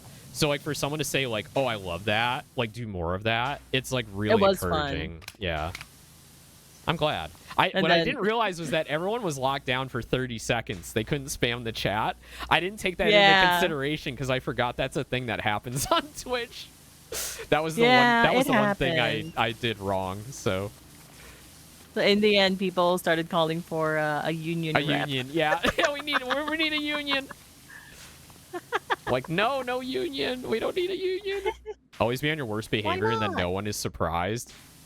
Oh, I mean, I don't know about that. I don't know. I don't want to be a bi. I don't want to be known as like that streamer. You know? Yeah. I've seen too many people do that to like know that that's not a good idea.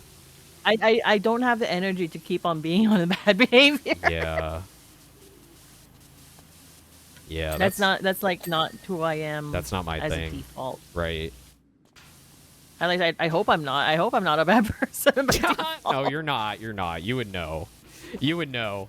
I think. I don't know. The stories I've heard about some people is like they're like oh. No, I don't want to interrupt you. I didn't want to interrupt you. Oh.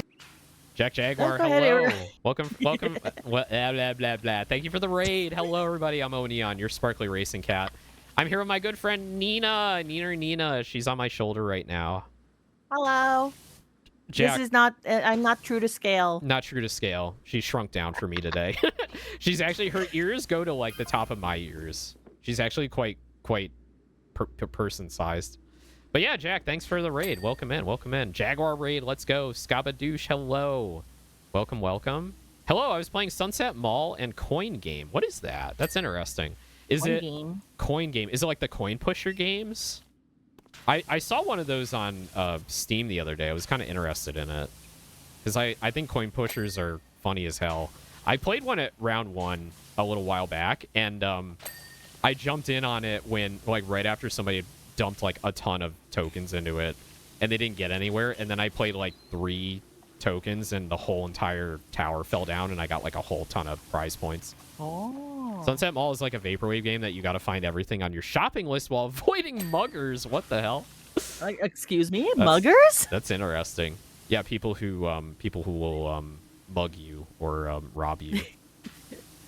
Sorry, were you asking what the word meant, or were you like surprised? Okay. I was just surprised. It's like when you say Sunset Mall, I'm getting like just like the 80s vaporwave. Yeah. Like, did people like rob people a lot in the malls in the 80s? Debatable. I don't know. Coin Game is like an arcade sim game that has a survival mode. Interesting. I'll have to check that out. Survival mode.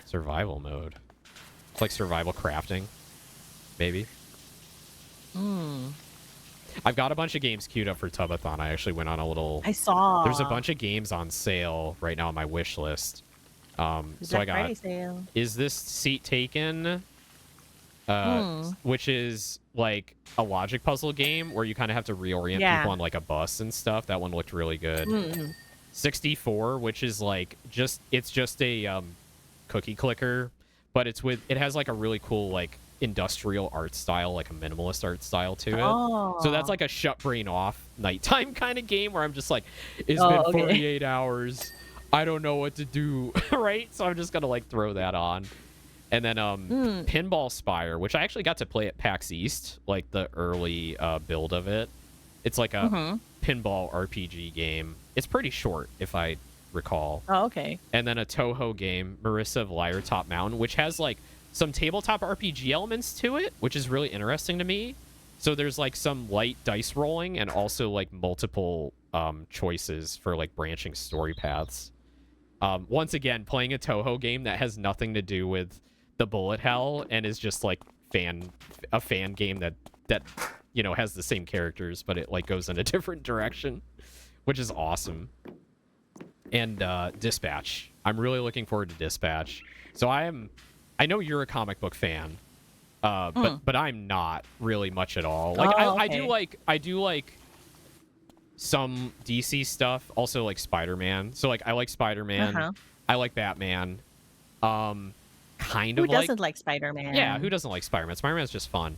But I'm not a Marvel movie guy. I've only watched like a few of them. But and Cape stuff in general is kind of like just the whole like culture that comes with it is kind of like meh. But like I watched a little bit of Dispatch Randon playing it, and I'm like, oh, this is funny. Oh, this is written very well. And then I found out, I think it's like by most of the folks that do Critical Role. I think it's like their a lot of the voice actors from Critical Role are there. Okay. That's how I knew of Dispatch. Okay. Who wrote it? Was it Matt Mercer or was it like? I don't think so. Okay. Actually, let me check. Because the writing is very good from what I've seen so far. And I only watched like the first hour of it because I was like, oh, this is good. I want to play this. I don't want to spoil it. So I think that's going to be like my main featured game for the Tubathon is playing through Dispatch. Okay, so there's like 1, 2, 3, 4, 5 writers for Dispatch. It was developed by Ad Hoc Studio, which is founded in 2018 by industry veterans from Telltale, Ubisoft, and Night School Studios. Yes, it's Telltale after Telltale dissolved. Yeah. That's right. I still need to play The Walking Dead and The Wolf Among Us. I have a few games. What do I have? I never played them. I bought them in a sale and I never played them. Same handshake right there. I think Walking Dead is the only one I own. I thought I bought Wolf Among Us, but I guess I didn't. There was yeah. What else did they do? The Wolf Among Us is actually based on a Vertigo. It's not based. It is set in the Vertigo comics of what's it called?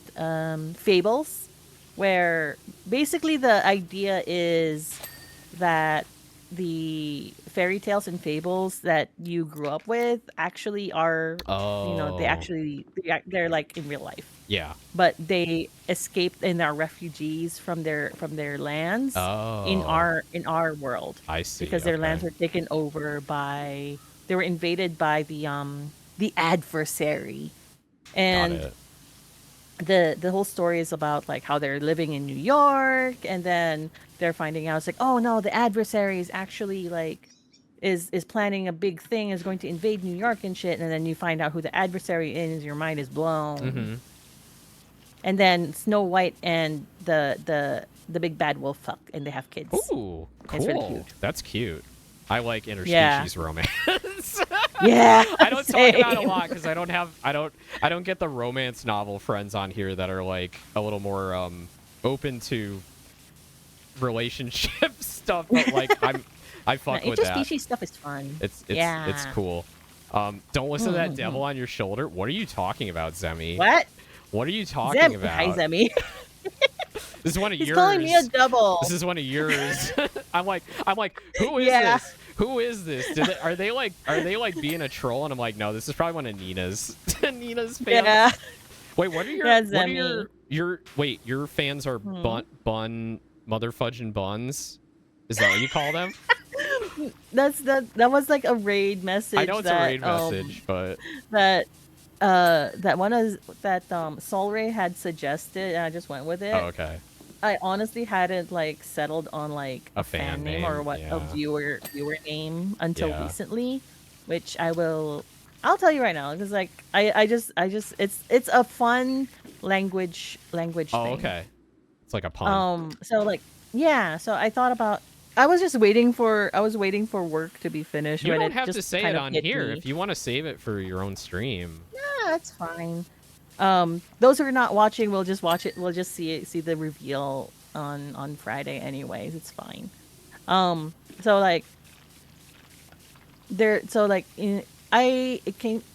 the word suki, S-U-K-I in Japanese is like, love, like. Yeah. Yeah. So it's like or love in Japanese. Yeah. But then in Filipino, if we call someone a suki, they're like a regular customer. Oh, cool. And then in Australia, we call people a sook, or they're being suki, if they're being whiny little bitches. I like that. All three of those things kind of, I see it. I see the vision. Yeah, Yes. yeah. So I'm like, there's going to be a play on like Suki buns and stuff. Suki buns. I love Yeah. that. But you need an infographic to explain it, which is great too. Yeah, I love it. I know. I love it. No, I love it. I think it's perfect because it fits. Because like it just, yeah, it's exactly. you. It's your culture and your love of all of those things, right? Which is awesome. Yeah. It really felt like one of those, light bulb moments. Yeah. It's out of the blue. It totally is, right? Like, and I think for a fan name, it's very difficult because you kind of want to be original too. Like, I know quite a few like racing tubers and people that are racing adjacent. They all settle on like pit crew because it's easy, right? Like you're supporting me, you're my pit crew. But like, I'm always like, well, I'm gonna do something different, right? Like I've always had that. Like I need to be unique and I need to be different and I need to like make it harder on myself. Because like I like to like I mean right. I'll just say like Ashton Martin, her followers are pit crew. I don't want to be confused with that because that's her brand. I'm not her brand. I'm a totally different brand. So it was hard to like I had like my top 3 picks were like engineers, mechanics, and like I don't even know what the third one was. It was like race queens. Yeah, it was like I was just gonna be like, oh, my queens, you're all my queens, you're all race queens. But then I thought about it, I'm like, there are people that don't want to be gendered, right? So it's like you don't want to like gender people in that way. So just make it a little more accessible. I like the mechanics. Yeah, I'm glad. I think people are pretty happy with it. So I didn't give them a choice on my debut. The first thing I said in my debut was mechanics. Mechanics. Do you have like? I was like, I never did like a debut for myself because I'm like, I didn't want to put in all that effort and then find out it's like, oh, I'm not really interested in doing this. No, that's fair. So I just started doing it and just slowly built up, built up my repertoire. Yeah, that's fair. Yeah. So part of me feels like I missed out on doing a debut, but it's like whatever. I can just do a debut for like a new model or whatever. Tons of people re-debut, yeah. But like at this point, it's like, oh, I'll just do something if I'm like if I do a full body Life 2D kind of thing or I think that's a new fair. model. Yeah, I kind of thought about it when I debuted the model. For me, it was like I didn't want to go through a full re-debut, but I wanted to be like, in case there are people that are like new and watching me for the first time, I had like that bit in the PowerPoint where I was like, here's who I am and here's what like I'm about. And like I didn't really need more than that because like that's enough. And if you're interested, I have my entire VOD collection. You can go click on a random VOD and see what I'm about, right? So yeah. But I think that's great. And I think if you feel like you missed out, there's every opportunity to do it, again, which is cool. Yeah. I part of me is like, how did you go about it? Like, how did I go about it?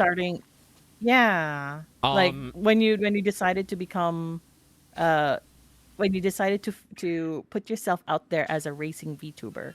How did you like, what was your thought process? Like, are we talking about like the whole of it or just like a piece of it? Like, I need to sit on this couch over here and ponder.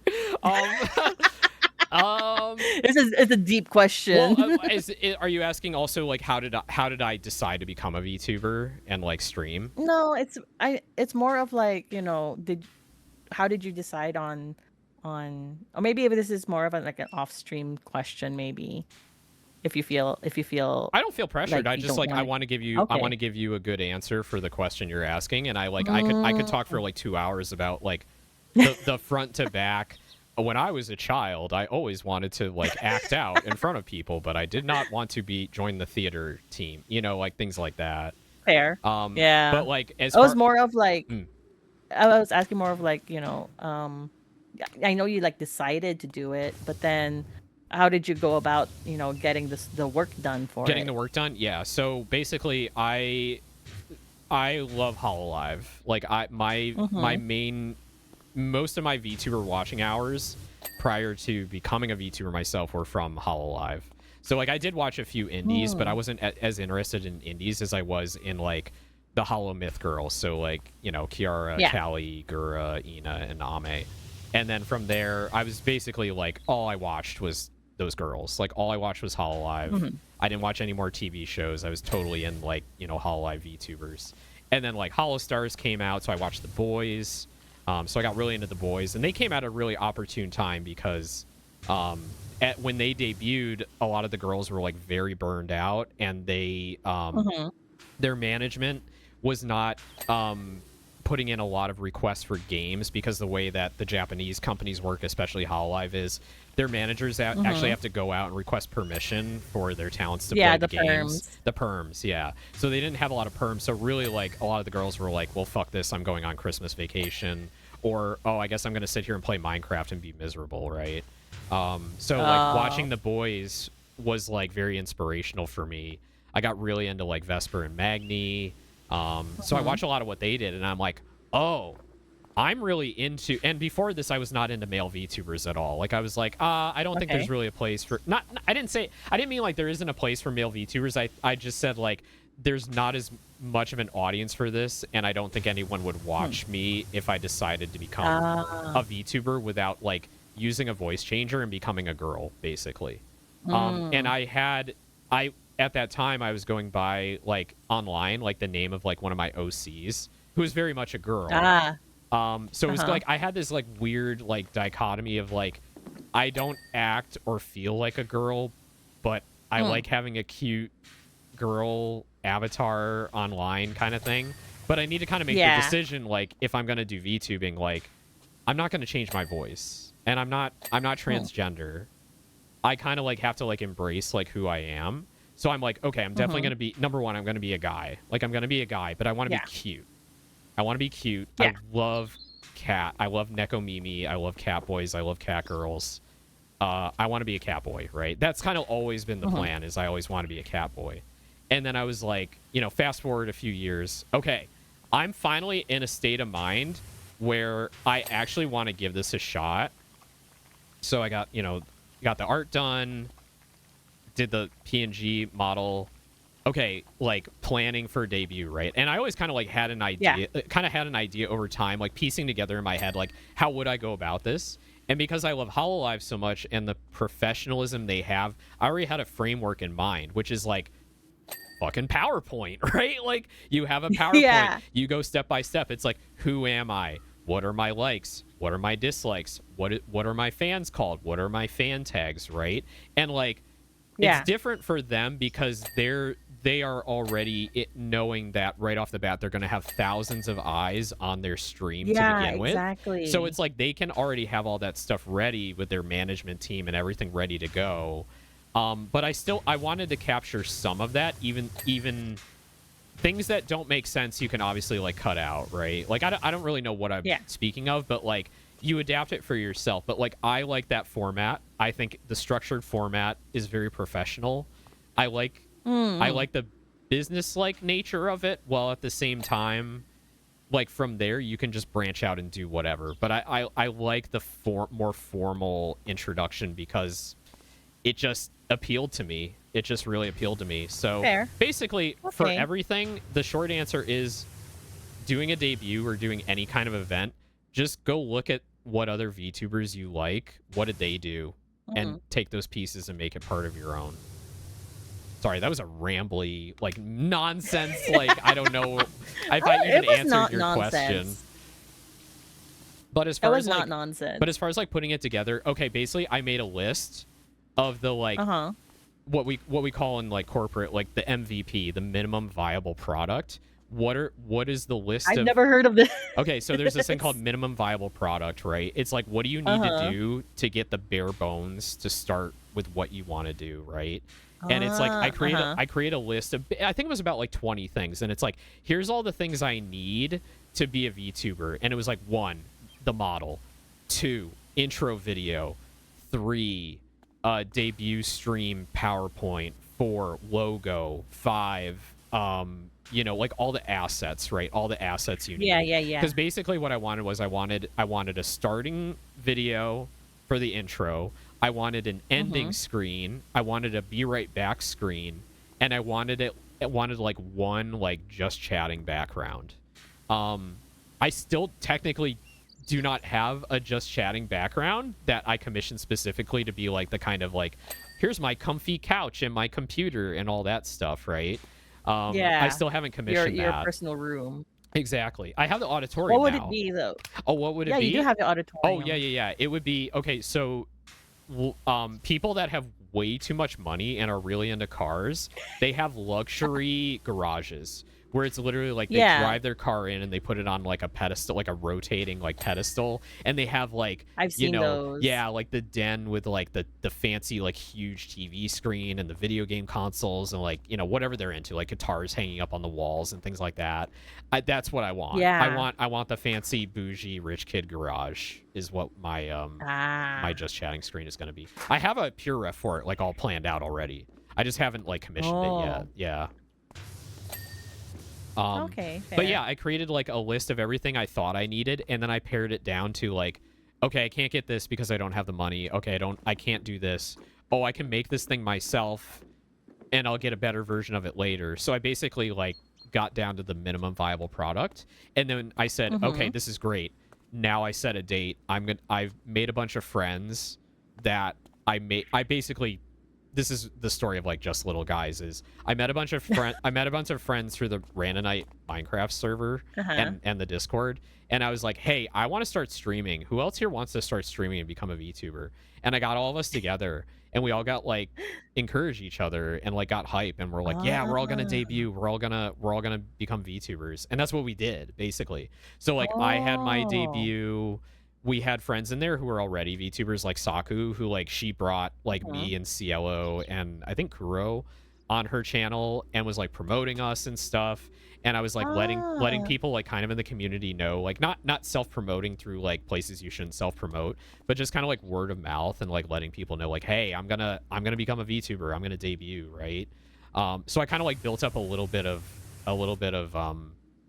hype beforehand. And then I debuted for the debut stream. I got like 13 to 16 people like all watching for like my very first stream. So it was like all my friends and a few people like in the Holostars community that like came out to watch. And it was so good. It was so awesome. And now having like that's the main thing. I didn't want to be streaming to nobody, because if I had a debut and there was 0 people there, I think I wouldn't have stopped streaming, but I would have felt really bad about it. Like I would have felt like I really wanted somebody. It would to have be discouraged here. It would have you. been discouraging. Yeah.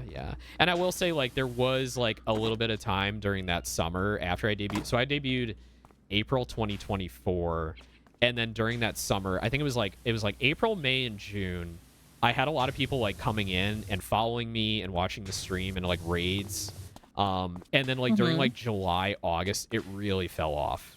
Like I was getting maybe like 3 people to watch per stream. Not that I was watching the active people in chat, but I was checking the analytics like afterward, and I was like, oh no, I was kind of like the hot thing, and now nobody cares about me anymore. But thankfully, I had my group, and I got to touch grass for a little bit. And I know, like, I'll just shout out, like I talked to Binka a little bit. Binka was very, very encouraging for me, and she was like, yeah, like, you know, just keep at it. Like, it's okay. Like, I've had, you know, dips in my activity too. And just having like a couple of friends, close friends to talk to about it was very, very encouraging for me. And just like, I'm just going to chalk it up to, it's summertime. People are going outside. People are touching grass. They're not spending as much time. People are doing stuff, right? Summer this year, also a dip for me. But I didn't feel as bad about it because I expected it this time, right?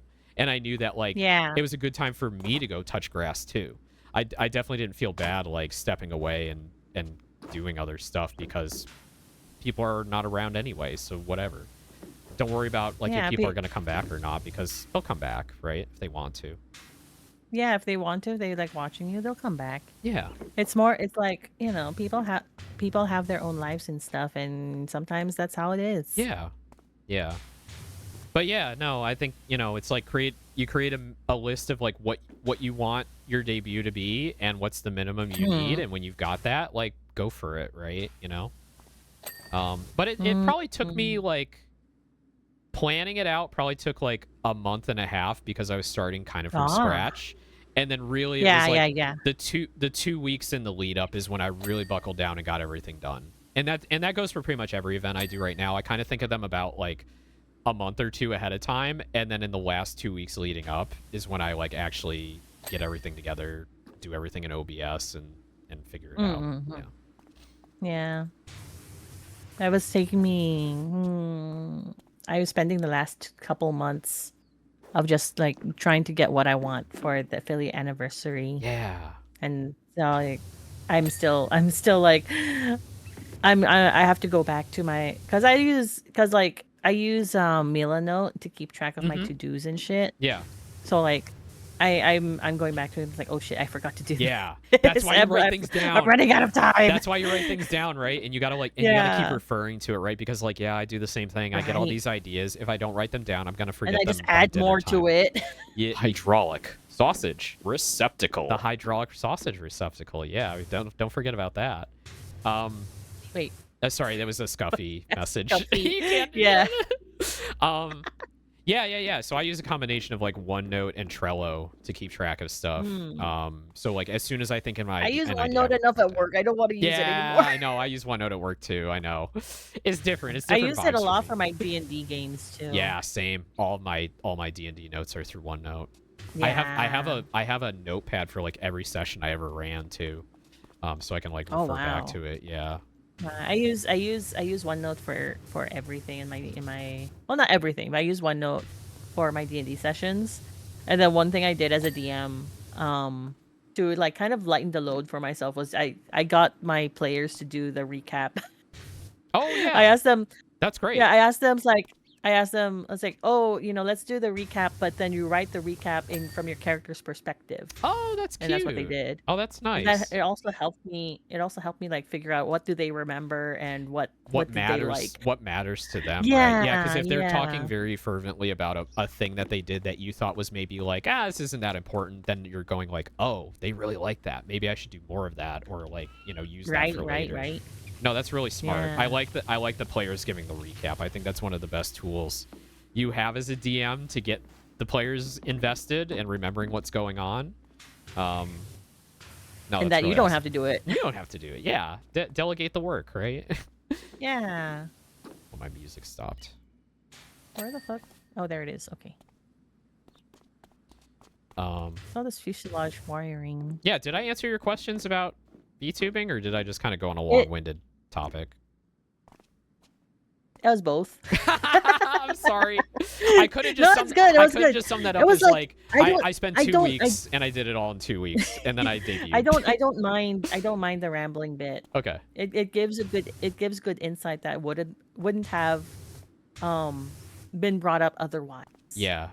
I've answered this question a lot actually, especially in the like you and I both met each other in the Twitch Creator Club. And there was a lot of threads in Twitch Creator Club about like, how do I do a debut? How do I get started? And I was always the one in there going, I looked at what HoloLive did and I did exactly not exactly what they did, but like, like I like that style, right? And basically at the end of the day, it's whatever your style is, whatever you want to do, right? That's not a good answer for most people, but yeah, because like some of them, some people who want to do VTubing stuff, they don't even like HoloLive. No, so it's understandable. There's a lot of. I mean, for a while there on Blue Sky, it was like very much like people are like, I hate HoloLive. I hate, I hate Japanese VTubing. It's all idle stuff. And I'm like, yeah, like idle stuff has its problematic parts, but like I like it. I like idols. I think idols are pretty and cute and cool. I definitely, understand that like businesses, they push really hard. That's more of a problem with Japanese work culture. Though. Just Japan. Yeah, that's a bit different. But yeah, I like idols. I like idol stuff. It's funny. It's like I didn't really get into HoloLive until like after a little bit after I started VTubing. Yeah, fair. Like I was aware of them, but I never really really got into it until afterwards. And the way that I got into HoloLive was because of the HoloCure game. Oh, really? That's so funny. Yeah, It was not even through the streams themselves. That's so funny. It was only through the game. I Because mean, I really like Vampire Survivors. Yeah. And a friend of mine suggested, oh, if you like Vampire Survivors, you should try this game. It's free. I'm like, well, free is my budget. That's free is okay. Yeah, free is free, right? Why not? Yeah. So I'm like, so I went into it. It's like, oh, I know this. I know this. I know this person. Yeah. I know of this person. Yeah, you've maybe seen a short somewhere. You know. Yeah, I know of Gura. I saw her playing. What was it, Man Eater? Oh my god. That's the only one I've ever seen her play. That was like her second stream, and I don't think that went very well. Like, people were not happy with that. That was like, oh really? Well, it was like she was extremely anxious, and it was causing her like a lot of her health problems because she wasn't like eating at the time and things like that. And there was like, I didn't know like what she expected from the game, but I think it was a little more violent than what was expected. And like people were like people who were not, let's say like people who didn't know what VTubers were coming in and being like, she's being abused. They're forcing her to play these games. She's a slave to the corporations. Like a lot of that kind of stuff. Oh my God. And it was like misrepresentative of like what is actually like going on with these things. So yeah, there's whole like Vice articles about it and things like that were like very alarmist and kind of messed up. But anyway, I think I just thought it was funny that was the one you saw. Yeah, it's like, I was like scrolling, I think it was just YouTube. I was just going through YouTube poop and I saw it was live. I'm like, oh, what's this? Yeah. And I'm like, oh, okay. And Sean told me, he's like, oh, that's Gargura. That he's only like heard of her. He's not watched anything. Right. He got into Hololive shortly after I did. Right. Because I make him watch. I mean, you're living with somebody that's into it. It's like you get into it together, yeah, right? Yeah. It's a thing. It's like, oh, it's a funny thing. I want to show you this, and then it just came from there. Yeah. When it was clear she was just playing the game because Shark Girl plays Shark Game. That's exactly what it was. Yeah, it's a shark girl. And she's playing a shark game. Yeah. Tail scoops. Tail scoops. Tail scoops. That is, I don't think that's a proper aircraft term, but we're gonna find them wherever they are. I don't know. We're not aircraftologists. I'm kind of an aircraft nerd in a sense. I watch a lot of. Yeah, but are you an aircraftologist? No, I'm not an aircraftologist. Oh my god! What the fuck, Owen? What? Come over here. Okay, I'm coming. If I can get on this step stool. There we go. Wait. Oh my god! Come on, get up there. There we go. Hi. What do you got? Look over there. There's a fucking gnome through the glass. There's a gnome in the glass. He's on the roof. He's looking at us. What are you doing there? It jump scared me. I bet. Good I was Lord. just looking for the tails because I look over. I'm like, what the fuck is that? Yeah, that would have freaked me too. I'm surprised I didn't see that, but I'm yapping so much. What the fuck? What the hell? No, just one more thing, just to cap off the debut thing. I was really happy I did do that full-on debut because I wanted to be professional, and I had people coming to me after who I respect a lot who were like, that was really professional. I'm very impressed with what you did. And that actually meant a huge amount to me. People like Big Ham and Omana and like people that are like, very, very successful and cool people were like very impressed. Good. And I was like, yes, I did it. Right. And I think that's the point. That carried me through everything. I think anytime I thought like, do I really want to keep doing this? I think back to that and I go, yeah, I want to keep doing that. So you want to get the endorphins from being praised. Yeah, I operate a lot on praise. I need praise to function. should they get? Oh my god! Huck said it's Nomi. It's Nomi. Yeah, it is Nomi. Yay! She's looking at us. We should get a screenshot with Nomi. What is a tail? I don't know. I'm on the tail. I don't see anything. Are they the pitot tubes they're talking about? Hang on. Oh, I guess you are an aircraftologist. So, all right. So what a pitot tube is, and these are on vehicles as well, like race cars and things like that. It's a small metal tube that sticks out in front, like from the aircraft. And what it does is it measures the airspeed and air pressure by having like air blow into it. Oh, okay. So, and they're very tiny, like they're hard to see. Like, look at, where are you? Oh, let's see if I can find. Let's see if I can find one. I know I saw this I'm on here. the wing This of here. the plane. That's a pedo tube. It says cockpit sensor. That's Oh. basically what it is. There's a gnome hidden on every map. Yeah. Yeah, there totally is. Oh. All right, we're looking for blinky things.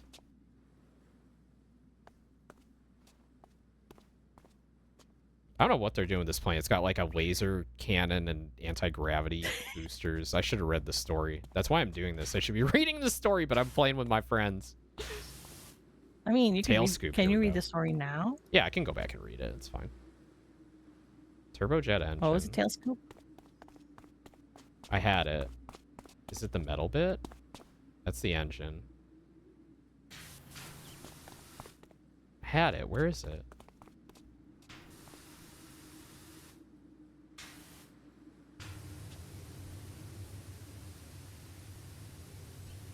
Sorry, I'm like locking in here trying to find it.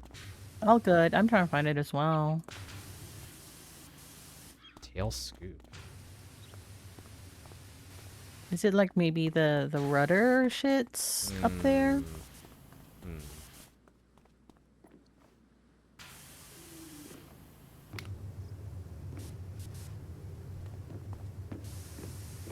I don't know. Tail scoops, hydraulic Nothing's lighting pipes, up. wing wirings. Wing wirings. Is this a wing wiring? Yeah, this is a wing wiring. The opposite side. Oh my god, come on.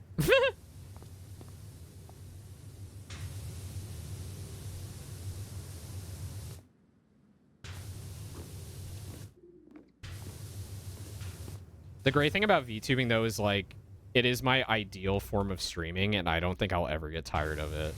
Like, I've always been a big fan of digital art, and, like, a lot of my friends have always been, like, digital artists, and seeing art literally come to life and, like, puppeted by somebody with is Live 2D. Yeah, Live 2D is literally, like, the greatest thing ever made. In, like, not, like, literally the greatest thing ever made, but, like, to me, from an entertainment perspective, like, this is... I don't think it doesn't get better than this for me. Like, and I could watch VTubers forever because people are always coming up with new ideas. Everyone is unique. It's a creative outlet. It's a creative outlet. Yeah, it's perfect.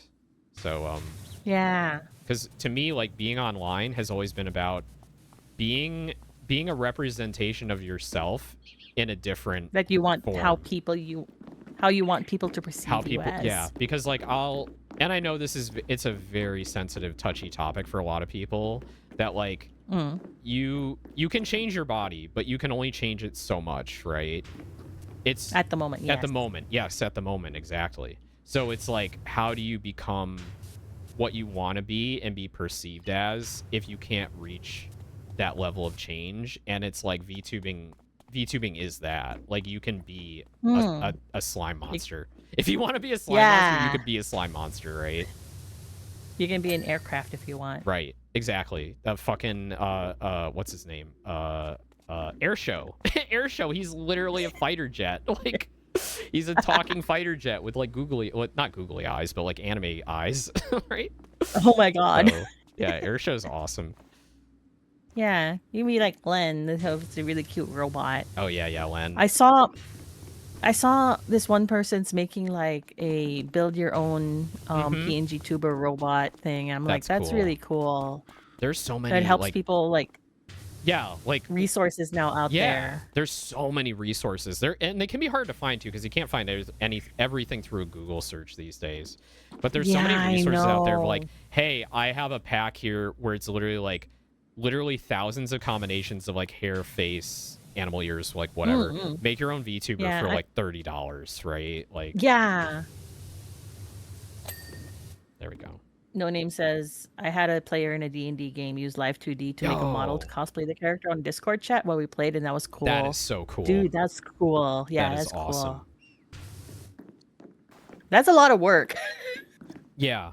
I mean, even, that is a lot of work, though. Even before VTubing, there was, what was the thing on Steam? It was like something chat, like face rig, face something. Oh. And it was like you could VC face? Is that it? No, it was something else. Oh, I don't know. It's been around for a while, and it was basically like VTubing before VTubing. It was like they had like 6 or 7 characters. You could like puppet like a skeleton or like a goblin or whatever, and then like use that as a webcam and talk to your friends that way. So that was like very early VTubing, and I thought that was really cool. I didn't get it because I didn't buy it because I didn't really care for any of the characters they made. But I'm like, oh man, what if they did this with like anime people? Fast forward like 5 years and we have, you know, yeah, right. VTubing like proper. So I've always been into that. But yeah, go ahead. Sorry. No, I'm rambling. I'm sorry. One of the things like, it's okay. One of the things like there's so many levels of VTubing that you can do as well. It's not just you don't need to like immediately jump into live 2D in order to be a VTuber. Yeah. I was like, I really enjoyed the whole, like as an artist, I really enjoyed the whole make myself how I want. And then in the end, I was like making a new PNG tuber like every 2 weeks. Yeah. Yeah. Like seeing the PNG tubers you've done, like just for like, oh, this one is for Rogue Trader. This is my Rogue Trader PNG, right? Like it's great. It's awesome. Yeah. And I've done the same thing, right? For Pentiment, I got Binka to make me like a Marginalia PNG tuber. Yeah. So like I had Lord Aeon, Lord Owen of Aeon. And then I had I want to do one for, I've said this before, I want to do one for the Snufkin game. I want to do a Moomin. I want to do a Moomin Owen. Thinking about that. So yeah. You know what they call mozzarella in Finland, right? No, what do they call it? Is they call it Moomin? Moomin meat. Moomin meat. Oh, that's cute. Hydraulic pipes and tail scoops. I swear to God, where are these tail scoops? Yeah, these are like these little little tiny things are like. I thought we were gonna finish the this. little shits. I thought we were gonna finish this like half an hour ago because I was like, oh, we'll do the little one and then we'll go to like a final like level or whatever. It's a little tiny finicky things. It's gotta be. It's like nothing. Oh wait, hold on. What the fuck? Oh, I see it. Okay. Oh my God! All right, so now we just need the tail scoops. We've been on the tail scoops for a while now, though. I know. I had my mouse over it at some point.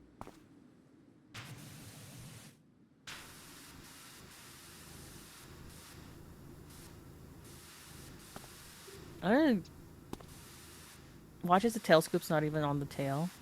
It's gotta be. Static wick. That's what those are called. Okay. How do you bring up what each part is called? You mouse over it and it shows up in the top left corner. Oh, no. Oh, I see. Oh, okay. Elevator. I need you to get off the ladder. I need to get up there. Sorry. No, you're good. I'll get back off the ladder. Oh, is this it? This is it. I knew it. There we go. God damn it. Yay! We did it. We did it. Yay, we did it. Oh, Moomin. I love Moomin. We used to do Moomin Saturday on my friend Hammy's Discord, and that was very relaxing and cute. Moomin night was very sweet. They had a Moomin event collab on Sky Children of the Light at one point. Oh, cool. Where you can get like you can play through the Moomin stages, and then you got like costumes to add to your little moth. Nice. So you can be characters from Moomin and stuff. Aw. Those are cute. I love it. I love that you can watch all the episodes for like free on YouTube too. There's like a channel that's like always streaming Moomin. I think it's the official one on YouTube. It's great. I've been trying to get my sister into it so like I can get my nephew like some of the books. It says stay out. No. We're breaking the law. No. Breaking the law. Breaking the law. Breaking the law. Breaking the law. Yeah, there's a 24-hour movement. Yeah, it's so cute. How far can you go out here? Oh, it's just okay. A matte painting. Yeah, it's a skybox. Yeah. Oh, that's so funny. It looks like cardboard. Yeah, it just looks like a cardboard. I remember this one day I was like really heavily it was during when I was like really heavily into WoW and stuff. Um, and I was just coming home from a long day at work, and I was talking to my boyfriend at the time on the phone. I was on the train, and I was like looking for my bag, and I realized I was looking for my bag, to try and look for a Hearthstone too, so I can teleport back home. Obviously, that doesn't happen in real life. No, that does not happen in real life, unfortunately. But also, I was talking to him. I look outside, and I'm like, "Oh, that's a really pretty. The skybox is really pretty today. It's really realistic." Skybox. That's when you know when reality and WoW are blending together, right? Right. The guy across from me just ended up just breaking down laughing. He knew what you were talking about. Yeah. How did you know what I was talking about? I'm like, oh my god, That's so I just funny. embarrassed myself. It happens. It's like when you call your teacher mom. It's like, oh my god. Thankfully, I've never done that. Good. It's really embarrassing. Have you? Yeah, a couple of times. Oh my god. Yeah. Like, I don't know, like 3rd or 4th grade, I think. It's just an impulsive thing. Here in the US, you have, when you're in like, you have like, just one teacher teaching all the subjects? Depends on the school you go to. So I started off in like private Catholic school. So like from kindergarten to like 3rd grade, it was very small classes, like between 10 and like 20 students at most. And we had like one teacher to teach everything. When I went to in 4th grade, I switched to public school, and it was a little bit different. We had like one teacher as like our main teacher who taught like probably like four of 6 subjects, and then we had 2 other teachers, and they'd rotate through, and we'd have another teacher teach English and another teacher teach math, probably because it was like their specializations. So like we kind of did rotate teachers around a little bit. And then in high school, it was like different teacher for every class. You go to different classes. They all teach the one teacher. Yeah, I've seen the videos. Like you got in high school, you guys got to like move to different classrooms and stuff, right? Yeah, same as in middle school for me too. So like where I'm at, it was 6th to 8th grade was middle school. Basically, yeah, same thing as high school. You change classes. Every teacher has like their focus. And then, yeah, same in high school. So you got to take all your books with you. That sounds like a pain. It is a pain. It's a pain because, like, the school layouts were sometimes very annoying to get around. No, I wouldn't say large. But, oh, we got a raid. Mama Cookie. That's a big raid. Hello, welcome. Oh, yeah, I gotta poke around my raid message here. Hello, Mama Cookie. How are you? Hello, everybody. It's Owen Aeon. You're a sparkly racing cat. I'm here with my good friend Nina today. She's on my shoulder. she's not normally this tiny. We're testing out VNet. We wanted to use VNet to show off our VTuber models together, and she thought it would be funny if I made her my shoulder bunny. So she's on my shoulder today. We're playing wow, brain. Okay. PowerWash Simulator. Yeah, we're playing PowerWash Simulator, the first one, because this was one of the first games I played on stream, and I still haven't finished it. And I want to get to PowerWash 2 before my tubathon this weekend. Before my tubathon, I'm having my not that one. Oh wait, where did the image go? I lost the image. So I've got a subathon, my very first subathon going on this weekend. We're calling it the Tubathon. Because I am going to be in a hot tub all weekend. Oh, wait, did I just crash OBS? Oh, no. Oh, no. I might have just crashed OBS. No, I didn't. No. Okay, there we go. Yeah. Okay, yay. My Black Friday Tubathon this weekend, November 28th to 30th. I'm going to be... Turn away, there's nipples. There's male presenting nipples. Oh, no. I'm going to be in a hot tub or onsen or maybe a pool or a beach all weekend. We're going to be taking over the hot tub... beaches and pools category on Twitch, and I'm gonna be having a little subathon. So I'm gonna play lots of games. We're gonna have guests on. It's gonna be fun. So I hope you can attend. But yeah, welcome in everybody. Mama, thank you for the raid. If you got a raid and run, no worries. Hope you had fun with your stream. And let me say hi to everybody. Hello everyone. Hello, Mythanar. The smart cookies are coming. Yeah, smart cookies. Ryu Narukami, hello. Strawberry Does Art, hello. Solar TV, hello. Hello, hello. What So makes them smart? what does make them smart? Why I mean, like, we don't want to Why are the call cookies people smart? dumb, right? So, like, I mean, we want to stay positive. I'm not calling them dumb. I just got the shoulder vibes right now. I just got the little I don't know what you call it, like the Waldorf and Statler like routine, like the straight man and the funny guy. Oh ho ho ho. No, you see that? Don't get wrinkly. I know I'm gonna be so wrinkly at the end of 3 days. 72 hours in a hot tub. I mean, you would probably be dead. Yeah. It's recommended to not stay more than 30 minutes in a hot tub, by the way. Because you'll get Overheated. You'll get yeah, your brain will get overheated. Yeah, you're mostly clever. Okay, clever cookies. Let's go. Ah, okay. Okay. There's this one spa place I went to where they had like different hot tubs that you can marinate, I guess, in like different green tea. You could create. like. Oh wait, it was literally green tea. There was like it was like the green tea hot tubs. Yes. But they also had like cooling pipes where around the edges, so you can rest your head on them to cool you down. Wow. It was really nice. Wow. Yeah. It wasn't really bougie because it was like this big water theme park though. That sounds really fun though. I wanna soak in some tea. That sounds really nice.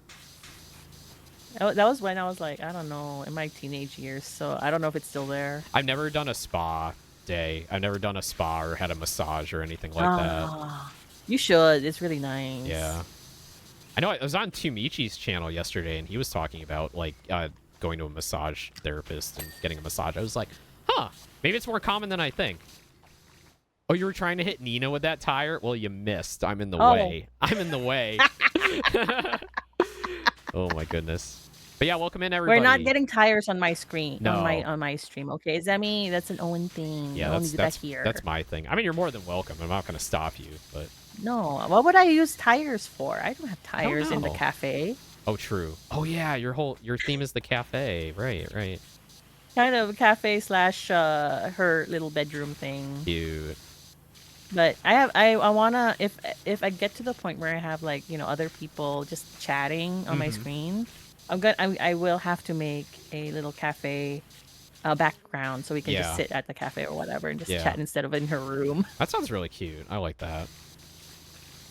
Yeah, I want to make more of it's those on spaces. the to-do list. Yeah, it's always on the to-do list, right? Well, I actually part of what I'm doing for the Tubathon is I've got a couple of onsen backgrounds I'm going to be using.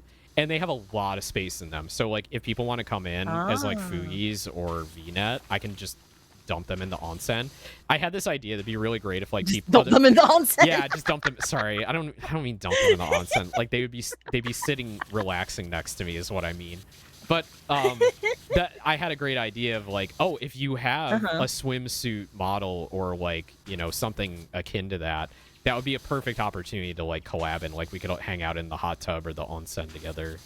Yeah. So I was kind of putting the call out for that, but I think I'm the only one in my group that has a swimsuit outfit right now. So, but I was even thinking I had this idea too of like doing Tubathon with people who are like don't really vibe with that, but the idea of like making a magical hot tub where it's like you jump in it as a full-bodied person, and then you become like a chibi, like Fugi type of model. So you have like a transformation sequence where it's like the Pokemon evolving, but you're unevolving, like turning into a little guy, and then just having a bunch of little guys soaking in the hot tub together.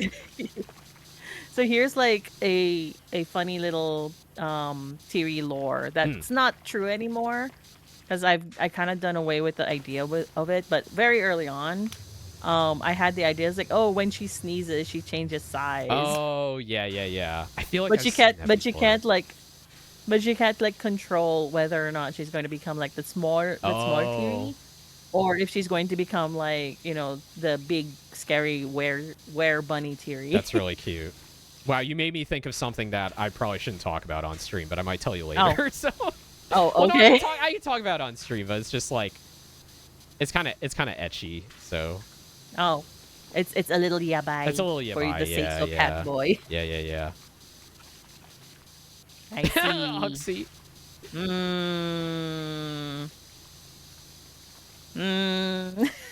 What, you're trying to guess what I'm talking about?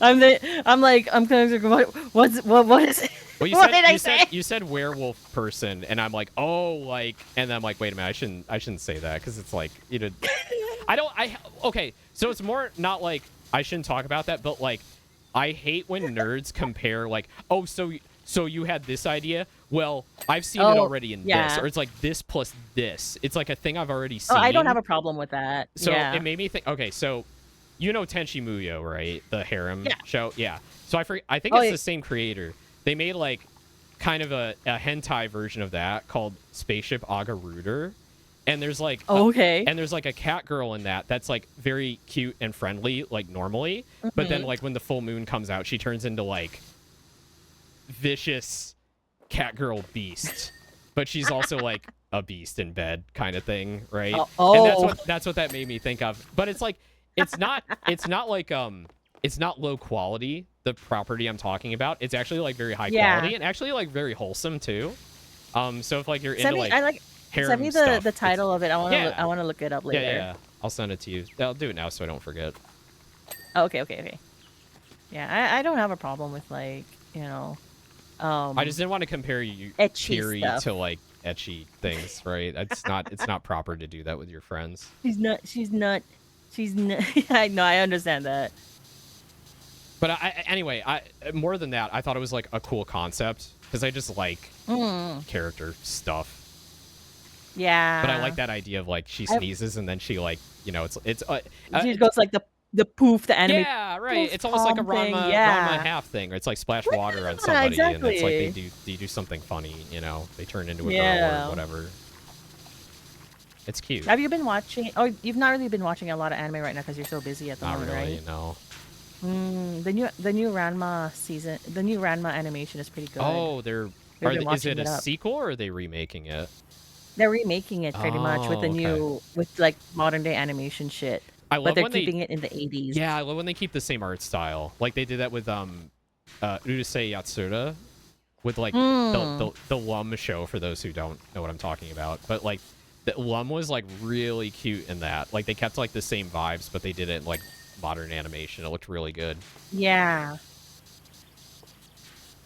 But yeah, Ranma's like how do you guys say it here? Is it Ranma half or Ranma 1/2? I've always heard it say Ranma 1/2. Yeah. I was like, I grew up hearing it's like Ranma 1/2, but then apparently it's supposed to be just Ranma half, so I don't know. So many anime, like, these days people call anime by like their English titles, which I'm like, when Dungeon Meshi came out, a lot of people were saying delicious in Dungeon. And I'm like, what are you talking about? I'm like, oh, and then that's what they called it in English. Okay. And then I stopped caring. I still prefer Dungeon Meshi. I do too. I'll always call things by the first thing I hear them, which is usually the Japanese title. Same. I told this story like on my stream before, but I don't know if you were there for it. I was like about Ace Attorney. Yeah. And Turnabout Courtroom. Yeah. Yeah, it's like so in Japanese it's like Gyakuten Saiban. I think. Gyakuten Saiban. Yep.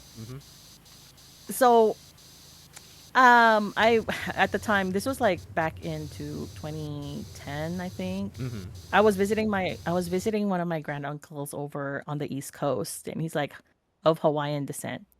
And I was like there for like a ukulele type thing, hanging out with him, and one of his Japanese friends came by, and at the time, you know, you had like badges on your bag, right? And I had a Ace Attorney bag. I had two Ace Attorney badges of Phoenix and Edgeworth just going objection. Yeah. And he saw it. He saw my badge. He says, "Oh, is that Gyakuten Saiban?" And I'm like, "No, it's Ace Attorney." I'm like, "Oh my god!" Yeah, you did, unknowingly did the thing, right? But you didn't know. Yeah. You don't know, right? When they localized. No, the thing is, I knew it was called Gyakuten Saiban. Oh. My brain was just dumb. Oh no! I've been in those situations like when I was a kid. Yeah, I've done that too. I was just fucking dumb. And then you feel like an idiot, and now you remember it for the rest of your life.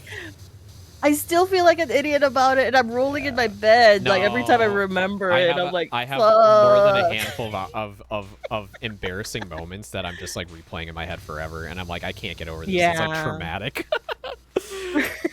Right. Horrible. No, I've been But there. yeah, the Ranma half adaptation's been pretty good. That's good. We've been enjoying it. That's awesome. Although apparently they had cut out some some side stories, I guess, which that people were like really attached to, or yeah, because we're like we really like Ryoga, but apparently they had cut out a Ryoga side story from the anime, from the remake, so we were kind of sad about that. Gotcha. Because we wanted more Ryoga. Yeah, I mean that's always the thing with these remakes. It's like anime is a lot shorter now, right? They're not as beholden as much to like, oh, we need 52 episodes. It's like we can do 12. Yeah. Right? Yeah. They make them more compact just so they're able to tell the story. Which is like it's fine because a lot of complete story. Old anime was filler and like it was. Not being able to like, oh, the manga's outpacing, or sorry, the anime's outpacing the manga. Because for a certain amount of time, they're like, anime was being made to sell manga, which is like a crazy concept if you think about it, but that's just Japan. Hello, all the best. Have a great day. Welcome in, Ruka. Welcome in. Hello. Cass said this is the worst level to have fun. Okay. No, this is the worst level. I kind of like it because it's very flat and I can just like no brain it. I mean, I think anything in this game is easy to have fun because if you're that brain talking, collabing. If you got a friend, like you're just no braining it, so like it doesn't bother me that much. That's how I feel with like some content and like MMOs and stuff like that, especially the grindier ones. It's not so bad when you have a friend just yapping along with you. True. Yeah, the camaraderie makes it. The hours go by much faster. I mean, for me, it's almost 5 o'clock already. I'm like, oh shit, it's already been like 4 hours. Yeah, I looked over. It's like, what the fuck? Do you need to like take like a bio break or something, or I'm okay biologically. Okay. I was for a little bit when we started this. I was starting to get Hey, kind Owen, of while you're busy washing stuff, you think okay you can now. give the F1 cars a quick hose I down? think it was just me being dumb and not using C a lot. Oh yeah, that's gonna cause issues. Yeah, if you ever like, if we're in a collab like this and you ever just need to like not play, but you still want to talk, like that's totally cool. Like you don't need to keep playing if you're getting just make you do all the work. Yeah, that's fine. I don't mind. I really don't. Hear that, mechanics? He doesn't mind doing work. I try to be nice, like I'm a bit of a pushover. If you haven't like considered like the gap moe or the in between you don't see, I'm kind of a pushover sometimes when it comes to certain things. Only certain things. While you're busy washing stuff, do you think you can give the F1 cars a quick hose in? We don't have F1 cars. we don't own F1 cars. Damn. We're not that big. Oh, and I'm thirsty. Can you just spray some at me? Oh, Huxley, we're gonna spray you. You're gonna wait, where are you? Let me. What's up? Where's the hose?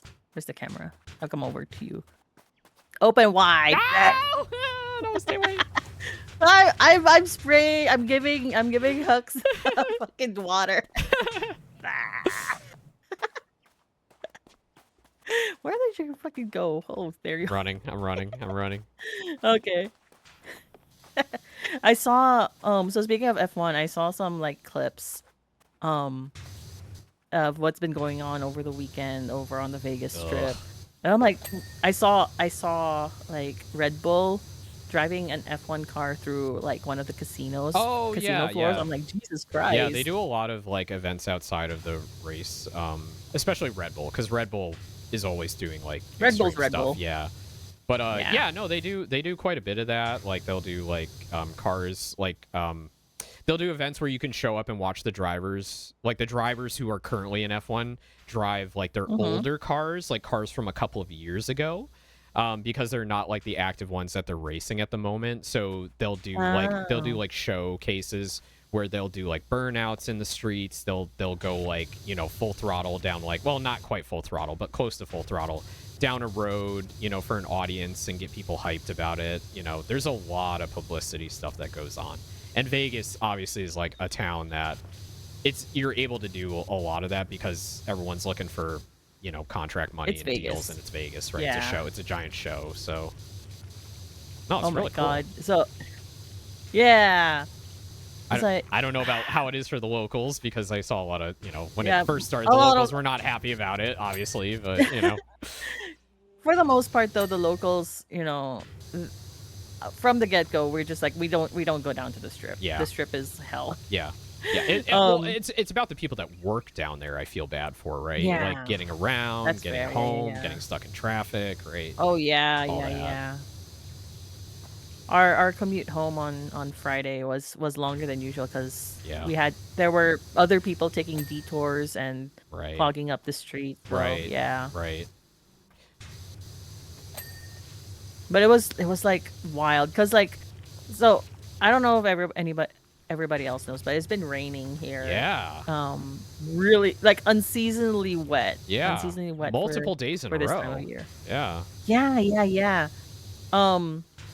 And the clouds were like really, really low. Mm-hmm. So it was wild just like going out and then looking over where the strip is and then seeing the lights kind of reflected on the low-hanging clouds. Yeah. Yeah. Do you and like not have that many clouds normally? Like at No, that's interesting. It's like it's dry as fuck, and dry. clouds are made of water. Right. That's right. Yeah, because to me, I'm like, oh, it's not always overcast here, but like a lot of times it's overcast, and during nighttime, it's like, well, I live in a city, so the lights from the city are always lighting up the cloud layer. Like it's you know, if you shut all the lights off in your house, it's like you look outside, it's like you can clearly see what's going on. Because there's so much light pollution, you know. Yeah. It's the same here that there's still so much light pollution from the strip. So like, you know, you're even if you're like staying kind of, for example, if you drive out into kind of not necessarily the desert but far enough from the city, you look back towards where Vegas is, it's still very bright. Yeah. And sometimes like you can still see the beam of light from the Luxor. Yeah. Even when they reduced the brightness level of the Luxor beam. So it's like crazy. That is crazy. That's so cool. I want to come to Vegas. I want to come to Vegas. I already wanted to come to Vegas just for like spectacle and shows and stuff and just weird things. Yeah. But now I have a bunch of friends that I know there now, and now I'm like, I'm coming for my so friends. Funny that yeah. It's so funny that you know a bunch of people already here in Vegas. It is very Vegas interesting. isn't really like necessarily a big It's place not that either. big. Yeah. Like I look at the map and I'm like, Vegas okay, is like, you know, big enough, but like, yeah. Yeah, I keep saying this, but like Vegas is like the smallest city I've ever lived in that I was conscious for. Yeah. Yeah, I think people just have an outsized perception of it because of the strip, right? And everything that's down there. So yeah. We were watching some clips of like the F1 races last night. Yeah. I'm like, I barely recognize the strip. What the fuck? Yeah. Because it's like all barriers and stuff. It's like only when they have those like wide shots that I recognize, like, oh, okay, there's the Aria. There's like, you know, there's that place where I danced up the stairs. Owen, can you bring the power washer to my place? Months of shitting my pants and going home have taken their toll. Oh my god. Stop shitting your pants. You're supposed to shit your pants outside of your house, not in your house. You're doing it wrong. Yeah, you're supposed to shit your You're supposed to shit your house. Shit your house. You're supposed to shit your pants to go home. Yeah, not inside. Where are you gonna go if you shit? Where else are you gonna go if you end up shitting in your house? Oh my god, I just had a brilliant idea. I gotta write this down. All right. Oh no. Is shit your house? Shit your Redeem. Shit your pants training video. Oh my god. How to get out of work. All right, we got that one on the list now. Oh my god. If you shit your house, do you have to go to work? There's like question. There's there's question marks. That's a lot. That's a lot to unload. I'm like, there's a lot to unload. What if you shit your house, you just go to your friend's house instead? Go to your friend's house. Don't shit in your friend's house. Yeah, no, that's bad. That does not make a good friend. How often? Unless it's like How Sorry. often do you shit your I'm like, I'm good on this shit now. But keep going, keep going. Okay. I lost it. It's gone. That's fine. I don't remember what I was saying. That's fine. I had to auto mod approve that cost, so it came out of order. It says 2 go home, 1 shit pants, now out of order. It blocked shit pants. I had to manually approve that. Automod doesn't like me shitting my pants. I don't think it would. I don't think most people would appreciate you shitting your pants, to be honest. I don't. Yeah. Hopefully you don't have anything not left to unload say-so. because that would be bad. Yeah. I'm the, Oh yeah, now I remember what I was saying. I'm the I most was like say-so saying cat boy on unless Twitch. it's medically inclined, then Oh, okay, true. you Yeah, can yeah. in your We're not. friend's We're house, not. but don't. We're not ableist Yeah. here, right? Like if you have a shitting problem, you go shit. You do your thing, queen. Queen shit. Queen shit. Yeah. When the ads hit, I'm gonna take a break. Actually, the ads just. Oh no, we have 3 minutes. Never mind. Okay. I mean, you could manually start the ads too. No, I like the timer. I like to be beholden to the timer. Fair. Go shit, queen. Yeah, I don't have to shit. I just have to. I just have to step away for like 2 minutes. It's fine. No, I was gonna say how often have you been to the strip at all? Like as a local, like. When was the last time we went to the strip? I mean, technically, every time we drive home, we drive through a part of it. That doesn't count. That doesn't count. Yeah, okay. I mean like oh, you're gonna go out to eat or you're gonna go see a show stuff. or something. Yeah. Baby, when was the last time we went down to the strip? Like actually to do stuff. Because like we haven't really gone there in a while. We were supposed to go there for the last concert. What was the last? Wasn't the last concert we went to see? We went to see Disturbed. Oh, nice. Cool. On the strip. Yeah, that was the last time. So that was in what? May? Because it was for your birthday? Yeah, it was in May. That's awesome. Yeah, that was the last time we went to the strip. we went to watch a concert. That's cool. Yeah, despite how I look and how cute I am, how cute Tiri looks, I very much like heavy rock. Oh yeah. Same. Not so much anymore. It's more of like 2000s rock. No, I agree. Like I'm kind of the same way. Like most of my music tastes, like high school and stuff, it was like boomer rock, like classic rock, and then like metal, like some metal, power metal. I like Blind Guardian. Like I've seen Blind Guardian. You know, like I don't think I can do like metal. I thought back in high school, I thought I would be able to. I got a compilation CD called MTV Headbangers Ball, and I'm listening to some of it. I'm listening to some of it. I'm like, this is too heavy for me. It's too heavy. Yeah. It just depends on like what kind of mood I'm in like that year or whatever. I've bounced around from a lot of different music, but do you like System of a Down? Like a lot of the kind of like hard rock from that era. I recently found out why Chop Suey was called Chop Suey. Why is it called Chop Suey? I don't actually know. We're talking about like the song Chop Suey, by the yeah. For those who don't know. Yeah. So apparently the song was supposed to be called Suicide. Because like at the beginning of the song, you barely hear them say "Roll Suicide." Okay. But obviously the music execs were like, you can't name your song that. Yeah. So they just called it Chop Suey because it's Suey suicide. Oh, makes sense now. Got it. Yeah. I just learned I just learned that from like a recent interview. I forgot who it was who did it. But it was one of the band members. It wasn't Surge. It wasn't Surge. Yeah, but they were saying that they were Are they still together? I don't think so. Baby, is System of a Down still together? They're not, right? Sorry, I didn't mean to drag your husband into the stream. He lives with me. He's always there. All right, we're gonna get an ad break in about 2 seconds, so we're gonna throw the BRB screen up just to. They're only together when they tour. Otherwise, they're not. Okay, but they still tour together. That's cool. That is cool. They don't get along I guess anymore? They tour still, but they don't make music together anymore. Yeah, it happens. Yeah. Sometimes bands need time away from each other too.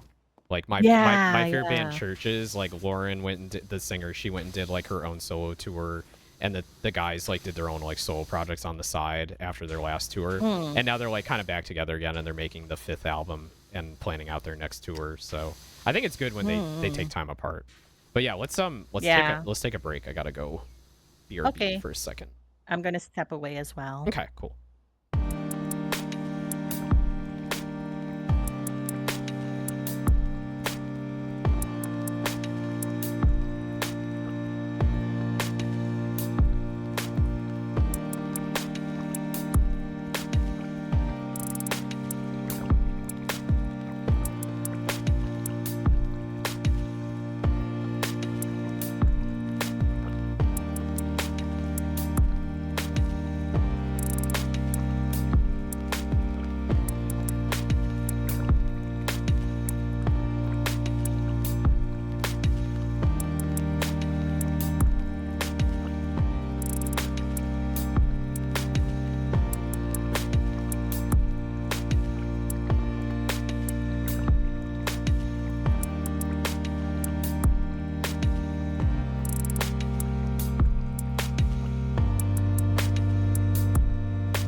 All right, we're back. Hi. Hey, hi I everybody. got We're water. back. I'm hydrating. I got granola What do you bar. mean? We've What? always had water. Like in the guns? Like in the Yeah. in the washers? That is true. You could argue that. It's not even an But it's argument. like It's soapy fact. water. You probably don't want to drink this water. No, I wouldn't drink that. Have you ever watched that Australian plumber guy on YouTube? He makes like hundreds of videos of him like unclogging drains. Oh my god, no. Okay, so he's I talked about this on the other power washing stream. So all his videos are just like a GoPro. He's got a GoPro attached to his like chest, or maybe his helmet. I don't know. But basically, like he just goes around whatever city he's in Australia, and it's always like root problems. It's like the root has grown into a pipe drain and it's clogged up, and he goes around unclogging the drains.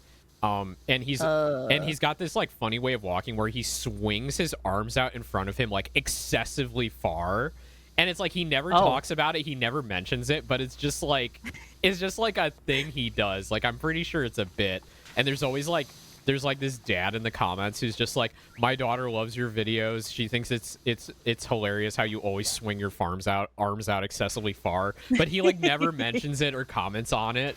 Like he's carrying that bit for like forever. I love it. But those videos are the like, it's 2 a.m. and I can't sleep, I'm just gonna watch this guy like power wash roots out of a drain and then pull them out by hand. it's one of those like satisfying videos. It goes along with like the guys who mow the lawn. I don't know. I haven't been there in a while. I bet if you go to if I'm gonna go to YouTube, it's just like Australian plumber unclogs drain. Aussie bloke. Drain unclog. Drain unclog. I think it's literally drain cleaning Australia. Drain cleaning Australia. Yeah. I don't remember the thumbnails looking like this, but I think this is him.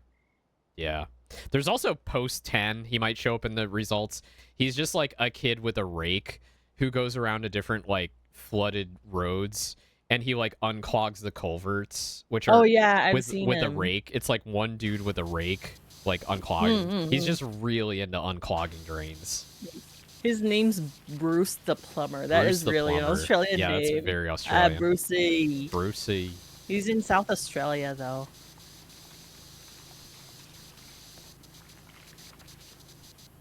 South Australia. Do you miss Australia? Yeah. Yeah. Melbourne particularly, but because like, you know, I was living in like one of the bigger cities. Yeah. So it's basically Melbourne and Sydney, right? Are like the two biggest cities. The two big ones, yeah. And then you also have like Brisbane up north. Brisbane, yeah. Which the locals would sometimes jokingly call Brisbane Bris Vegas. That's so funny. Did people go there for like vacation or something? Yeah, and Brisbane's more of like a tropical climate. Oh, gotcha. Than Sydney, closer to the equator, or Melbourne is. Yeah. Melbourne climate. It surprised me that the climate here in Vegas just kind of reminds me of Melbourne because it's funny? Like you move to like someplace with the gets same super hot. Yeah. Yeah, because like it gets super hot down in Melbourne, but then the thing is, the thing that makes it different though is that the climate, the weather can change in like a fast snap in Melbourne. I remember there was like we joke that, you know, Melbourne's a place where you can like encounter all the seasons in one day. Oh, okay, yeah. And that's kind of true. Kind of true, yeah. I remember this one day where we ended up getting like a really cold snap in the middle of the day, and like literally a friend of mine was walking down to the shops, and it was like, you know, t-shirt and jeans weather, t-shirt and shorts. Yeah. But on his way to the shops, which was like a 15-minute walk. Right. The temperature just dropped so drastically that it was like, oh my god. You didn't want to go outside after that. Yeah. That's crazy. I just got an error that I dropped from your game. Oh, really? Hold on. Let me try joining back again. It turned off co-op mode. Let me turn it back on. That's weird. Oh. Let me know if you need a but yeah.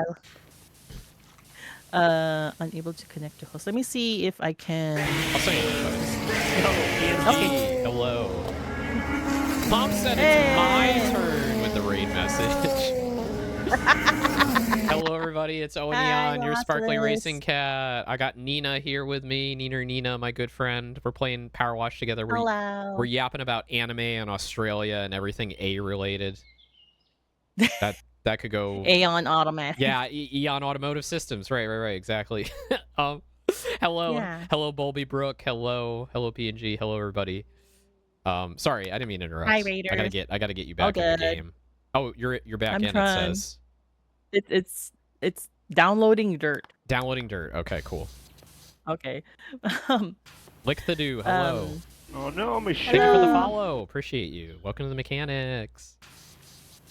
Hi, everybody. Welcome to the mechanics family. The family. Ugh, are we a family? We're not allowed to have a union. Yeah, no unions, only families here. Oh god, that sounds horrible. I don't know if I like that. I gotta think on this. I gotta think on this. That does sound really bad. I'm a nepo baby. I'm not a corporate shill. You don't need a union when you have family. Yeah. I may be a nepo baby, but I'm not evil. Let us have a union. Be the judge of Look, that. you got to talk to your manager about that. I can't help you with that. Who's our manager? Chief. Put Chief on the phone. He's not here right now. He's on the other. Why? He's on the other scene. Can't have him on the scene. I'm busy power washing. I can't take calls right now. Are we being paid for this? Yeah. Just a very hesitant. Yeah. You'll see a bump in your next paycheck in 2 weeks. 1 cent. The dirt is taking up too much brain power. Yeah. Yeah, we've been clearing a lot of dirt. Actually, that plane took a lot of brain power trying to find that scoop for so long. Yeah. Oh, what was I saying? What are we talking about? Talking about Australia. You're talking about the weather. You're talking about your friend was in a t-shirt and then got caught in a cold snap. Yeah, because it dropped like 20 degrees Celsius. That's crazy. Like dropped 20 degrees in like 10 That's minutes. insane. It was crazy. How did that happen? I don't know. Fucking Australia. Wow. Matthew, hello. Hello, Kayla. There's our union rep, Matthew. Oh, Jesus. Run. Run. Oh, no, I have an idea now. I've been wanting... Okay, so, like, I love that bit from the... Oh, what is it? Not LCD Sound System. What band is it? Anyway, that song. I love that bit, and now I want to do that.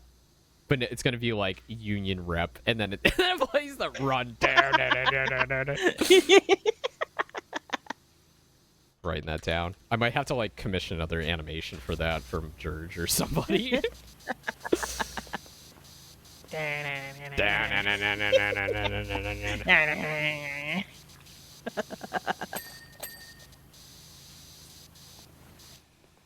Yeah, but like Melbourne's like a pretty multicultural city, so we had like That's cool. There's a place there. Melbourne's like the third, I think, last I checked, the third largest Greek-speaking city in the world. Really interesting. Like I wouldn't and that's be able including cities in Greece. I wouldn't be able to tell you, like, when you say multicultural, like, my brain just goes to, like, oh, East Asian. There's probably a lot of East Asians in Australia, right? But, like, I wouldn't have guessed, like, a big Greek community as well. That's cool. Yeah. Greeks and Italians were really big in, like, Melbourne's growing stages, because we got a lot of, like, Greek and Mediterranean Hellene immigrants, and with them they brought along their coffee and tea culture, the cafe culture. Oh, okay. So that's why coffee and tea and cafes were like really, really big in Melbourne. Oh, got it. And that's why it's also so good. That's so cool. That's awesome. Like yeah. the McCafe thing. Yeah. You know how McDonald's has McCafes now? Yeah. That originated in Australia. Did it really? Oh, I had no idea. Oh, and I guess it was just successful enough. They're like, oh, we could do this everywhere. All right. Yeah. That's cool. I had no idea. So like, there's even like, if you go around the city, there's like some of the signs have like this. You know that Mediterranean, like, I guess I don't want to say filigree, but like decorations that's like the bright blue with the white, and it's like like yeah, you know what I'm talking about. Yeah. There's like places and it basically shows you where the Greek quarter starts. Oh, gotcha. And you can get like really good food there. Yeah. So, and then we have a lot of like Middle Eastern people there. We got Iraqis. Cool. Pakistanis, Yep. Indians. We had a lot of like Vietnamese immigrants as well, and I Mm-hmm. just got kicked out again. Oh, what the fuck? Do I need to restart the game? I might need to I don't restart the know. game. Wait, let me just check my router right now. All good. My bitrate is still good, which is fine. So Have I ever made fairy bread? Yes, I have. It's good. I like fairy bread. It's not an often thing, but I do. I made it a couple times. I do like it. Mm. All right, I'm gonna restart the game We for have. Okay. Okay. I'm gonna restart my game as well. The the treehouse. Is this what who was it? Cass said that this is like the worst stage. you. Is that why? Because we keep disconnecting from it? I don't know. Where is my PowerWash Simulator? There it is. What's that food that's just a sosig and a slice of white bread? What's a sosig? Oh, I think they mean sausage. Oh, sausage. It's a bunning snag. Bunning snack. Interesting. Yeah, so Bunnings is like our Home Depot, Oh. and every weekend they have like a sausage sizzle outside of their Bunnings. So you can go get a Bunning sausage sizzle every weekend, and it's really good. It's honestly just a sausage that you put on a slice of white bread, and you use like the white bread slice as It's a hot dog. like the hot dog bun. Yeah. Like, And then this they is just a have hot like, you dog. know, grilled they got grilled onions on it, and then Ooh. and it's like it's really good. I like- But it's like a culturally Australian thing. Yeah, it sounds like it. So it's like, oh yeah, you go to the Bunnings and get a Bunning snag. Yeah. Hell yeah. Is that like I don't want to be like derogatory. Is it like a budget friendly? Is it like a budget friendly like meal? Yeah. Yeah. It's like a gold coin donation. And when I say gold coin, it's because our $1 and $2 are in the form of like gold coins. Oh, that's nice. Mm-hmm. Our food. money in Australia, our money in Australia is like very like, I guess visually accessible. Oh, okay. Because they made all their coins like different sizes, and then Right. the edges have different textures. Right. And the paper money, it's not really paper. Our bills are like different lengths as well. So it's easily lengths. so Okay, a yeah. person who's like so a person who is like visually impaired can recognize how which bill is what because of the length of the bill. That's great. Kayla just had the worst food I'd ever eaten. Last night I had the worst food I'd ever eaten. What did you have? It wasn't expired or anything. It was just so repulsive I couldn't even swallow it. Damn. Wow. Gross. What was it? Watch it be like something I really love. Oh man, we got more raids coming in. Buddy, hello. Oh my god. Welcome. Hello Raiders, welcome in. Foxo raid. Welcome in, Plushie. Thank you so much for the raid. Hello, everybody. I'm Owen Aeon, your sparkly racing cat. I am playing PowerWash Simulator today with my good friend Nina. She's sitting on my shoulder right now. She's very cute today. She's normally not this small. She's my height. She's my height, but I could be this small depending on your monitor size. So true. But yeah, welcome in, everybody. Plushie, how are you? I hope you had a good stream. If you got a raid and run, no worries. I know it's later in the day for you, later in the evening. But yeah, welcome in, everybody. Lux Star Plays, hello. Cubic Square, hello. Welcome. Yeah, welcome, everybody. I've been doing this. Oh, no, thank you for the follow. Thank you, appreciate that. I've been trying to catch up on PowerWash Simulator because I was like, oh, I need to beat PowerWash Simulator before 2 comes out, and then 2 came out, and I'm like, I'm fucked. I can't. So I'm trying to get it done. Because I'd like to play 2 sometime. I've seen a bit of it played. The levels look really fun and interesting. So what I've been doing the last couple Sundays, I'm just doing like afternoon lazy Sunday PowerWash streams and inviting friends on to play with me. So I got Nina on this week, and we've been yapping. We've been yapping about anime and Australia and Trivia, VTubing, yeah, everything under the sun. So very, very good and yapper. philosophical stuff. Yeah, very, very philosophical. like, you know, shitting your house. Yeah, like shitting in your house or shitting your house, whatever. What are we talking about? I'm doing good. Played some more original Xbox stuff today. What did you play? Oh. I had so 360 was one of my favorite consoles, and I do own a few original Xbox games on it, thankfully, because of backward compatibility. So like KOTOR, like Knights of the Old Republic. What else did I have? I have a few other games. Not Ninja Gaiden. What is the fighting game called with the girls? Dead or Alive? I have Dead or Alive, Dead or Alive 2. Dead or Alive. Yeah. I keep playing a lot of Curious George, the curious little monkey. I have not played a played Curious a lot George of, game, like... but I read the books as a child, yeah. Oh, go ahead, Nina. I only read one book of Curious George. Yeah. That was like, you know, ages ago. I don't know. I play a lot of Dead or Alive on the Dreamcast instead. What is the yellow man's deal? What is the man in the yellow hat? Is he like a zoologist or something? Like, I never really got like his whole shtick. What? When you said yellow man, I'm like, a Chinese man? No, we're not. I'm not racist. Okay, look. I wouldn't. That's not me. That's not me. I'm the 95. I am 95% say so. I'm the most say so cat boy on Twitch. I don't say shit like that. Yeah. No, a literal man in a yellow hat. Yeah, the man in the yellow hat. Okay. Yeah. What's his I don't deal? remember a man in the yellow hat and it's like George, but that's how long it was. It's like Curious George is like caretaker or owner or something. Mm. But you're a Babar fan, aren't you? Me? You. Yeah, weren't we talking about this in JLG Discord, or was this other people? No, I love Babar, but I haven't thought about Babar in like 25 years. Yeah. I was like, I love when I bring these old things up and people are like, oh my god, I haven't thought about that in like decades, right?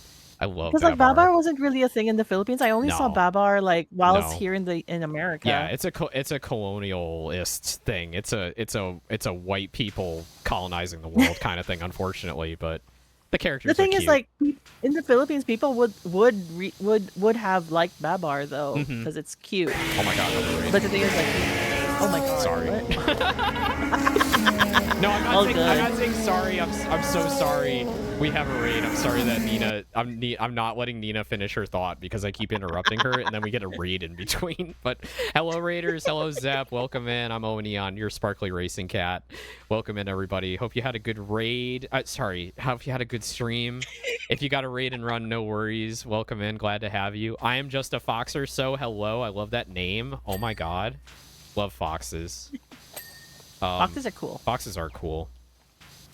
Hello, I'm the rage baiter out of Zep's chat. Ooh. All right, don't rage bait me. you're not gonna have a good time if you're gonna rage bait. He's going dummy. No rage baiting. Watch out, Owen. They're a masturbator. Ooh. No, thank you. Oh. No, thank you. All right. Sorry. What were you saying? Like we don't really have the whole, you know, oh, this is America. Like we have a weird colonial mentality over there where things outside of the Philippines is better than the things inside the Philippines. Oh no. So like anything imported is like automatically better than what we have. Oh, so like so there's no such thing as like, oh, this is cheaply made or anything like if it's being imported.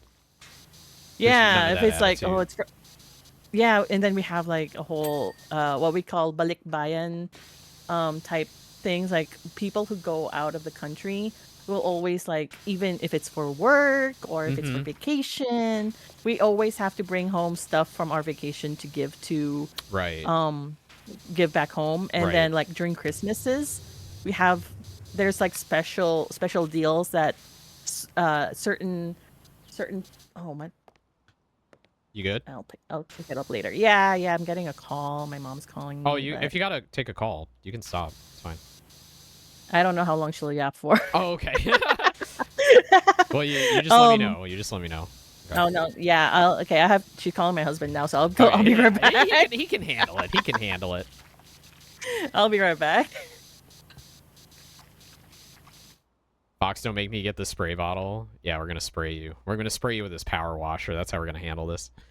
I won't be doing much. I'm going to sleep soon. Oh yeah, no worries. Have a good night. Yeah, I'm not like prejudging anyone in here. I just hear like, oh, you're a rage baiter. Yeah, you better not rage bait me.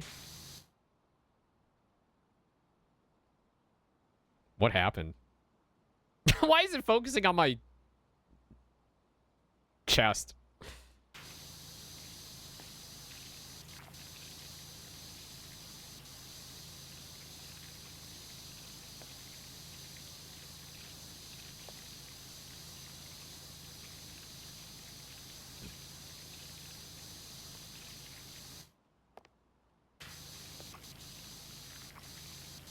I like how that zoomed in on my chest. I think I need to reorient that. I need to reorient that redeem. It's not going to the right place.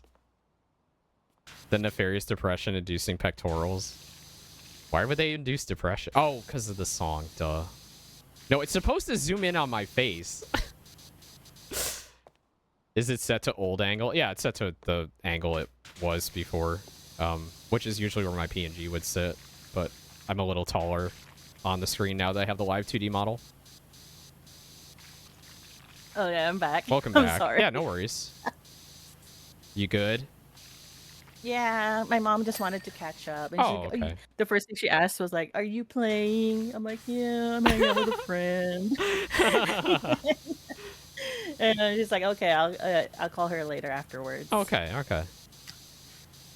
Yeah, because like my mom's in Australia, so we have a hard time like getting the right the time. times, right? Yeah. Yeah. Because you probably have to like speak to her like more in the morning, right?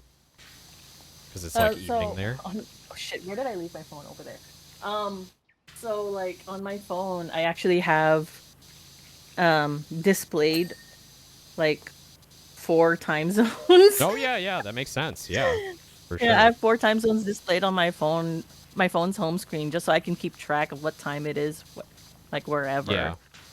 So smart. I have like Manila, and then like Melbourne, and then obviously West Coast US. I have East Coast US. Right. So yeah. What is the time difference between Manila and like Western Australia? Western Australia? Yeah. Is your mom in Melbourne or? Yeah, Melbourne's like Eastern Australia. Wait, what's the city on the West Coast then? What am I thinking of? Perth. That's it. I was thinking of Perth. In Perth. I like how you said that with like contempt. You're just like, ugh. Because like everybody who I've spoken to who's lived in Perth, it said they fucking hate it. Oh no. Okay.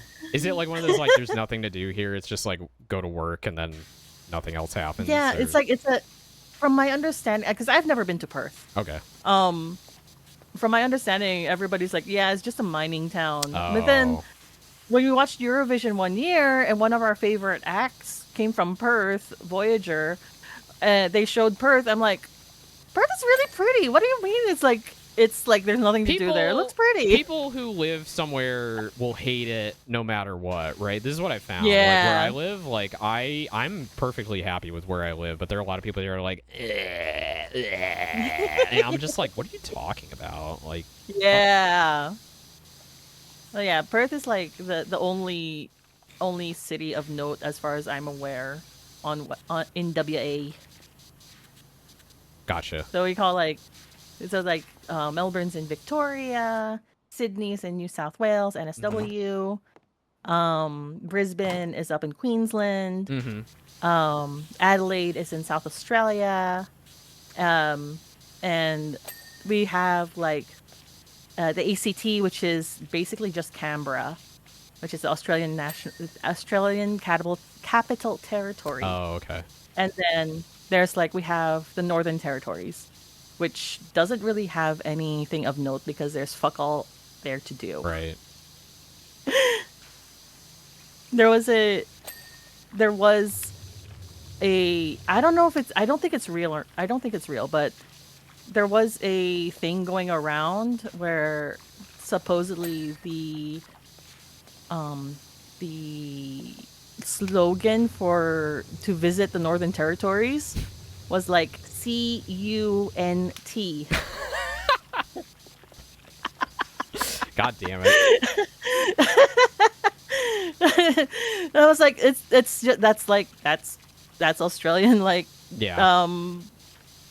humor right there. Yeah, for sure. Oh my god. It's like that word isn't as bad as Americans feel it is for us. Mm-hmm. It's Oh, like yeah. I know it's like it's your like like damn or shit, almost like, you know. No, it's also we also use it as a form of like a form of endearment to like our good mates, like yeah. oh yeah, he's a great C word. Yeah. Or you know, it's the same thing as like the word mate for us. Mate, yeah. It's like it can also be used as somebody you really hate. It's like you're like it's very versatile. Yeah, it's a very versatile word. And when I first moved there, I was like, oh, you know, I still had that kind of inward cringe of that word being said. But that probably wore after off a while, quick, you yeah. just that kind of wore off. That's funny. Yeah, I should know more about Australian geography after playing Death Stranding 2. The problem is in Death Stranding 2, they don't call any of the cities what they used to be called. They're all, you know, whatever. Yeah. I do look forward to playing it when it comes to the PC. Yeah, I'm excited. It's like I kind of want to play I kind of want to play like I don't know if they'll do a director's cut for it again. Probably. But if they do, that's what I want to do. Yeah. Yeah, same. I tried to get a physical copy when it came out, and GameStop fucked up my order, so I ended up getting a... Yeah, I remember... I ended up buying it digitally, so it's like it's only on my PS5 right now. If they do Director's Cut, I'm definitely going to get the physical version of it, because I want to own some kind of physical copy. I'm just like that. I like physical media. I get it. Like, I understand wanting to own physical. It's just that with me... with how my life's been, digital's just been more convenient for me because I'm always moving. If you're always moving and you don't have anywhere to store stuff, it's like, you know, why would you? Yeah, exactly. Weigh yourself down, right? Makes sense.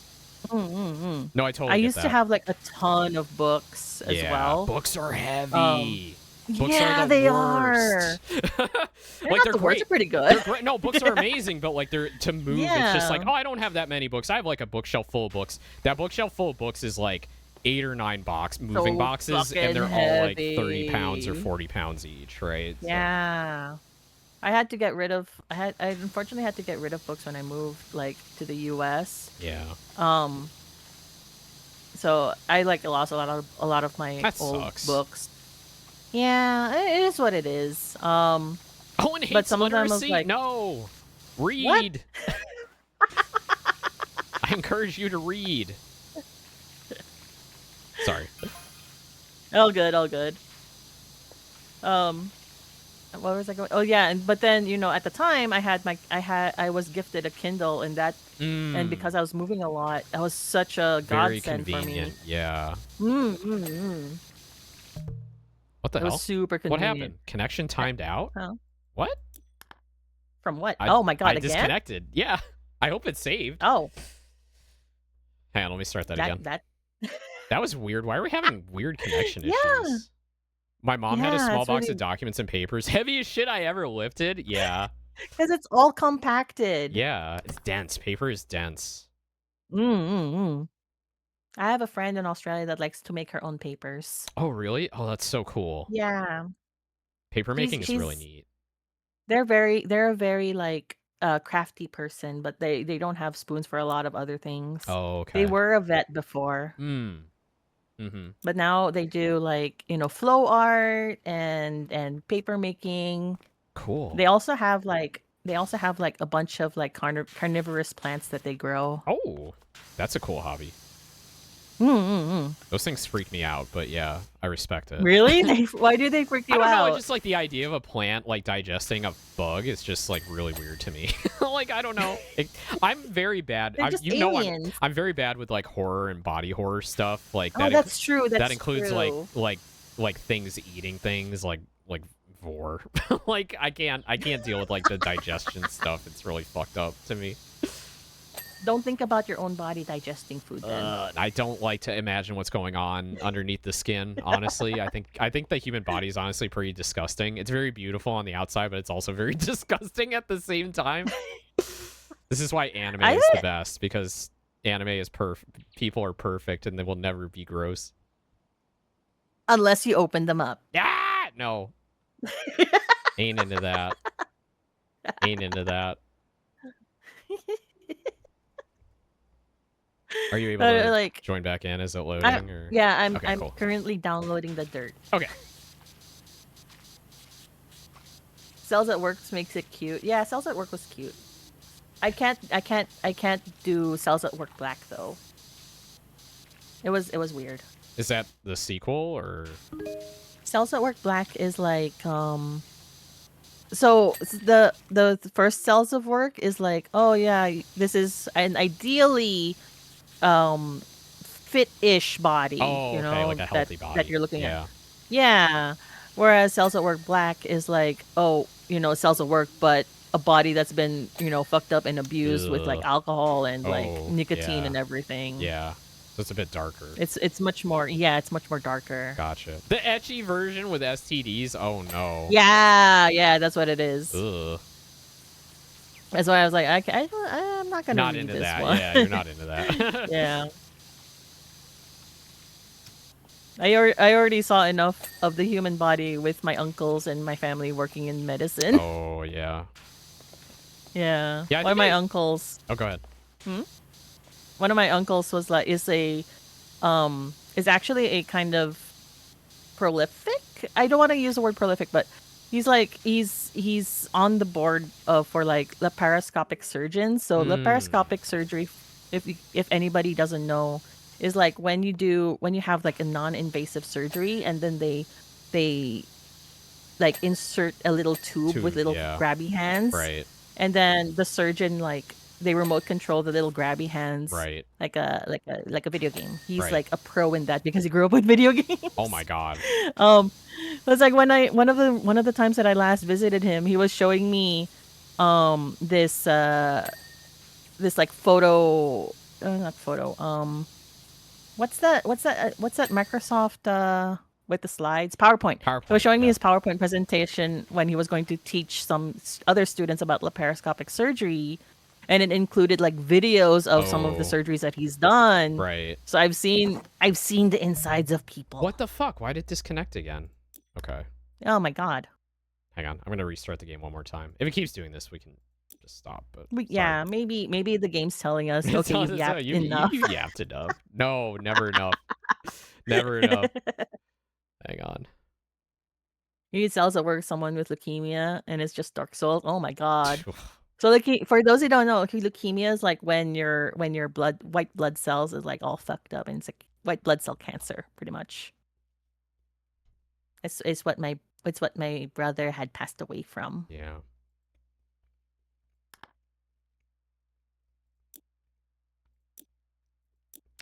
Okay, let me launch PowerWash Simulator as well. Yeah. It's weird it's doing this now and didn't do it earlier. I know. I wonder what's going on. Steam. It's probably my fault. Me and my 20 megabit upload connection I pay way too much for. All right. Confirm. Okay. Let me see if I can join. It's not letting me join it yet. Yeah. Now it should. Okay. Join game. Hux, I read it hates us in like the Gollum voice. It hates us, precious. That's like it's a random community meme because they would like I forget like how it started. It was basically like you say it in the voice like he hates us because that's how he says it about his fans. I am downloading the dirt. Downloading the dirt again. Yeah. Yeah. Got a lot of dirt to download yeah. Today. This is a big stage. Maybe that's part of it.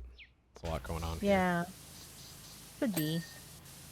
What are your do you have like holiday plans this year for like Christmas and stuff? I know we got to get through Thanksgiving first, but you try. No, not at the moment. Yeah. We're just gonna be at home. Yeah. Not working. I put in my PTO for Christmas Eve and New Year's Eve. So that's yay! great. I have like. We also were given like Boxing Day and the day after New Year's Day off, so I'm really happy about that. Boxing Day, very very uncommon to take off in the U.S. because it basically doesn't exist Yeah, here. I know. Like some of the people I've talked to is like, "What's Boxing Day?" I'm I like, mean, "Oh, it's you guys not don't have that common here." knowledge. I mean, you might see it on a calendar because if they sell the calendar in both the U.S. and Canada, but most people have no idea what it is. So I found out why it's called Boxing Day though. Apparently, it's called Boxing Day. Yeah. Sorry, go. No, you say it. I want to see if it's the same as what I think it is. Oh, okay. Because I heard like they started calling it Boxing Day because the rich people would box up the things that they don't need anymore and give it to the poor. That's why they call it Boxing Day. Oh, okay. So from my memory, it's based on like the three kings in the birth of Jesus. What is it called? Oh, the three wise men. The three wise men. Yeah, the three wise men, and they bring the gifts. And I think I thought it was they brought the frankincense and myrrh in boxes, and it's just it's a good thing to gift people things like the wise men did. Maybe that's probably totally wrong. Probably what you said is probably the right thing. Why it never caught on in the U.S. and it's more of a Commonwealth thing, I have no idea. So maybe because the U.S. is like, they don't do the whole royalty thing. Could be. It was, yeah. I don't know. You don't have Boxing Day? No. Nope. Yeah, the U.S. doesn't have Boxing Day. No, it's... So they don't have, like, Boxing Day matches. And... Dude, Hux, they don't even have Christmas crackers here. I had to import Christmas crackers. You talking about, like, the ones you have at the table where you, like, you pull them and they all the confetti comes out or whatever? Yeah, and then you have like little jokes in it, and then they like little toys. My family's done that. I don't know, like. Oh, okay. I don't know, like, if it's like not. Maybe it's an East Coast thing. Maybe it's an East Coast thing. I don't know. Maybe. Because it's New England. Yeah. It's essential for dinner. Yeah. Like when I talk to the people over here, it's like, what's Christmas crackers? We didn't. I Can think you eat them? we didn't use them at Christmas though. That was more of like I think that was like a New Year's Eve kind of party thing for us. My family does both like Christmas Eve and New Year's, so we'll have like a big New Year's Eve party and do a bunch of like party favors and funny hats and Christmas crackers and things like that. Usually. Wow. Oh fuck! I fell. I heard Boxing Day was called that because people would box up and ship away stuff they don't want. That's what I think. That's really what Nina was saying. Yeah. Yeah. I did not know that. What it was. Okay, I was totally wrong. We learn things every day. We do. That's we do learn life. things. Yeah. But yeah, I mean, like, obviously in the modern day, it's more about the consumerism, right? It's like, oh, this is the day where you get all the sales, right? But like in the U.S., that's Black Friday, right? It's like you start the Christmas season. Yeah, but then Black Friday just shopping. But then Black Friday just kind of expanded outside of the U.S. and now all over the world is Black Friday. Yeah, our touch of globalization in all the wrong ways, right? Yeah. I don't know. I think it like globalization in some aspects is like a good thing. In some ways, yeah. But then at the same time, you also get all the bad news that's happened elsewhere that. Before globalization happened, you didn't get those bad news, and so that's why it seems like there's always bad news happening. Yeah, because we didn't have them before. Yeah. I worry about like export of culture and then like the decline of other cultures because one culture is there's more media, right? There's more availability of it. And it's like is culture being lost because oh, well, it's more convenient to have a more Americanized culture, right? So I can understand the concern about that, but in the end, that is what culture is. It is, yeah. Like throughout the years, throughout the eras, decades, whatever, eons. The eons. Culture has always been like an evolving thing. Right. Like it brings to mind, the food baklava. Yeah. So if you guys don't know, like baklava is like baklava. It's so fucking good. Phyllo. It's like a pastry that's like phyllo paper, and then it's a layer of like nuts, like chopped up nuts. Greek baked. Oh, you say Greek baked goods though. However, it's Arabic. The thing is with baklava, depending on who you talk to, Right. they'll argue that it's theirs. Right. There's like the Lebanese people I've talked to. Right. It's like, oh no, baklava is like Lebanese. Right. The Iranian people I've spoken to, it's like, oh no, baklava is like from Iran. Right. The Greek people will say they'll say the same thing. Right. I mean, you just heard me. I'm like, oh, it's definitely Arabic, but like I know that like you go to any Mediterranean like joint, they have baklava on the menu, right? Like, Yeah. Right. Because it's just that's it's exported all over the region. So. Yeah. So it's just, culture is an ever evolving thing, and culture grows just from sharing of it. Right. Good or bad. Right. Yeah, my own culture is just my own culture in the Philippines is just not homogenization. It's a mixture of like so many different cultures already. Right. My language is like the Filipino language is like a mixture of different languages already. It has Indian words, it has like Malay words. I mean, English is the same way too. I get very into those discussions when like my Filipino and Filipino heritage friends get together and talk about like the stuff, right? Like the pre-colonial stuff, post-colonial stuff, like all the meanings behind things and how things were adapted. It's really fascinating. If you ever go to the Philippines, there's still some places where you see the old Spanish architecture still. Yep. Like there's one in Metro Manila called Fort Santiago, where it's like the heart of Metro Manila. It's still like the old stones and shit like that. And what's neat is I don't like one of the people that worked on it, I don't want to like say exactly who it is because it'll just dox me because like my uncle worked on like the restoration of one of the buildings in there. It was really cool. That is awesome. And it's fascinating to see that kind of like stuff like preserved too, because it's still like part of the culture, even though it's like, well, the colonial invaders like forced this, culture and everything upon us, but it's still like part of the heritage still, despite all the negativity around it. That also reminds me of a time I was like, I met through work, a person from Guam. Okay. And she told me of like how Guam started and whatever. And she said, oh yeah, Magellan discovered Guam. And I'm like, oh, we killed Magellan. Love those how you can like pair that up, right? It's like, oh yeah, you know Magellan, I know Magellan. Yeah, we killed him over in the Philippines. Nice. No, we still have like his cross on display in like Cebu down in the middle Philippines. What if, then, like, if someone took a trip there, like what is your like recommended like, oh, you want to spend the most time like here, like if you want I don't know, it depends on what you it depends on what you like, honestly, because like if you like the whole big city things, like you can stay in Metro Manila and whatever and enjoy the malls. That's the thing. That's the thing Vinka talks about a lot. Is like the last time she went, it's like they spent a lot of time in the malls because there's such a center of modern culture there. Because they're it cool, really is, and they're a place where you can meet everybody and hang out, right? And it's free air conditioning. Right, exactly. The free AC. But then, you spend so much time commuting, like traveling, because it's like there's so much traffic, and like it's. It's not a matter of like, oh, how far is a place, but rather, okay, how soon can you get here, kind of thing with traffic. Oh, you know what's crazy?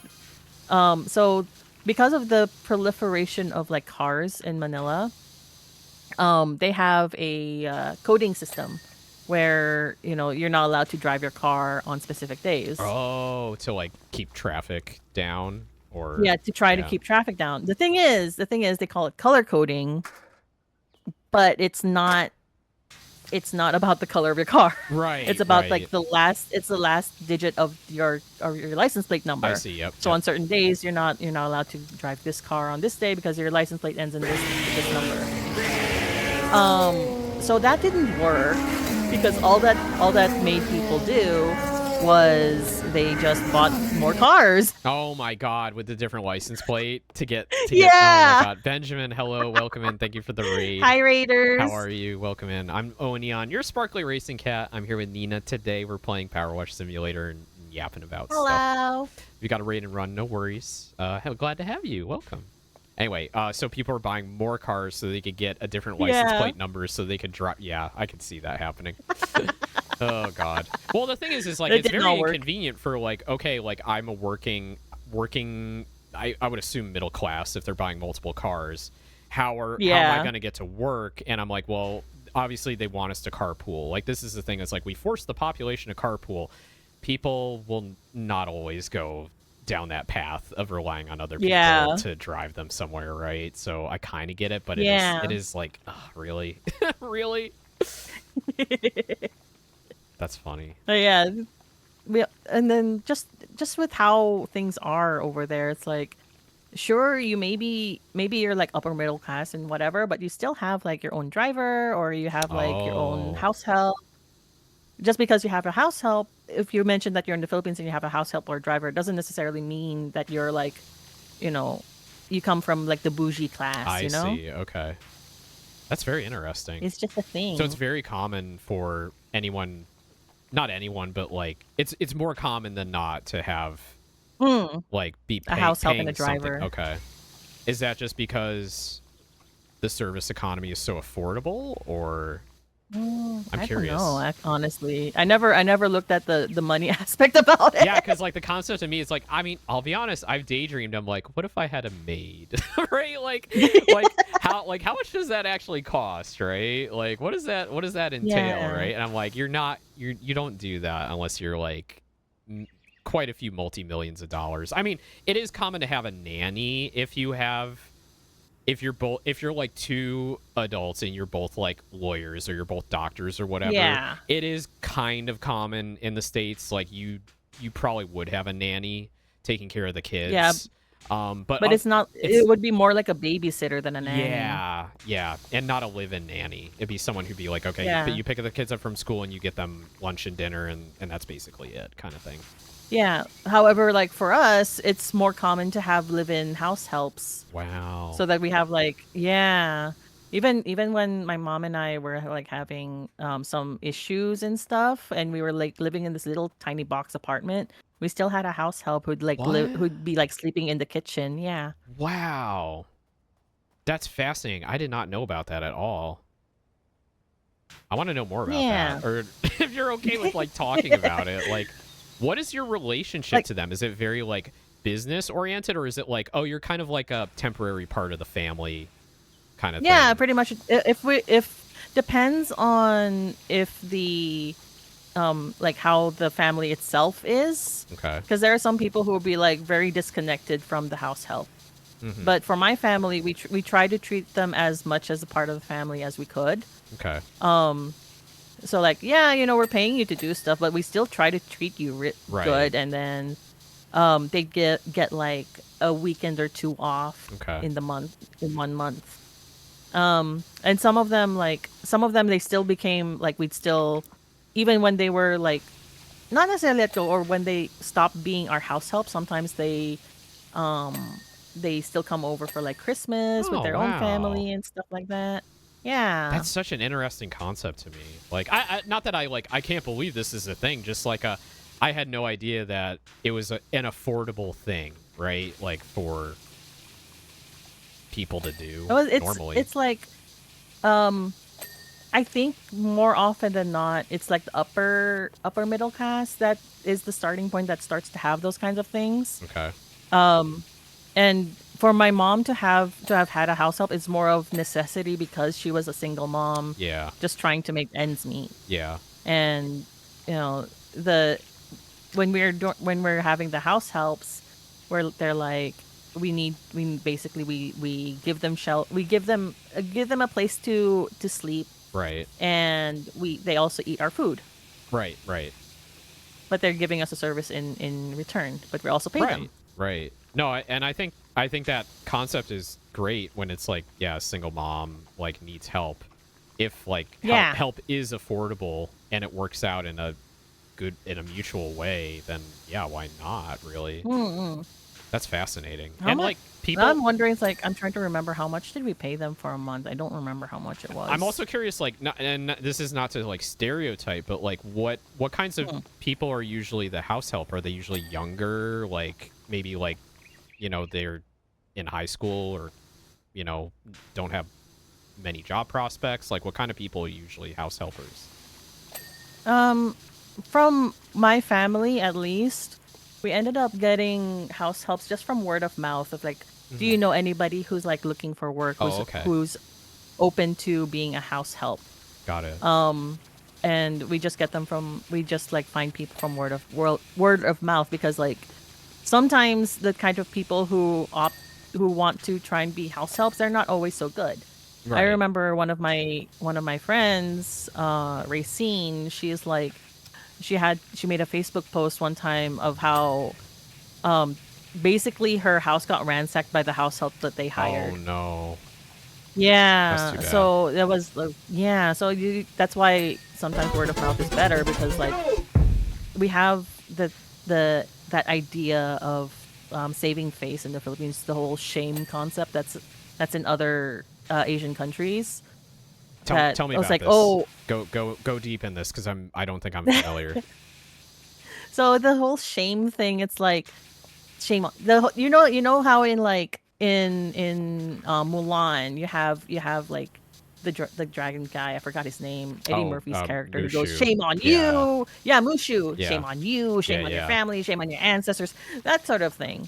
So like you have to like, you know, be good, or else it will reflect bad on your family. It's deeply ingrained in the attitudes and the culture. Okay, okay, got it. Yeah.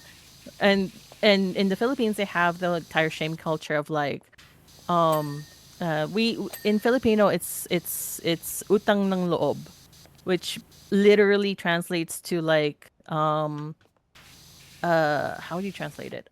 Like debt as in like DEBT. Debt. Yes. Debt. Yeah, a debt of the heart, debt of the soul. Oh, right. Okay.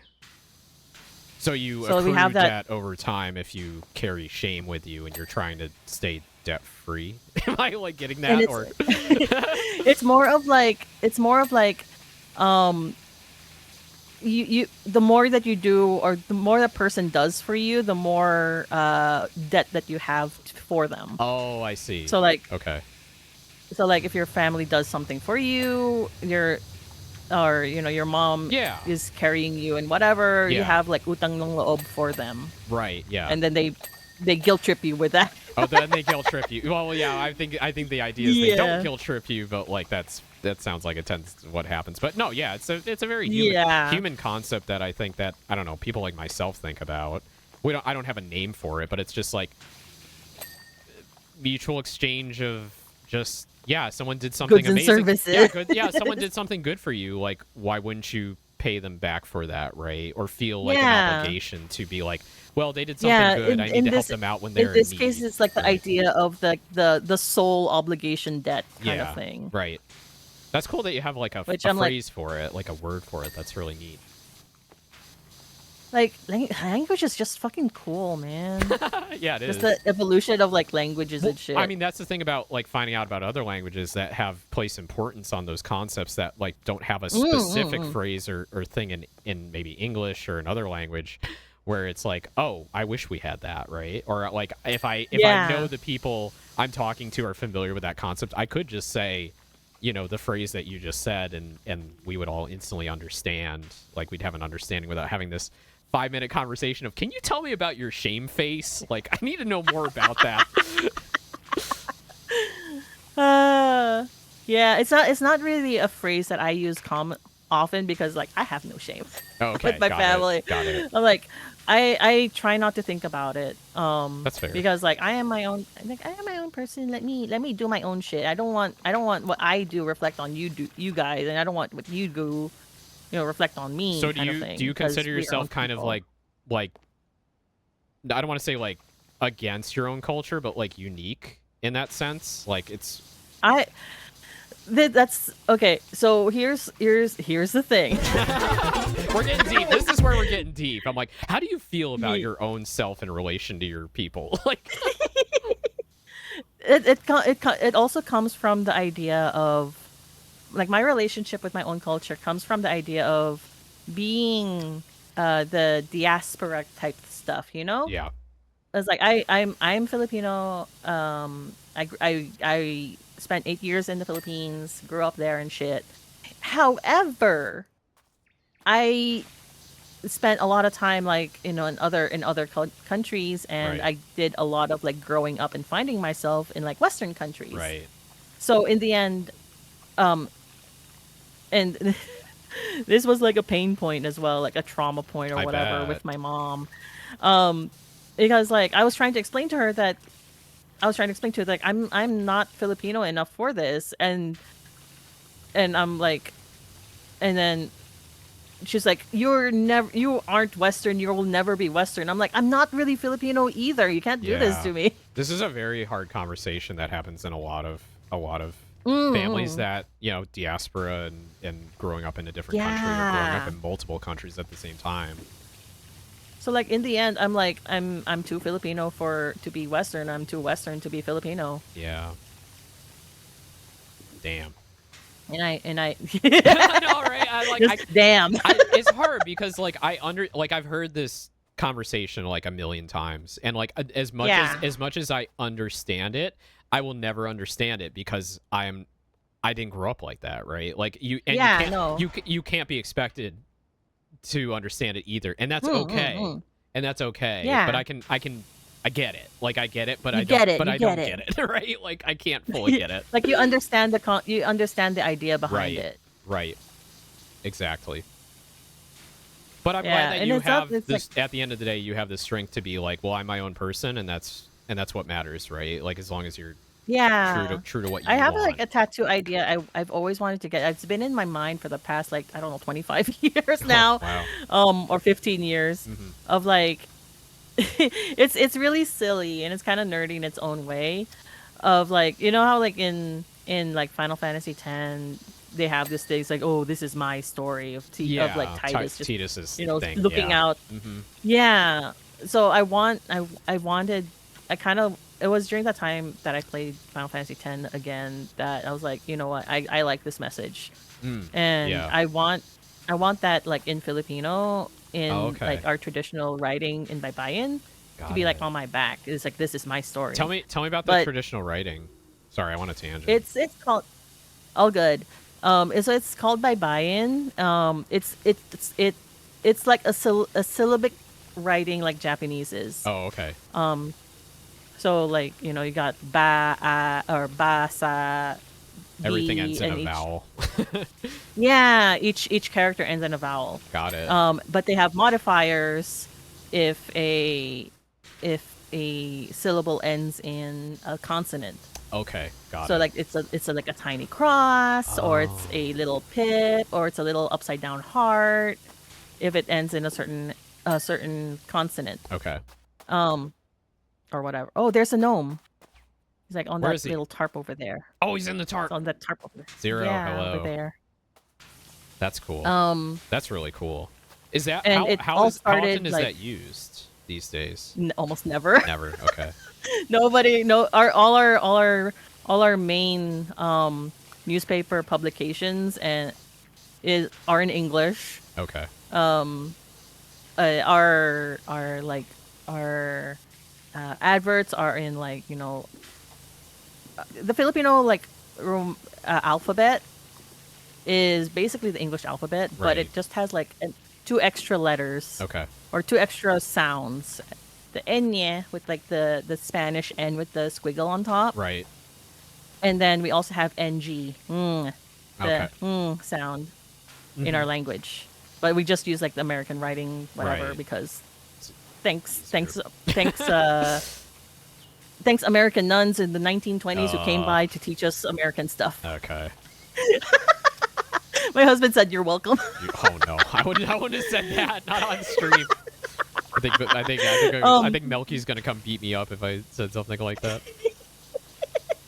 But that's like, before that we had like 300 years of Spanish Right. colonization, so they also had like, the Latin writing back Right. then. Right. So Baybayin is like based on it started off as like writing on bamboo. So it's a little angular and it's like vertical and stuff like that. Wow.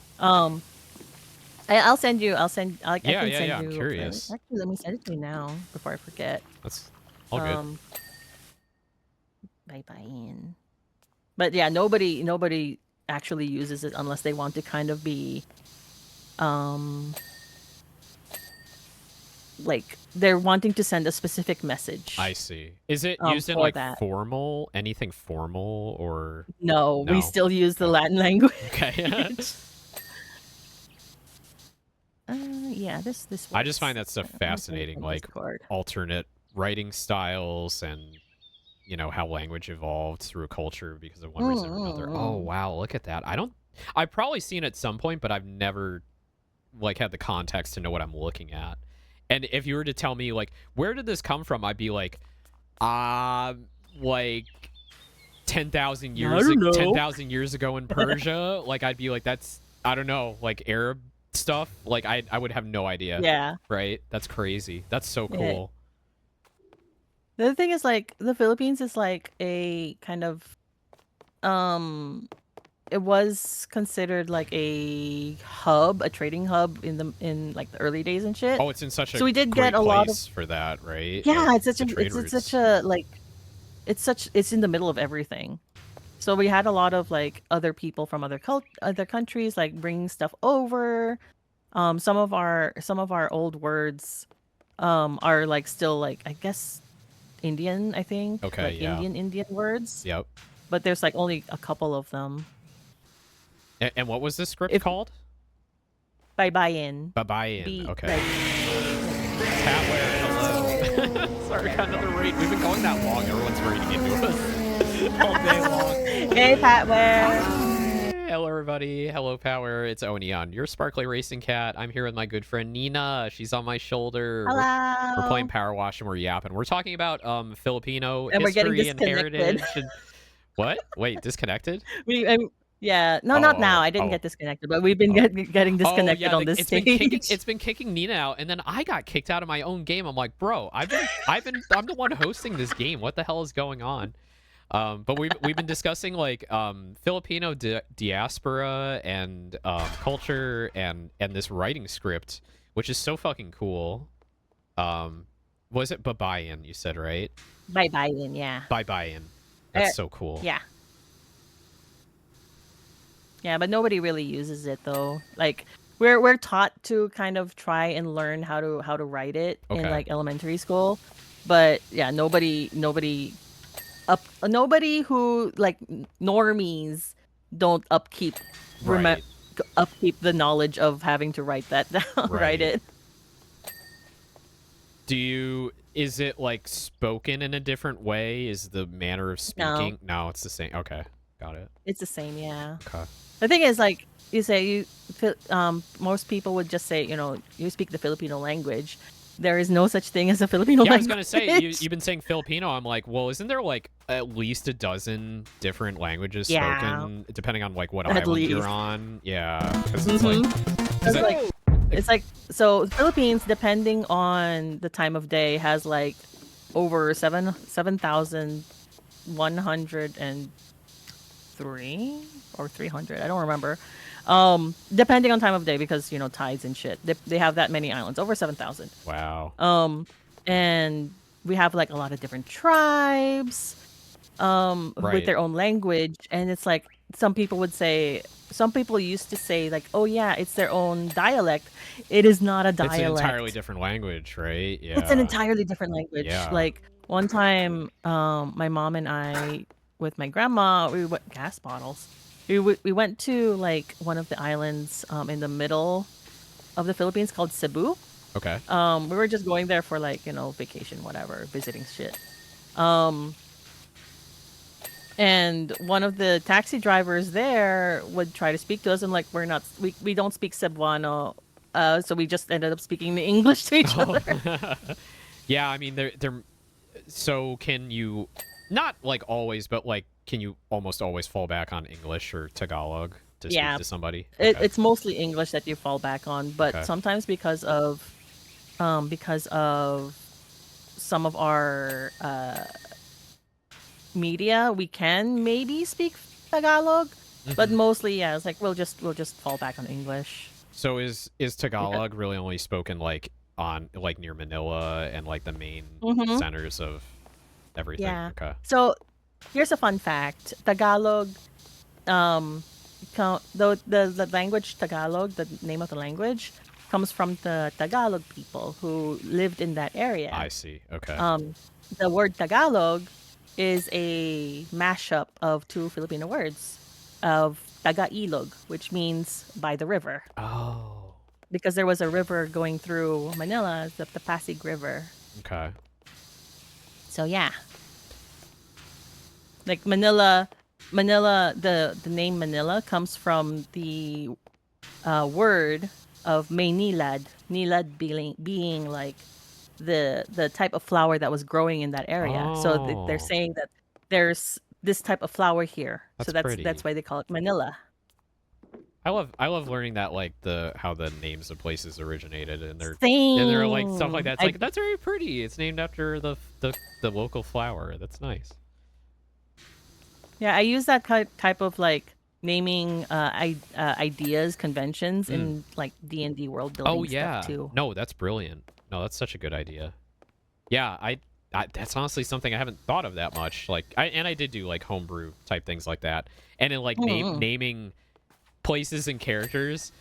To be honest, more often than not, I go to, like, you know, if you go on Google and you type in like fantasy name generator, and it takes you to that one site that has like a billion different like names. It's like unicorn name generator and like highborn elf level generator, and like I take that, and then like sometimes I'd end up with like something pretty good, or something I'd like take and I'd be like, I'll tweak like 1 or 2 letters in here and make it like even more unique.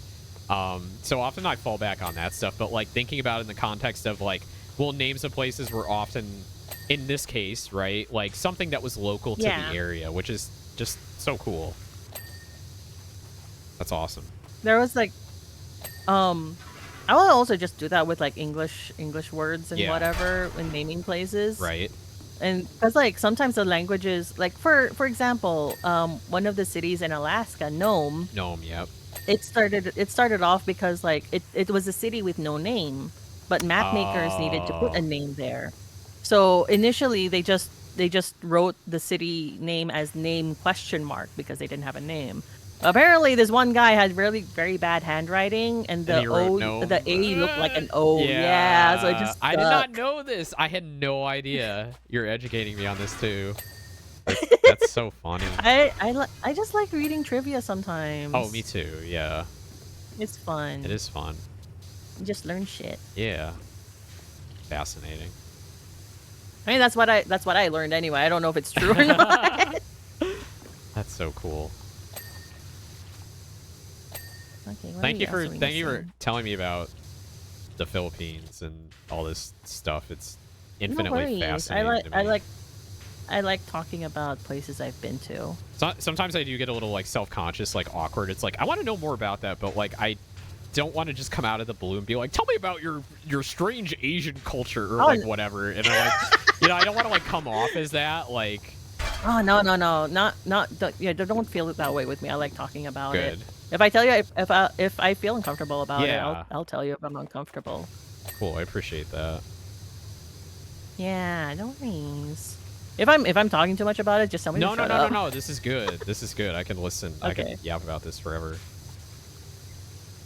Like I like because for me, I love sharing my culture, and that can be like Australian culture. It could be like Filipino culture. My experiences, I love sharing stuff about it, because like, you know, I know that my experiences are unique, and that's what makes me me, and I like sharing it. 100%.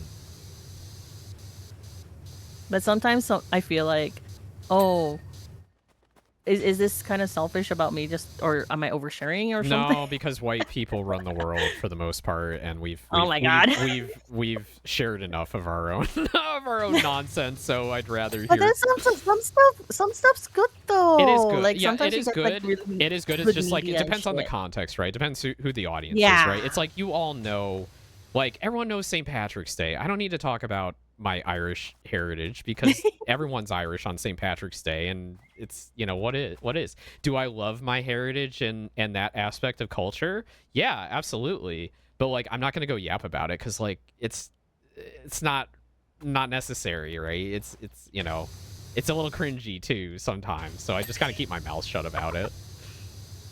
I get it. I get that. Where? Oh, I see. Okay, I see it. We're trucking Over through there. here. We're gonna finish this. This has been a long one. It's big. Signs, roof trims. What about signs? Oh, this sign. I returned. My internet died for a second. We've been having like a little bit of connection stuff going on with the game today. Yeah, you've infected Kayla's internet. Get infected. Get infected. Get infected. Get infected, nerd. Nerd. Nerd. Nerd. I can't get to it. It's an awkward angle. What is the nerdiest thing you've ever done? I mean, you talk about a lot of nerdy stuff, like playing WoW and like, D&D and things like that. Nerdiest thing. To me is like baby stuff anyway, because I do all those things too, right? So like, you know. Yeah. I don't know. I don't know what the nerdiest thing would be. Is there like a niche like hobby or interest you ever got into that like not many people typically I collected dice, but then I'm talking to you, who you also collect dice. Yeah, I do. Oh, my husband just said your comic book knowledge is insane. Oh, okay. The thing is, I don't think my comic book knowledge is insane. It's just I just stayed around those kind of forums when I was like. It's all that's relative. The nerdiest. Okay, he said. I misheard him. He didn't say that my comic knowledge is insane. He said he pointed out that's the nerdiest thing that I have. Oh, okay. Because like I can sometimes like we'd be watching like Marvel stuff or whatever. Right. Oh no, so comic book nerd trivia. So like the last Deadpool movie that came out. I was like geeking out. I was geeking out over the trailers of it because I was picking out all these like nerd shit that he wasn't things. like. Yeah. So like when they're walking down the street and then you see in the background it says Liefeld shoes. I'm like, that's a fucking guy. And then I go into the deep dive. I paused the video and then I started. That meme of the guy. Of that image of the guy who has his arm around the girl who's like totally uninterested. Let me explain this and he's to like, you. That was basically me. It happens both ways. It's Yeah, look, he would do that with me as well with like other stuff. So it's all good. Yeah, I mean, it's nice to have people get excited about the thing. It's just at a certain point they should realize like, am I being too annoying about this, right? And you seem very good about that. You're asking like, oh, should I stop talking about this? Are you not interested anymore, right? Because some people are like, oh, this is my hyper focus and this is all I can talk about, and they don't have the self-awareness to be like, maybe I should just cut it short, right? Yeah. But that's cool. No, that's great. I mean, that's awesome. That's awesome to be in. I mean, it is cool to know so many people that are into so many like I don't really want to call it nerdy, just like so many like interests, right? The stereotypical nerdy niches. Stuff. Yeah, niches. Yeah, exactly. Is like, your I was around. Is your comic book knowledge like ambiguous of everything? Like you just like all comic books, or are you like very focused on like Marvel or certain aspects? I was more of a DC reader than I was I was Marvel. Yeah. I did read some Marvel books when I was like actively in the comic book circle. Yeah. But the ones that the two books that I would read from Marvel were Young Avengers and Runaways. Which Young Avengers, they were getting introductions of that in the MCU, and I think they dropped it, which is kind of disappointing. But I didn't really like the direction that they were going with the Young Avengers anyways. I'm like, okay, I'm okay with that. And then they did have a TV show of the Runaways on CW, I think it was a few years ago, which wasn't that bad. So the Runaways is a series that started off with the writer. Who was the writer? Brian K. Vaughan. He wrote other books like The Pride of Baghdad, which is really fucking good, and then he also wrote Why the Last Man, which is really also fucking good, but the adaptation was shit, so don't watch the adaptation, just read the book. Are these like original characters to these series, or do they involve like superheroes from major?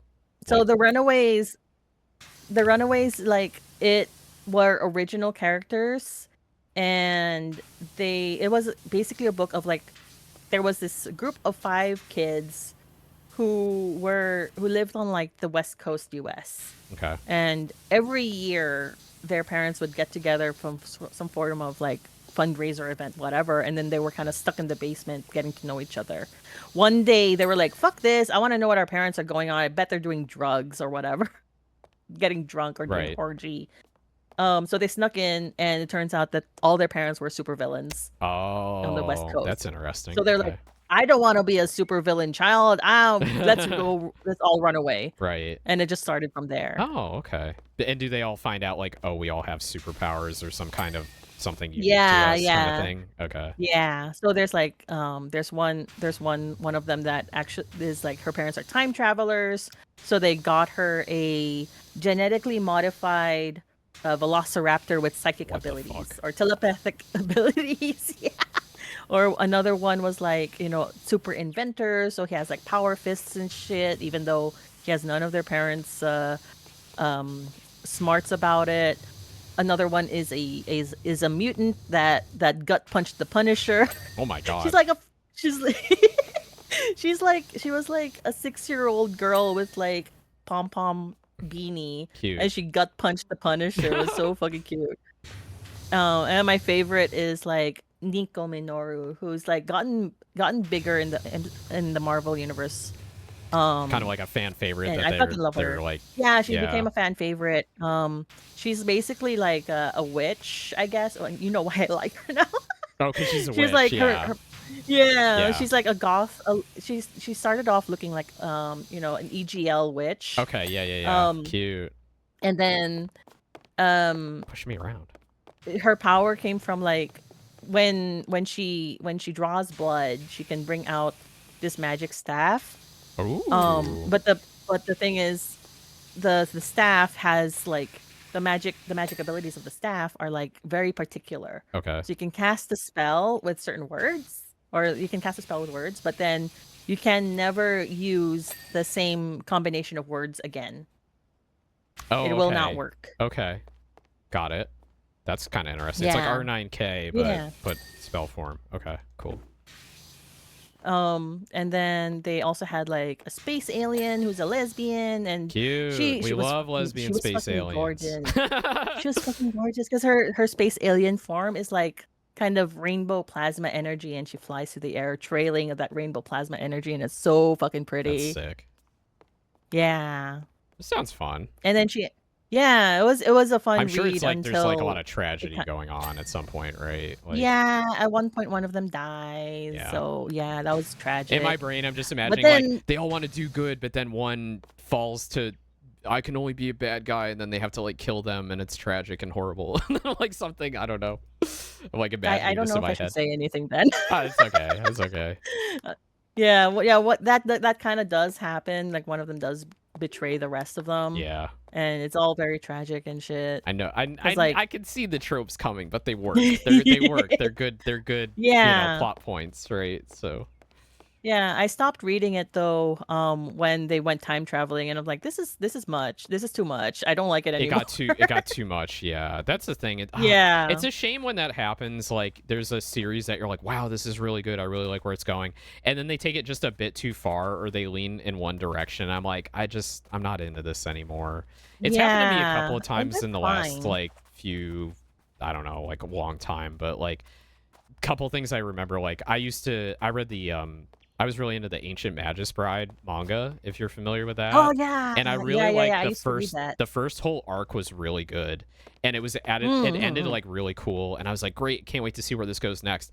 And then it became a school magic school drama and stuff. Oh, did it? And I'm like, I do not care about any of this. I'm here for the romance. I'm here for the interspecies romance. Yeah, I'm here for the interspecies romance. I'm not here for like girl goes to school and meets a bunch of friends who are also like weirdos. I'm not here for that. I'm sorry. So I kind of dropped it after like volume like 16 or 17. When did I drop Ancient Magus Bride? I think I dropped it after they met some dragons. I think I can't remember. It's been so long. It's worth getting to the end of the first like full arc, I think, where they fight the villain or whatever. But like that's about as good as it got for me. But And then there's Fair. other things where it's just like, oh, I heard they do not this property, but like I was watching not Bridgerton. What's the Downton Abbey. Midsommar? I was really into Downton Abbey. I was Yeah. really into Downton Abbey. I loved like the first 3 seasons. And then I heard in like the 4th season, like one of my favorite characters, there's like sexual assault that happens. And I'm like, I don't want to see that. I don't want to see that happen to like a favorite character. That's really not something so I you'll want to just see keep happen. Yeah. Yeah, so you just keep the good memories of your favorite character intact. Yeah, and I'm just like, I mean, like, I get it. Like, it is good to talk about those things and have them in media because it is like a very uncomfortable, real conversation to have. But like, yeah, I don't want. I didn't watch the show for that. I watched the show for like the inner character drama, which didn't involve those things. Yeah. So I'm done. I'm good. I don't need to see that. And they keep killing off characters too because this is a thing more in the UK where it's like, I think actors usually have like 2-year contracts. And if they decide they don't want to go on another contract, they basically just tend to kill off those characters in the shows. Yeah. So it is in the end a soap opera. So right. You know, if a person doesn't want to do it anymore, right. so you know, fair enough. What but else are they gonna do? It sucks because it's like, oh, some of the best characters in the show are just getting killed off. Okay, I guess I'm done. I guess I'm done here. Oh well. But yeah. I think that's just part of like the experience of like you can just quit at any time. Like if you're not vibing with a thing, you don't have to stick it out till it ends. You can just say like, nah, it's not for me anymore, but I liked what I saw. Yeah, exactly. You don't have to like hate watch something. Right. You know, if you're not enjoying something, just drop it. Right. Roof trims. I'm still looking for this barbecue grill. I thought I did this grill. Barbecue drum, barbecue stand. The grill's right there. It's in Chaz, Matthew. Where? I was trying to look for the window frames. It's 4 out of 15. I'm looking for the last one. Wait, I saw something. Hmm? I saw something. Wait, oh, trim, roof trim. Trim? Is it all the way around? No. Hmm? Or maybe where's that big window that you saw that I saw on your screen? Hold on. Is it this one? Roof trim.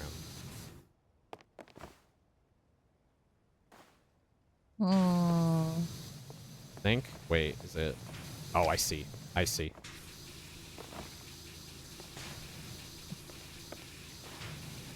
There we go. There you go. 50 cents. Ugh.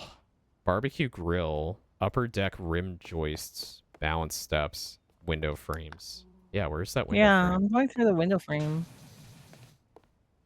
I don't know, maybe I'll pick this up. Maybe it's like here. I'm starting to get tired, so I'll probably call it after we finish this. Oh. Yeah. I found it. My arm is actually getting like kind of sore from like going up and down on the power washer all day. Yeah, it feels weird. It feels a little funny. There we go.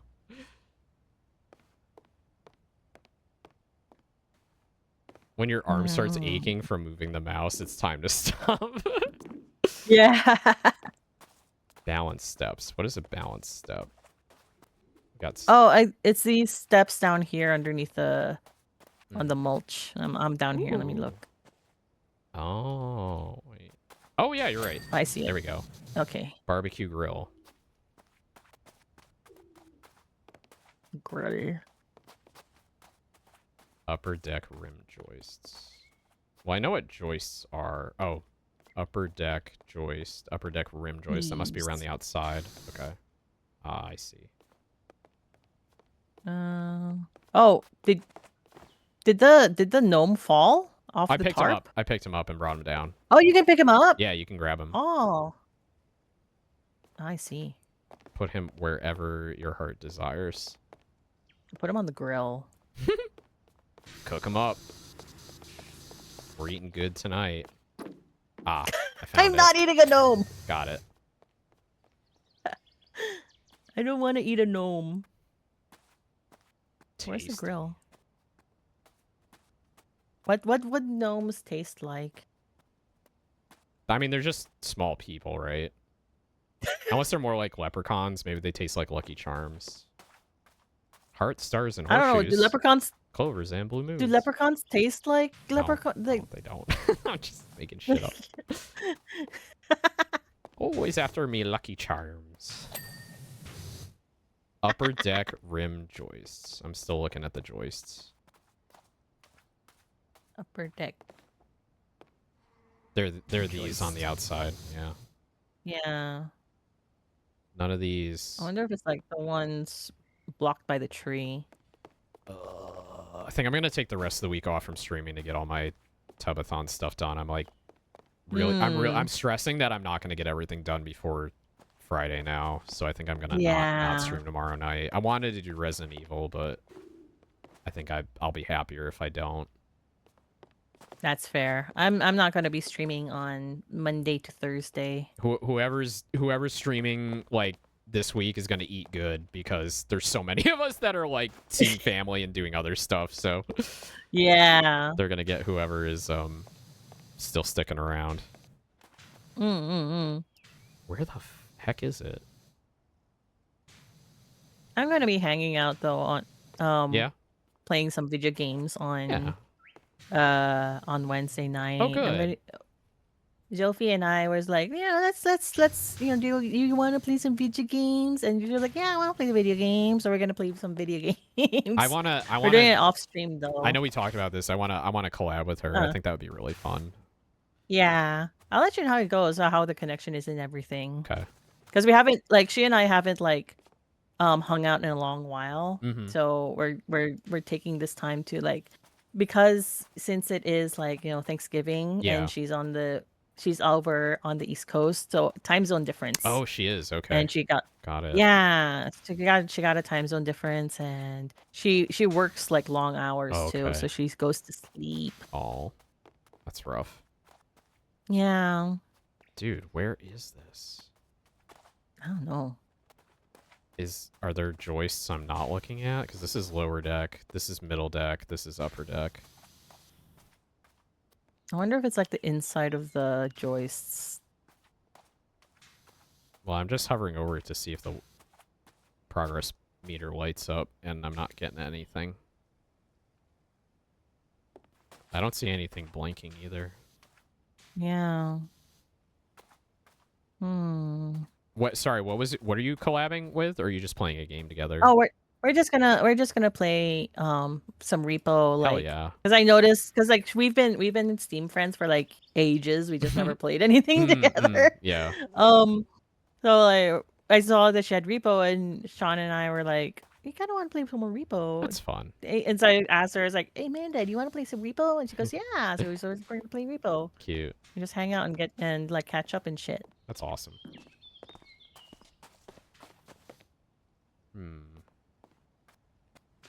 It's she also wants to do some 14 stuff, but at the moment, I don't know, particularly me, I'm not really feeling playing 14 at the moment. Yeah, fair. And I don't think she is either. She's very deep currently in her Xenoblade Chronicles playthroughs. I know. I was like, damn, you're going at it, right? I mean, she played Pokemon Zaw in between, but then she hopped back on Xenoblade, and sometimes I'm kind of lurking around, but with a long RPG, I'm not paying attention, right? Yeah. But yeah, that's cool. I like that. I like that we know people that they know what they want to stream, right? They're like, I want to play this. Yeah. I want to do it. I don't care if anyone shows up. I'm just gonna play it and have a good time. Yeah, that's kind of my thing of playing those RPGs and stuff like that on streams. I just kind of want to try and get through the game. Yeah. I don't know. I don't know if anybody's gonna go watch it. Right. But if anybody does, I'm shrugging. You can't see me. Yeah, no, I get it. Yeah, I can hear. I can hear if anybody, you're just you want to show up? Nobody Great. shows if up. not, whatever. It's just don't backseat. I mean, the thing I always tell myself with that is it's if people don't care, then they don't care. But a good enough streamer, people will come out for your personality sometimes, no matter what. So you may find people to come out and they're like, yeah, I love watching you play this. I'm like, really? I didn't think anyone was gonna watch me play this. Sure. Yeah. I'm I've always kind Oh, of been I you got got it. it? Yeah, it's the tree. It's around the tree Ah. here because that's technically a Oh. joist, but yeah, there we go. God damn it! Oh, God okay, damn it! That took way too okay. long. Oh my god. I've always been like, you do what you want to do, and people who like what who like your shit will show up. Yeah, Yeah, do exactly. things for your own enjoyment, and that 100%. goes for art as well.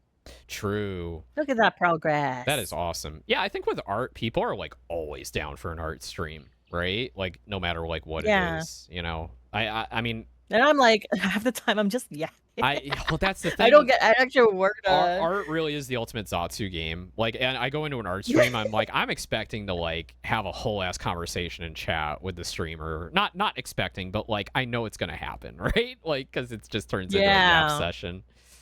yeah, Um, yeah, yeah. oh, that's cool. And then like, yeah. Although the next art stream I do, I'm gonna be putting on a movie. So Oh yeah, yeah, what are you thinking yeah, of? yeah, yeah. I'm gonna be putting on like this historical-ish movie called General Luna. Oh, General It was Luna, during the yeah. Mm-hmm. It Yeah. was like during the Spanish Revolution, and it was like I was like thinking, oh, it's for free on YouTube, so I can stream it. And I was Yeah. thinking, but when can I stream it? So I was looking at like Filipino holidays, like, okay, when's the next holiday that I can show this on? And then I saw it was like another national heroes holiday at the end of November. There And you I'm like, is go. this rude? Ah! Is it rude to show to show like a national heroes holiday and then show a movie of like a guy you didn't really agree with? I mean, it's good historical context, but like, yeah, I get where Yeah. you're coming from, right? You're just kind of like, I don't know, is this a good idea? Maybe we. But so Is when are is you gonna is show this it? I mean, probably November 30. It's gonna be like over the weekend, so Oh, it's gonna okay. be a chill art stream then. Cool, cool, Cause cool. like Bonifacio Day is like November 30th, but it's gonna Mm. be like by the time it's like November 30th in the Philippines, it's going to be like November 29th Yeah, here. right. Yeah, So true. it's like I don't know, just vibes. Okay, that sounds cool. Excellent. Yeah. Well, you want to call it here? I think I'm Yeah. good. I want to grab some food. Do you Yeah. have Yeah. anything? I mean, you just shouted out your cool, art and movie stream. Is there any like upcoming Mm. anything else you want to like shout out or have anything to announce? Yeah. I got my first affiliate anniversary happening on the Friday. Um on like what's Friday? The November the 28th. 28th. Yeah. Yeah, the first affiliate anniversary then, and Cool. I'm gonna be showing off some new stuff for my stream then. Let's That's go. it. All right. Cool. Yeah, it's Black Friday. But if anything, just go show up on Owen's Subathon instead. Oh, I know. There's overlap. There's no issue. Like I don't have a problem with that. Like Okay. I'm glad people. I want people to show up for your anniversary. So. Uh, thanks. I'll raid into you on then. I might raid into you, depending. Like, I don't know. I don't know Oh how my late I'm god, gonna okay. go. So, I mean, depends how late you go. So, if it's earlier in the Yeah. day, probably not. So, We'll see. We'll we'll see. see. Vibes. Cool. All right. Well, thank you, It was everybody. really fun. Yeah. Thanks for having Yeah. me. No, this is perfect. This is kind of the collabs I want to have more of. Just like friend hops on and we just yap for like Mm. almost 6 hours, right? Like it's pretty great. But yeah. I can't believe we went for so long. Yeah, I know, right? Let me find someone to raid into. Hold on. Bye, Kayla. Bye, Yeah, bye Matthew. bye, bye bye. Thanks everybody. I gotta open up the stream here. Wow, like not a lot of people are streaming today. It's kind of surprising. Well, actually, they were. They Mm. just all raided into me after a while. Let's go. Let's go raid Bodega Rat. I was hanging out in her stream earlier today. And I don't get to raid into her very often, so yeah, let's go do that. Do it. All right, everybody, Do have a good it. night. Bye. Good night, everybody. Bye.